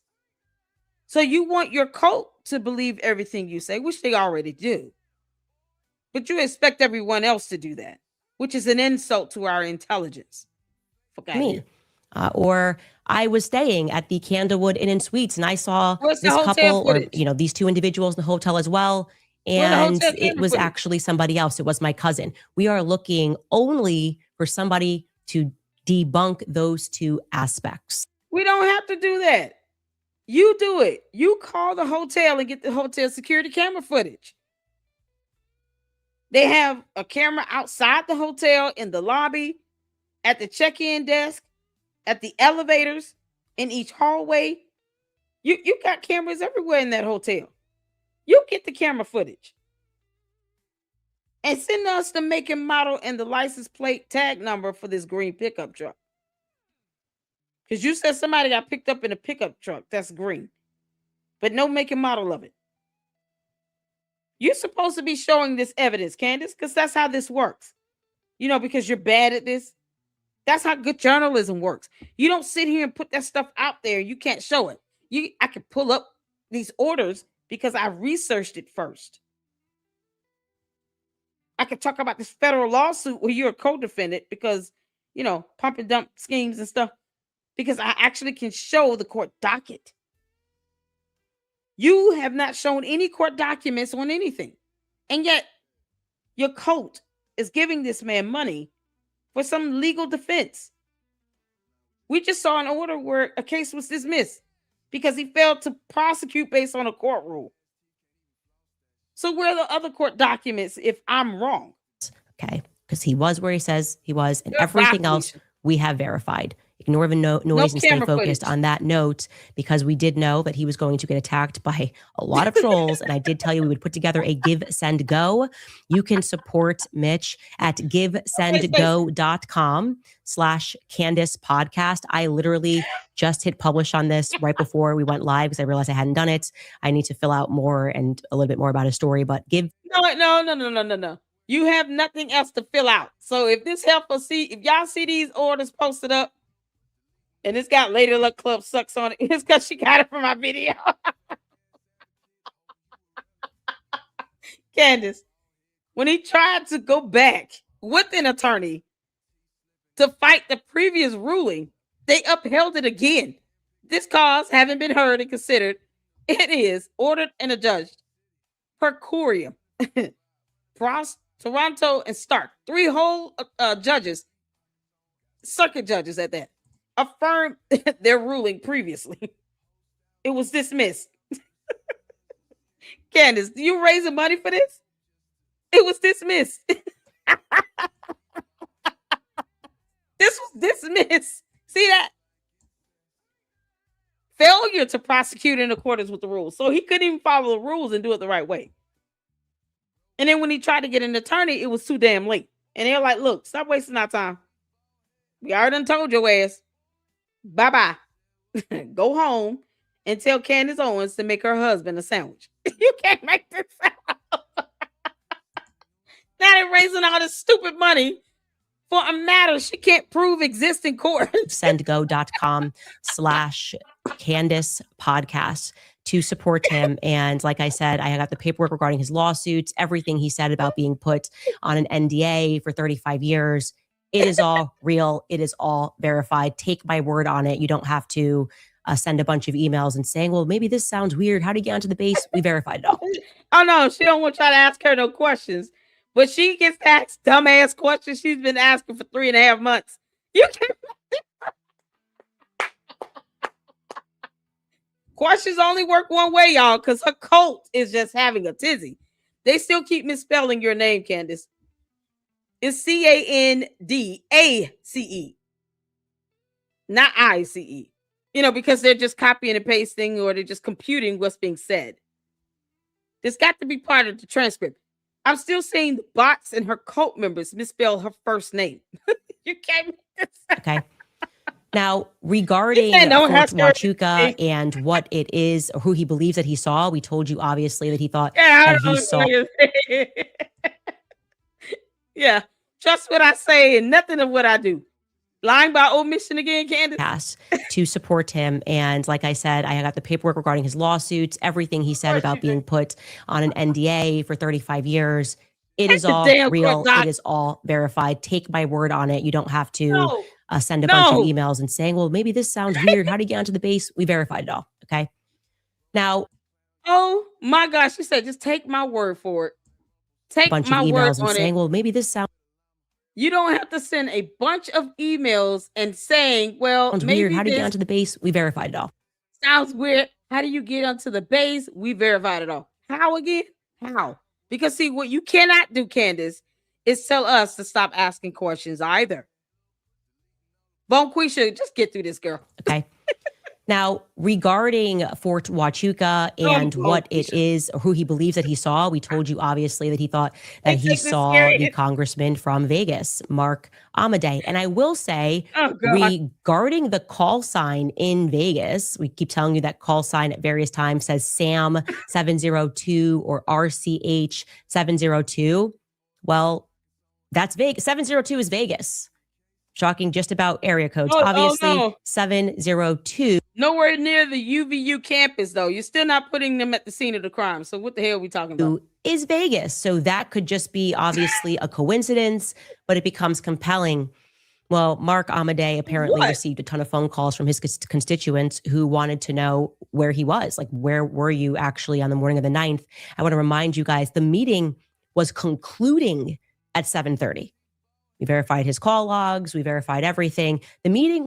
You didn't show the call logs because you don't know what call logs look like. We all know that because you said the same thing about Mikey McCoy's call logs. And that's not a call log you see in a damn phone. No phone on earth exists where the call log looks like what you typed up because you typed it up. It wasn't real. They gave her nothing. Was concluding around 7:30 a.m. in the morning on the 9th. On Fort Huachuca, at Fort Huachuca.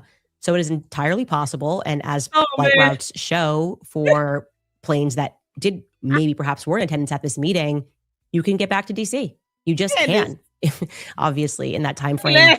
Well, Mark Amadei tweeted this. Candace is laughing because she's saying in her mind, I cannot believe these idiots are buying this. Candace, your cults are dumber than you, okay? The bots are just copy paste. I mean, they're bots. What do you expect? You know, because Brandon Orlando Tatum, bots. B-O-T. Candace, they're not questioning anything. Who are you trying to convince? Because people who are not convinced, like myself, we don't care about this BS you saying. Can you tell us who pulled the trigger? Tell us who pulled the trigger on the damn gun. Yes, he tweeted, for those of you information consumers who are stuck in practices of the old days, who prefer facts to dreams and falsehoods, take comfort knowing that in public service, there is this thing called the public record. The public record on September 8th indicates that I was returning to Washington, D.C. from my district and voting on the floor of the House of Representatives. And on September 9th, in a 12-hour markup in the House Appropriations Committee, of which I am a member, as well as voting on the House floor. I wish these people would stop responding to her. If you're going to respond to her, do it through a lawsuit at this point. Because look what she's doing. She's reading it as content. Stop engaging. Like Candace who? What'd she say? I don't give a damn. Bye. She's not disrupting my sleep or slumber. She doesn't pay my mortgage. I don't give a damn what she says. I'm not bending to her will. Tell her to keep that entertainment over there and that buffoonery for her coat. She don't run shit over here. I would rather have seen that in his post. Candace Owens doesn't run shit over here. I don't know why she thinks I owe her an explanation. And I find it to be hilarious that she's a whole cult leader and no one's saying anything about that. You can't make this happen. Should you prefer video to the words of a member of the federal legislature, please feel free to view the House Appropriations Committee's recording of said event on that date. To quote Ronald Reagan, facts are stubborn things. Merry Christmas. So it's like, whoa, serving up. I was for 12 hours locked into this meeting.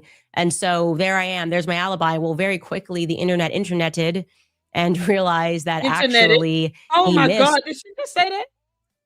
The interneted. Candace, Bonquisha.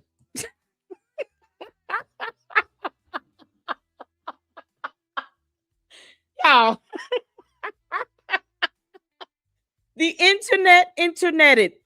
Y'all, can y'all flood the chat with interneted? Interneted. You know, because a verb.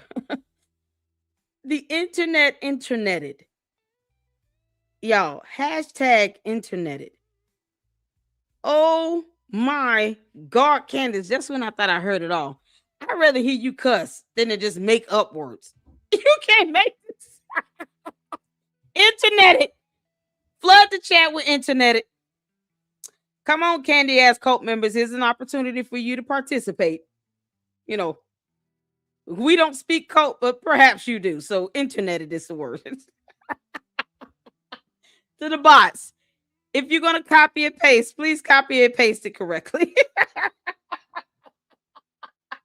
Interneted, y'all. Candace, I don't take your bullshit serious. So it's like, whoa, serving up. I was for 12 hours locked into this meeting. And so there I am. There's my alibi. Well, very quickly, the interneted and realized that actually he missed two of the roll calls that happened in the morning and that he was present in the evening or late afternoon. We are still working to verify that. I replied to that feed, but I can tell you what this person posted and showed. Diligent Dennison on X wrote, exposed, Rep. Mark Amadei tries and fails to give a solid alibi for the alleged September 9th meeting with Charlie Kirk's security, Brian Harpole. The rep claims to have been traveling to D.C. from his district on September 8th, then in a committee meeting for 12 hours all day on the 9th. However, did he pull the trigger on the gun? Because that's all we care about at this point. He was not present for roll call until the third meeting in mid-afternoon on the 9th in D.C. This means he spent the night in Arizona on September 8th, attended the morning meeting on the 9th, and caught a military flight 3 to 4 hours away from the base to make it in time for the third roll call in D.C. I can't believe you tried to act like you were there all day. Cooked. Cooked at the end there. And yeah, because you said interneted. I can't believe that either. Did this congressman pull the trigger? For F's sake. Can you stop sitting here trying to just dabble on things day by day? Did he pull the trigger? Can you place this congressman at the campus when Charlie Kirk was shot? If you can't even place him at the scene of the crime, we don't care. We just don't care. That's why you keep listening to my videos, Heifer. because you know you're bad at this. You're bad at this. Why didn't you post the court documents up? And they were able to demonstrate, according to records, that he did miss 2 of the roll calls. Now, there might be a reason. Again, we are looking for follow-up. He was on the toilet. Our goal here is if he has an alibi and he was there on the floor for 12.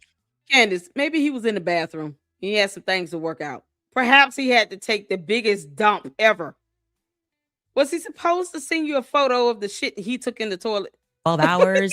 We would be obviously happy to say that. Like I said, we can confirm every aspect of Mitch's story, but we can't confirm his memory and whether or not he is good with facial recognition. But I do find it to be compelling. Oh, now you said, or if you, and you know damn well you only heard that from me.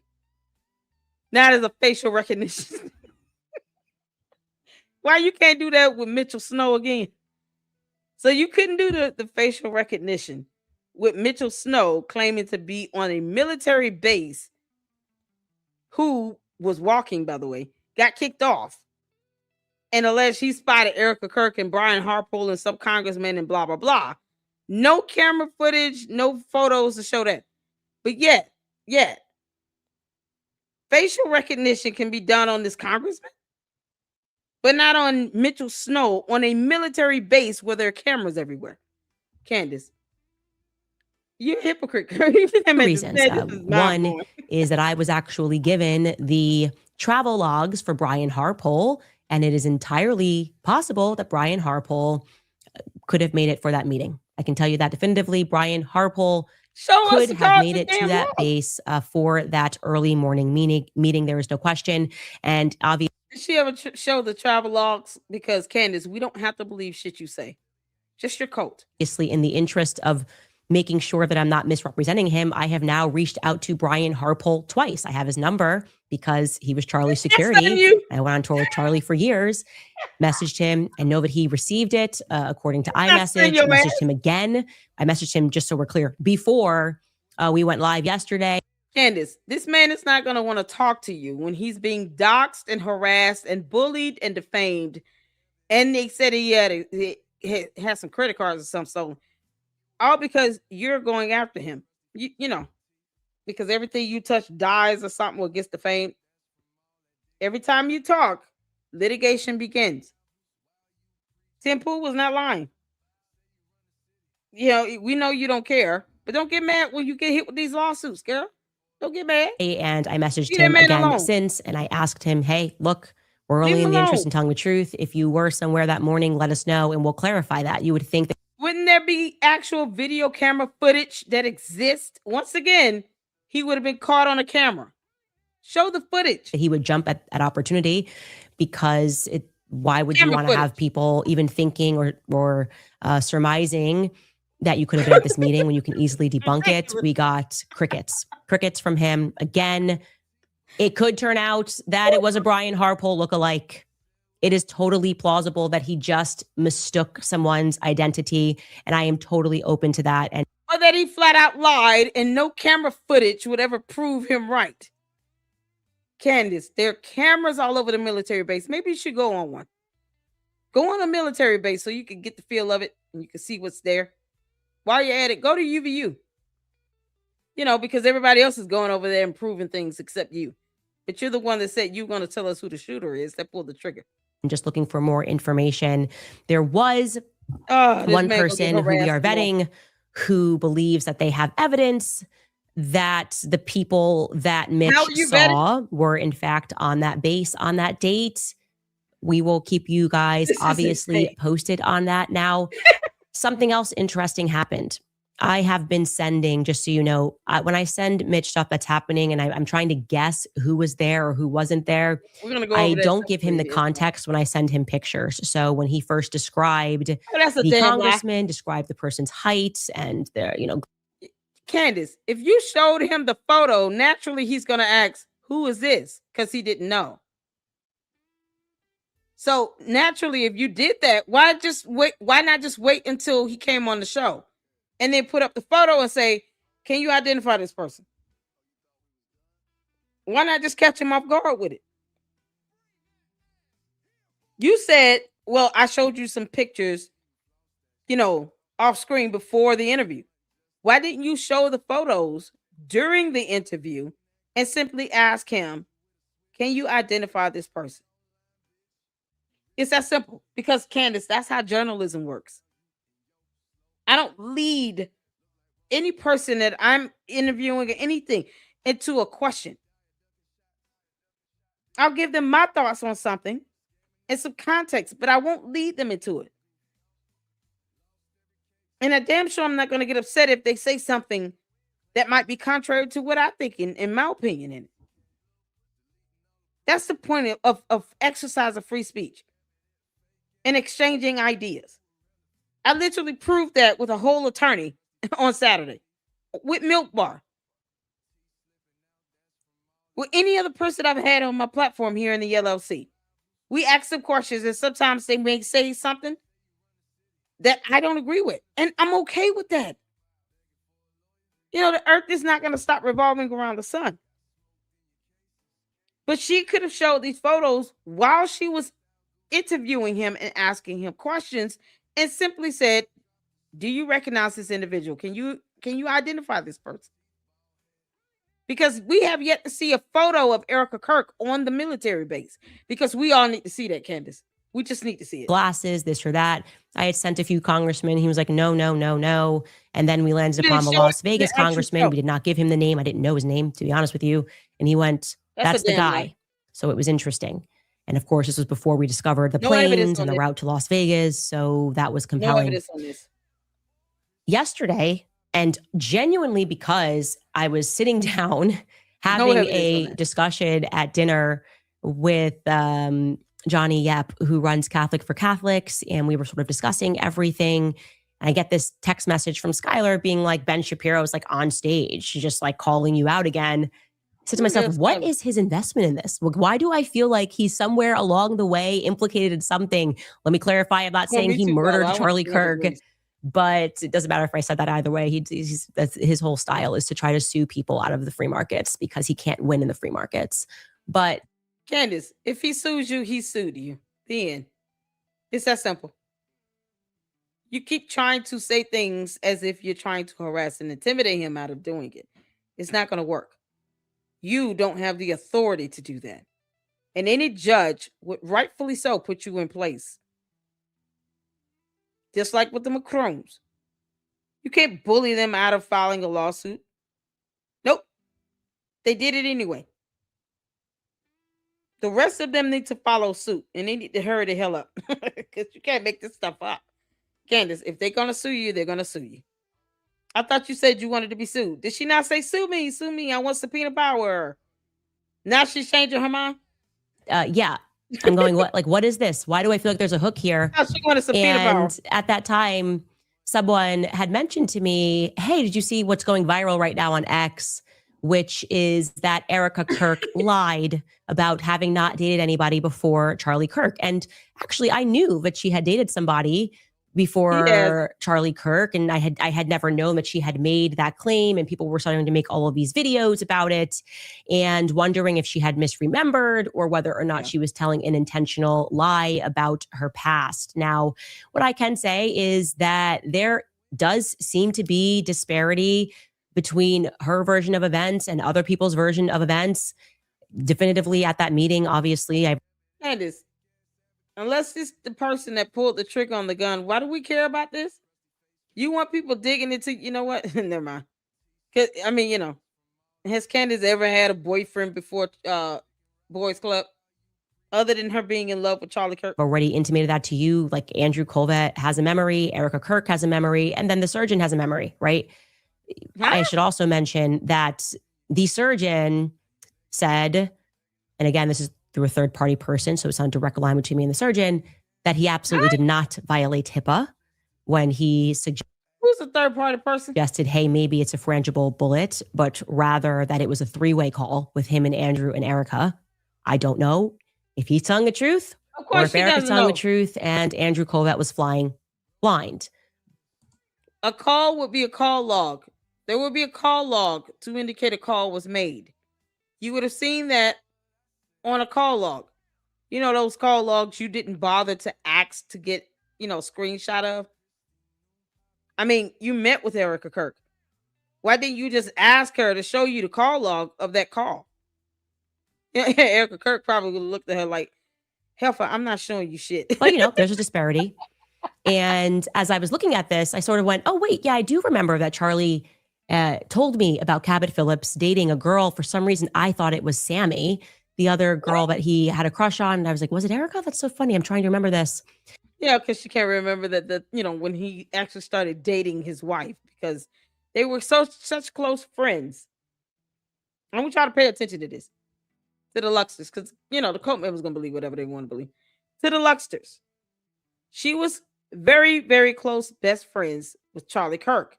And yet, she can't even remember, at the very least, when he started dating his own wife he married. Right? But, we all know that she was sitting here in love with this man. Madly in love with him.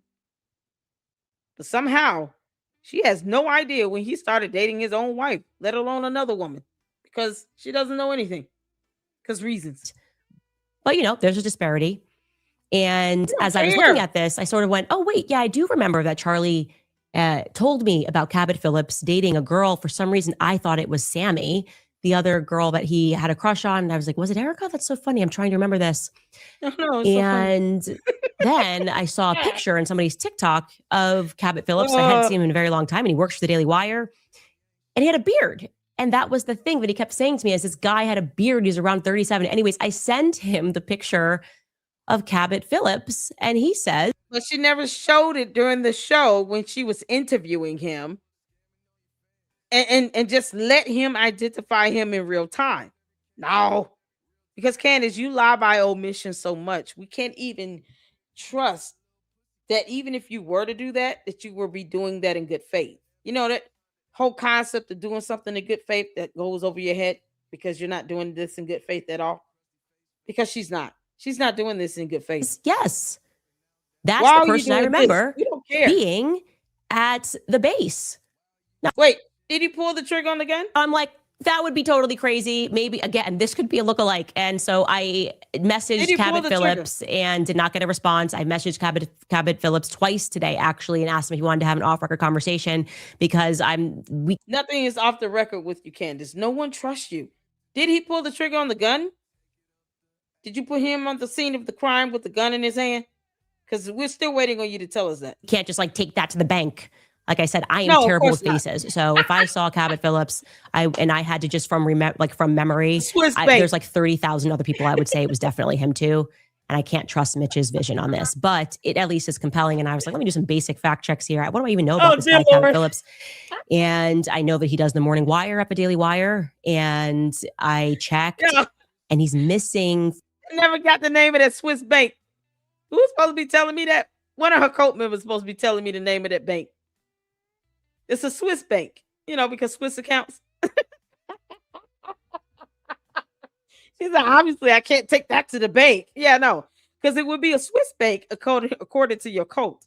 They say you have Swiss accounts. Or is money going to Swiss accounts? Something, New Mexico Department of Justice, something. Because this is why I'm the queen of this shit. Because I do recall things that even her own cult members say. While she tells everyone she hates everybody. From the morning wire. He doesn't do it daily, but he does it enough times that I noticed that he is missing from September 4th to the September 10th on that show. And so I am looking to see to debunk or remove him from the picture. Yeah, that's debunk that. And maybe to get a clearer understanding that maybe, Mitch thinks he remembers things. I mean, he's super detail oriented, telling me what kind of watch the person was wearing because he was like, I was going to go up to him and I was going to say something.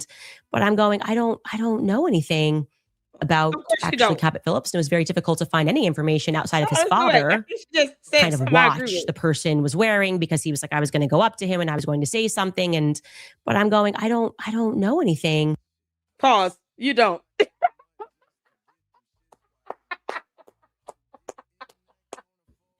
Candace, I am so glad you admitted that hard part out loud. You don't know anything. Period. Because, we can do this too. Just like you like to trunk up and slice up videos and only watch one part and not the other. Yeah, we can do the same thing. Candace does not know anything. We can all agree to that. Amen. Amen. All right, let's put amen in the chat. Candace does not know anything. Candace, you remember when you only played half of a video to try to make it seem like Tyler Robinson didn't say a certain term? No one says this word, but they say this word, and then he turns around and says the word. Candace, we can pause and sit here and slice things up too. This is fun for me. You can't make this up. Candace doesn't know anything. I'm so glad she said. Candace, you don't know anything. Can you tell us who pulled the trigger? You gonna be able to do that? I think she might be admitted before she does something like that. I foresee this going down this path, Candace, where you end up faking some sort of a fainting spell. And then, you get somebody to say, oh, she's under so much stress trying to find out who pulled the trigger on the gun. And Lady Luck Club is just so demanding while she keeps stealing my quips. And then, she decided to do facial recognition of everybody that came in the hospital so that they can make sure that they didn't spot her ass laying up in here, faking it until she made it because of her fainting spells, because she cannot solve the mystery of who shot Charlie Kirk. She just can't do it because she can't. Candace, because you don't know anything. So you don't even think to ask for video camera footage either. I mean, seriously. And all that get some understanding. Reading is hard for Candace, apparently. Words are just words. It's like letters put together. As long as they have less than 2 syllables, I think she can read it, but she still doesn't comprehend it because the internet is interneted. About actually Cabot Phillips, and it was very difficult to find any information outside of his father. That's how she who I found a lot of information about. Actually, he's a pretty big guy, taking a lot of money from the Adelsons. You're stretching out and definitely a neocon. I'll tell you that for free. What? So I thought, could this be the reason that, in my back of my mind, could this be the reason that Ben's having some sort of a weird spiral? Does he know something? Or is this just a case, and it could be, just be very clear, it could be a... Yeah, Bonquisha is high as hell. I forgot to tell you. Karen already does the baby powder booger sugar. Bonquisha is just high as fuck. Like she high. She on cloud 9, honey. She talking about neocons. Oh, that's a unicorns. That midget horse. He came in on a midget horse. It was purple. Ben Shapiro, Candace said you were riding midget horses. And they're purple. They have this little nodule in the middle. Like My Little Pony. You had a My Little Pony in your possession. And you told no one? How dare you? Full case of Mitch misremembering, but I didn't give him the context. I didn't say this is Erica's ex-boyfriend from 2017. And I just found that to be interesting. And so I don't know what the reason would be to say that you didn't date someone. You did. Yeah, who knows? And I don't understand. I genuinely don't understand that at all. And the internet did pull. Maybe she's trolling you, Candace, and all of your cult.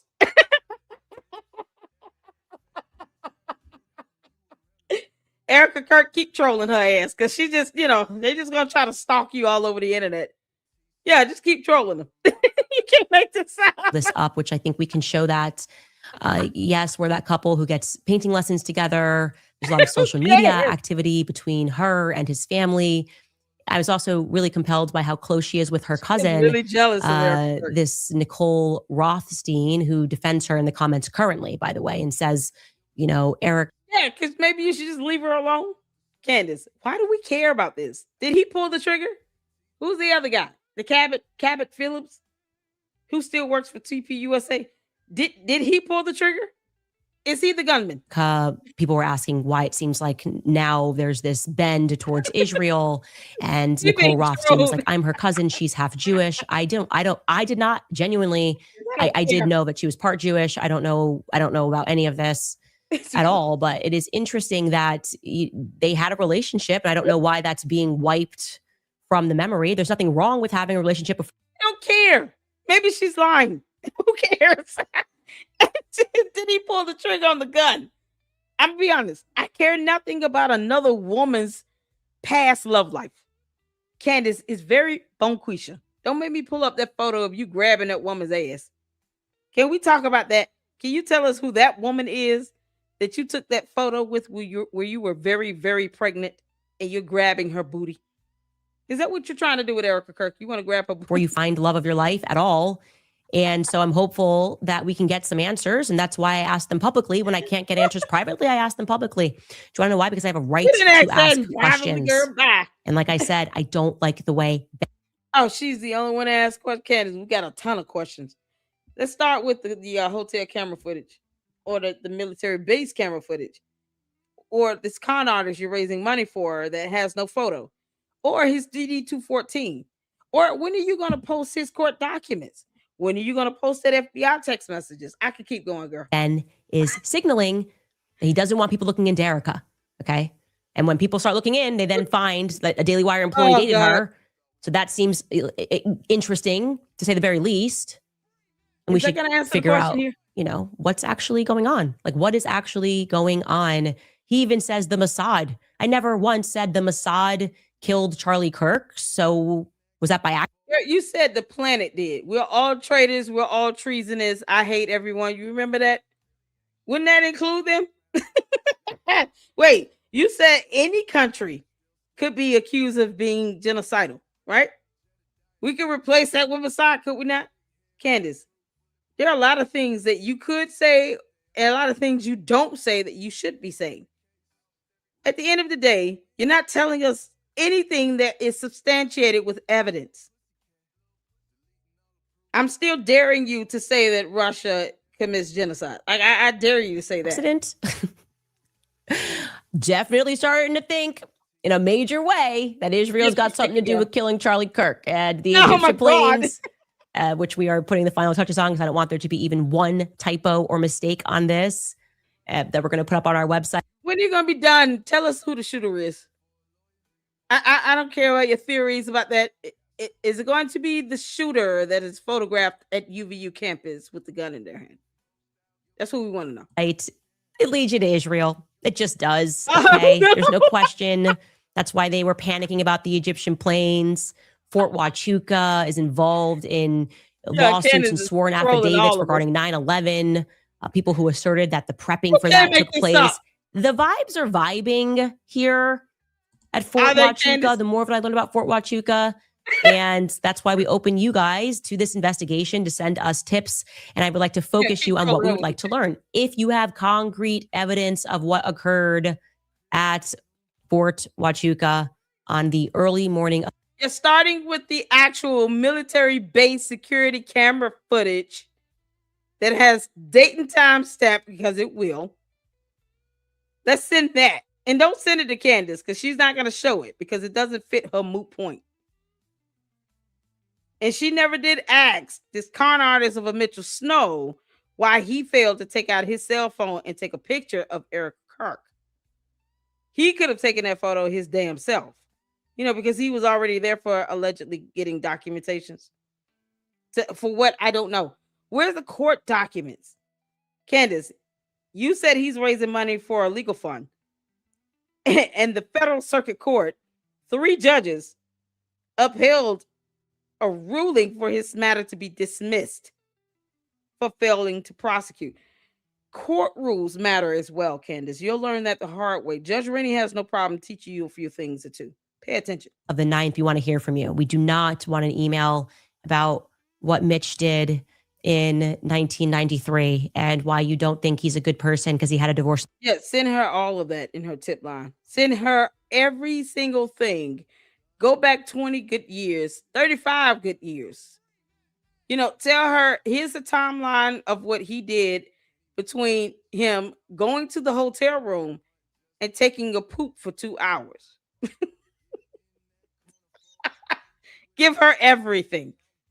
Flood that damn tip line. Candace, we're here to troll you. His wife. We just don't need that. We do not want an email saying, I'm in the military. It would be unusual for them to allow him to book the hotel. We've already confirmed all of it. He has a literal video of him that's 18 minutes long asking for directions to get to where he's going. We can see in the background where he is. We don't want you to waste your time on that. We have verified. She didn't play the video. She didn't even take screenshots of the video and show us. Everything we could verify about the story. Where's the video? We cannot verify the people. And Yeah, I just sent. That doesn't mean you don't play the 18-minute footage. Play the video footage. Why don't you upload that as a regular video on your channel and premiere it? That there's something there. Show the Ben is video. coming undone, and he only comes undone about one topic, and that is Israel. So we're back at Ben. So we will take a break, and I will answer some of your questions. Oh, shit. All right, you guys, you should. How we made it.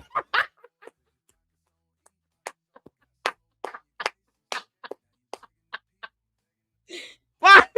Candace.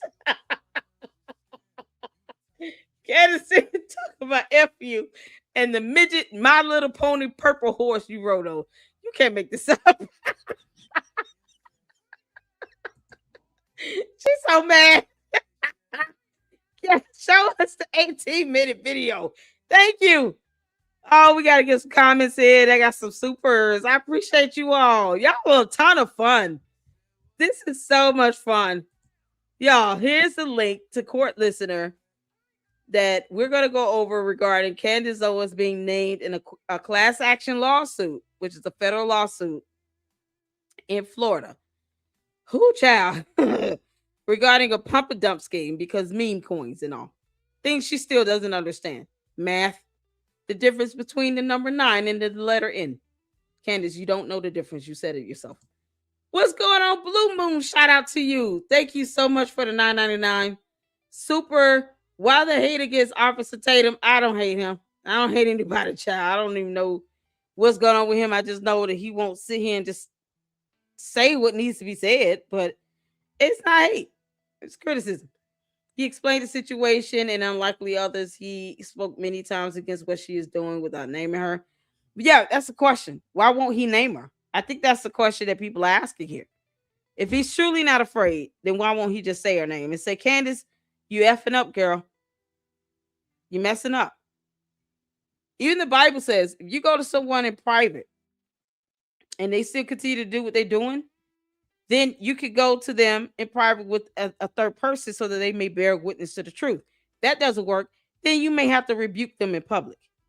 There is a such thing as gentle correction done the right way in love. He said he loves her like a sister. Naturally so, because, he's supposed to be the VP of something and only work 5 hours a week. Yeah, you're going to feel like you owe that person something forever. The problem is she's grown. She's married with 4 kids, and Tatum does not pay her mortgage. He should be able to say her name and say, Candace, you're wrong. And if you're going to say these things, show evidence and not be afraid of her coat. They come up in here all the time when I go live. They don't bother me. They come in at their own peril. But he can't seem to say that. And see, here's the thing. If someone who does know and love her are able to correct her, they'll be able to do it in a better way. Me, I'm just going to laugh at her and clown her out. But if he claims to be like a big brother to her, he's always going to love her, see her as family. People who love you, care for you, want the best for you. They're not going to let you sit here and make a fool of yourself, which is what she's doing. And then she sets herself up for lawsuits and gets mad about it. But if he cared about her and her well-being, wouldn't he want to say, Candace, you got to stop? Or these people are going to be suing you left and right because the questions you're asking have nothing to do with who pulled the trigger on the gun. And you're supposed to be looking into that and telling us that. So please just stick to that and just tell us who pulled the trigger. Even if he encourages her to just get back on the path to where she said she was going to be on. She want to talk about everything else but that. I don't know Tatum. I don't watch his stuff like that. Y'all don't see me put out videos about him. But he's subjected to criticism as well. And I don't think everyone has to agree on the tactics that everyone else takes out. It doesn't change the fact that you might support her. It just means that if someone does not think that he is trying to correct her and he's trying to correct her the right way, that's their opinion. They're entitled to it. We cannot be too frivolous with the word hate. Criticism does not equate to hate. 2 different words with 2 different definitions. And I'm not trying to fuss anything or go in on you. I'm just saying, I don't like it when her and her cult people do it. I certainly don't encourage you all to do that. It's the phrasing and the wording that's very strong. Hate is a very strong word. It is not hate to say criticism. It's just not.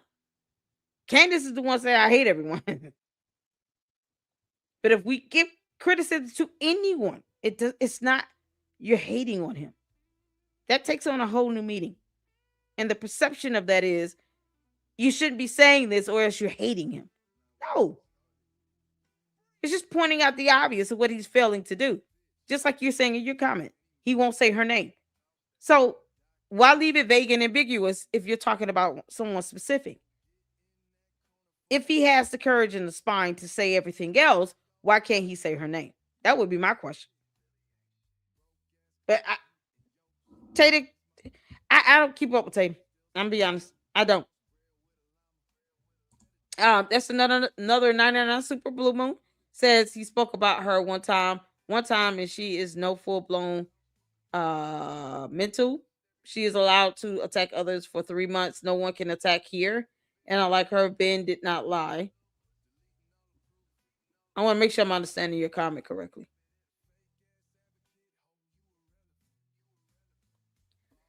She is allowed to attack others for 3 months. No one can attack here. And unlike her, Ben did not lie. Yeah, no, I don't think. I hope I'm understanding your comment correct.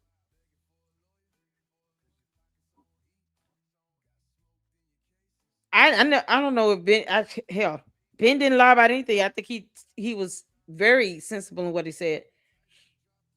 So that I agree to. Or maybe I'm confused with your comment. Just let me know. Or you can email me and give me some clarity. Because I do want to make sure I'm not misinterpreting it. So feel free to email me.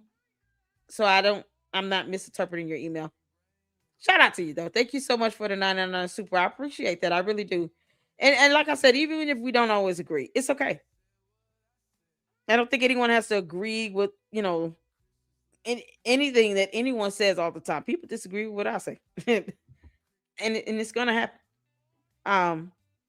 But I just want to make sure I'm not misinterpreting what you're saying. If that makes sense. I appreciate you. Thank you so much for that. Gentle contribution, generous contribution. Carrie said, go watch the Storm Monroe interview with Candace's cousin. It's interesting. Okay. I will check that out. That's why I highlighted your comment because I wanted to make sure I didn't forget to do that. So thank you, Carrie, for that. Storm Monroe, I'm assuming, is another content creator. Or is that the name of the cousin? Just let me know. I want to make sure I look up the right person. You don't see her relatives out like that. Thank you so much, March on, for the $20 super. Bonehead Bonquisha wishes she was as smart as Benny Boy. Happy holidays, Ms. LLC. Thank you for bringing joy and making this sheesh palatable. I'm happy to do it. Yeah, I have to laugh because Candace knows I don't take her crap seriously. I get irritated when she tries to insinuate the army or any military into a whole civilian death. And the fact that she just completely forgets the kids exist, that's disgusting to me. But this whole this live stream today, child, this video today. Oh my God, Candace. Bonquisha is just high as hell on cloud nine. You can't fathom it. I can't take it seriously. Candace. Just show us some damn evidence, girl. Show us the court docs and the army base footage. Chabu. Thank you so much for the $20 super. We gotta laugh at things to keep from getting a headache. Mark Johnston, another 10. Megan Kelly doesn't look well. It's gas or something like that. Megan Kelly is just full of crap. That's what it is. Megan Kelly needs a whole BM. Megan Kelly, you are a disgrace to the bar. I'm just saying that. I didn't have to go to law school to say this. You're a disgraced to anybody that is a real true litigator. I mean, honestly, you dropping the F-bomb. These people are using profanity. Tatum is going off, blowing off steam in videos. Candace is just say F you, talking about midget horses and My Little Pony. You got Megyn Kelly dropping the F-bomb 3-4 times in a row. And all for what? Tucker Carlson talking about nonsense. He just always yammering about something. Who knows? They're the ones that are actually sitting here, getting angry and upset. That's what's so interesting to me. Between Tatum, Candace, Megyn Kelly, and Tucker Carlson, those are the ones that are sitting here going off in videos and cussing at everybody. I use profanity, but I'm not sitting here trying to fake the funk about anything either. But they're the ones trying to set off this image like this just perfect. And then when they get upset because they know the questions coming their way, the comments coming their way, makes sense. People aren't going to stop because they don't like it, because then they're infringing upon our free speech and expression. They're just going to keep catching it. And then people are going to look at them weird because now they're getting mad about it. I mean, it's like with Tatum. He didn't have anything constructive to say. He won't say her name. Then don't say anything at all. But he chooses to speak, so he shouldn't get mad when someone responds to his ass. Neither should Megyn Kelly. People are going to respond to her. But they're the ones thinking that people should not respond to them or critique them or question them. And it's crazy. It's hypocrisy. So, yeah, I laugh at them every chance I get. I appreciate this. Thank you so much. I'm gonna make sure I don't lose my place. Lord have mercy. Thank you so much for the $10 super. Yeah, Candace don't look well either. She looks extraordinarily decrepit, child. What's going on? Is it Burande? I want to make sure I'm saying your name correctly. Correct me if I'm wrong. Thank you for the $1.99 super. I appreciate that. She's jealous she wasn't there. Exactly. Shout out to you. Thank you so much, Marchon, for the $5 super. Call the Wawa ambulance for Miss Bonquisha. Wow, ambulance. Y'all, Candace is the Grinch that's still in Christmas spirit. You can't make this out. Thank you so much for that. I appreciate that. Thank you so much, Marchon. For the $5 super again. Did Saint Bonquisha just because ouch, my ears are hurting. She did. Yeah. She F you. Ooh, Christ ain't king in that, Candace. She always talking about Christ is king. Not in that one. Not in that statement. Christ is not king in that. Nope. No, ma'am. Candace, we just love throwing out that hypocrisy against you, girl. Thank you so much for the $5 super again. I appreciate it. It is an absolute blessing. Thank you so much for the generous contributions. I appreciate that. And we got the $19.99 super sticker from Pat Brooks. Thank you, Pat, for the super sticker. Shout out to all of you all. And like I said, I want to make sure I'm understanding your comment, Blue Moose. Feel free to please email me. That way I can read in its entirety what you said, and I'm not misinterpreting or misunderstanding anything, because I do when it's genuine, sincere comments and questions, I do want to understand what you guys are saying. The bots are one thing, they are what they are, but I appreciate all of you all. Y'all, another person is being dragged into this nonsense. This Philip person, all because he dated somebody. Can you believe this? Candace, you gotta come, girl. Yeah, so thank y'all so much for tuning in. That's all we have for this live stream tomorrow. I'm sure she's taking off a week or so because it's Christmas. So tomorrow we'll do Umar, because I said I was going to do Umar, and we're going to do some Umar and enjoy that and have a good time on that one. And then hopefully I can get this DeFord, this lawsuit, this class action lawsuit down covered. If anyone comes across any court documents on Mitchell Snow suing any government agency because Candace Owens refuses to post that information up, please send it to me. If it's not the same case we read tonight, send it to me. Because, like I said, it took a minute to find that information. I don't believe it's the same person, but whatever. Yeah, let's just start with that and go and see where it goes. And then that way I can share that information because people need to know this, Candace. You keep making these false promises, girl. And you still can't tell us who the shooter is. So I appreciate all of you all. Tavares, you should be very happy, bro. We're gonna go over Umar tomorrow. As a matter of fact, I'm gonna schedule the live to make sure it's done. And I think yeah, that's it. So thank y'all so much. Y'all have a good one. I appreciate all of you all for the support. Hit the like button on the way out. Thank you all for helping me hit that 30,000 supporter goal. You guys are an absolute blessing. Jesus loves the trolls as well. I feel like I gotta say this. And until the next one, Lady Luck Club out. Deuces.